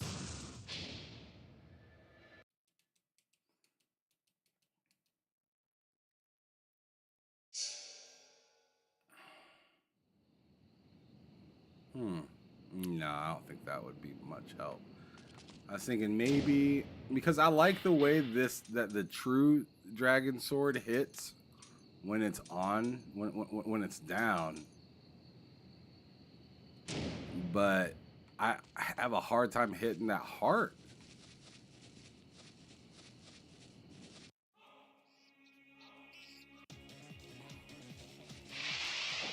Oh wow, you're up this time to start. That's great. It's a different way. I did the same thing but missed. See? I don't understand why I can't hit it with the other one. Okay, whatever.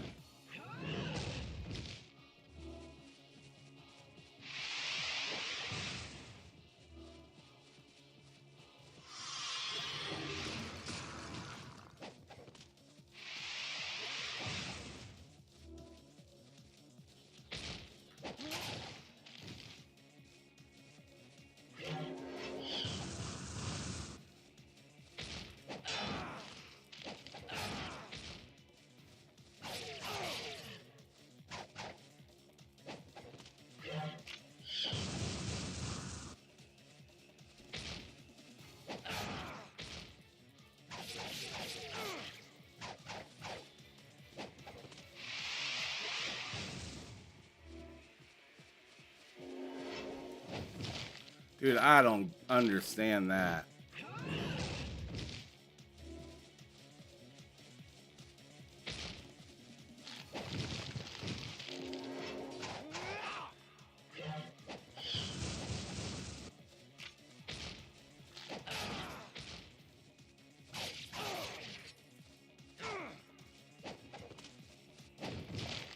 Dude, I hate that move so much.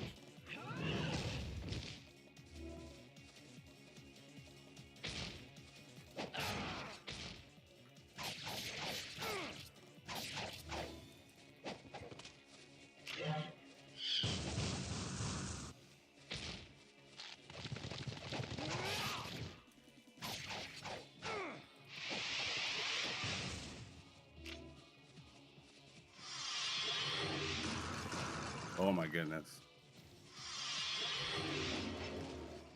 I panicked.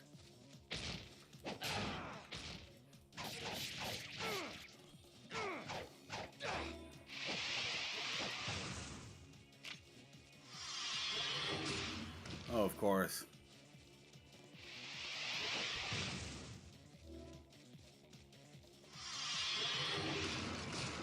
Of course. Of course. This is stupid. Land.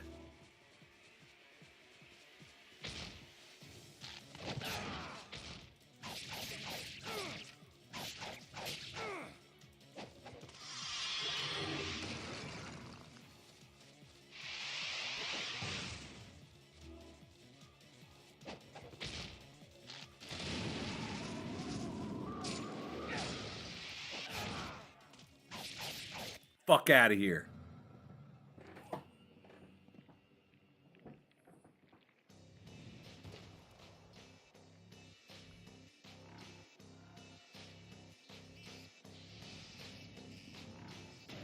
Now the time of the awakening is truly at hand.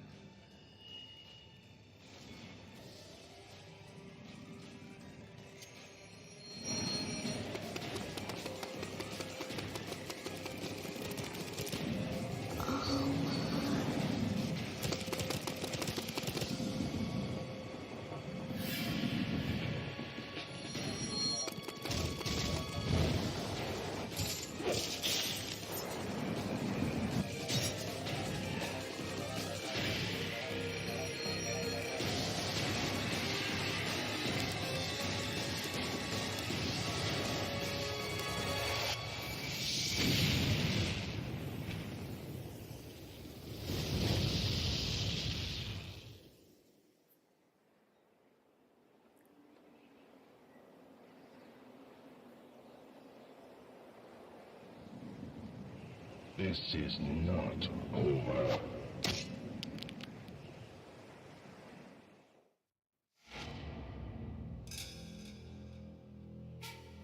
Yay.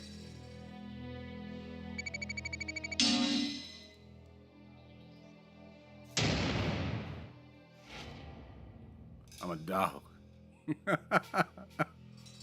I'm a dog. All right. Let me save this shit because I don't want to do that again. Let me save this joint. Then I gotta get up out of this motherfucker. I guess I can continue where I don't know. I don't know. I might keep playing this tonight. But then again, if I don't beat it tonight, I'll definitely keep playing tomorrow. I just need to find somewhere to save it because this game is fickle like that. This game is fickle like that. If you don't save, it will not care to remember. Even if it's on a series, it don't care. I'm saving twice. Fuck that. Give me 2 slots.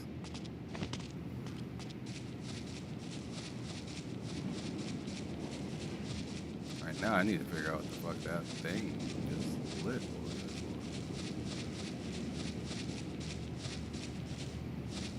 Oh, that's just the end. That's the end of the room. What's this?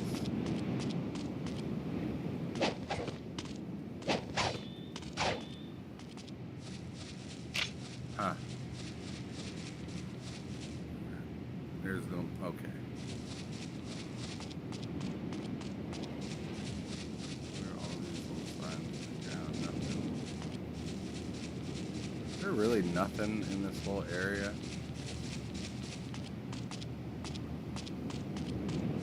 That's it. I just go back now.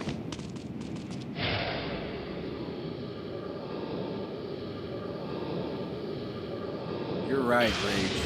I thrust you, and I took the dub.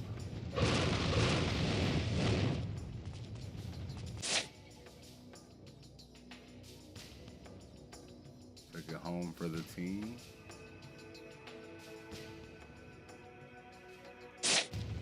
I don't think I'm going the right way.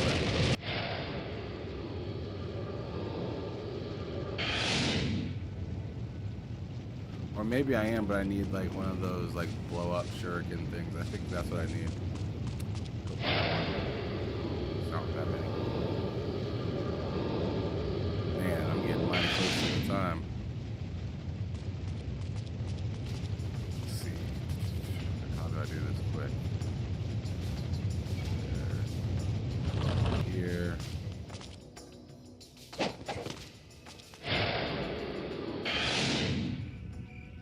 Trying to remember, where did I go all through to get there?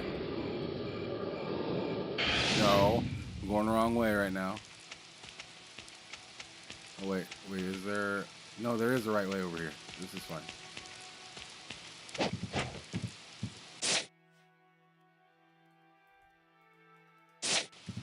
Okay. Village.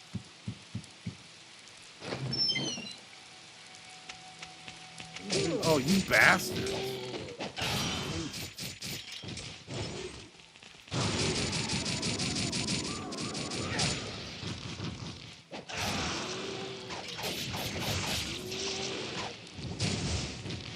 You got time.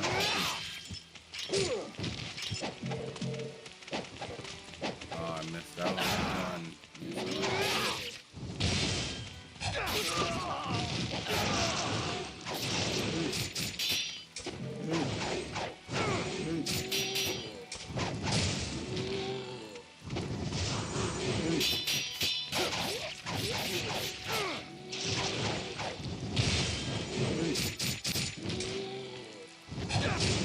Oh, you bastard.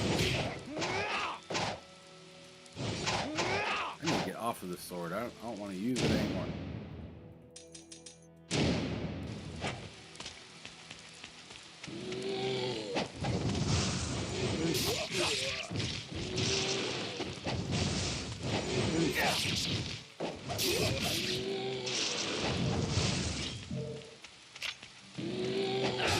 Fuck out of here.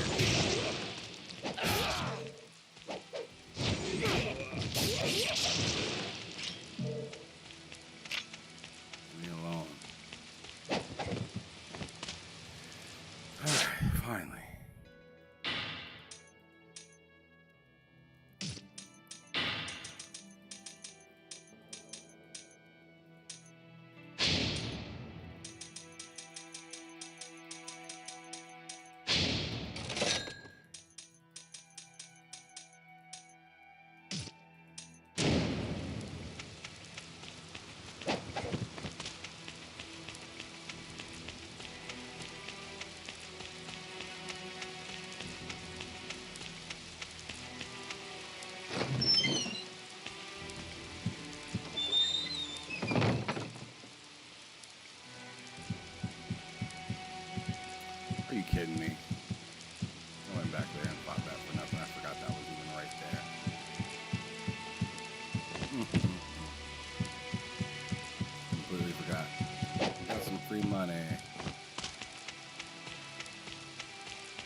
doesn't work,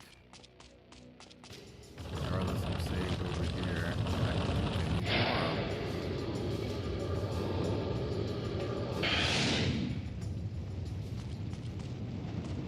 Save first in case it doesn't work.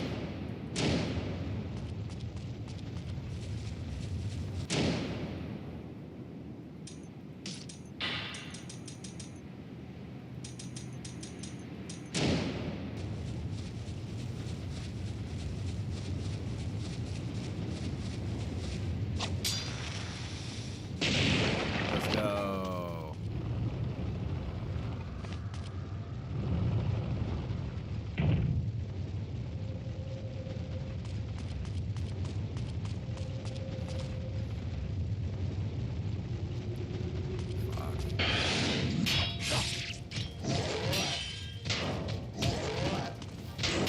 Oh, we gotta talk for this. Yeah, I gotta go.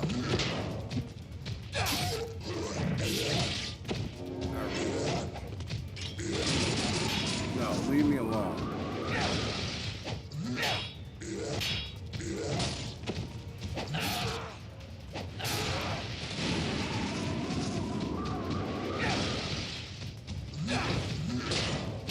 Whoa, what the fuck does he have? Whoa, whoa. Oh my god.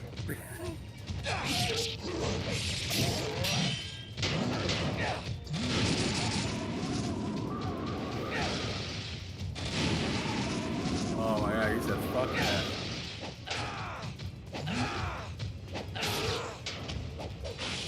Oh my god. Oh my god. Okay, yeah, we're not doing that. Yeah, I gotta get out of here, y'all. Hey, it was good kicking it with y'all. I'm gonna see y'all here in just a little bit, literally in just a little bit over with Loke. I'm gonna hang out with him for like a half hour to an hour. I'll see y'all here in just a little bit. See ya. Keep it gaming, keep it moving.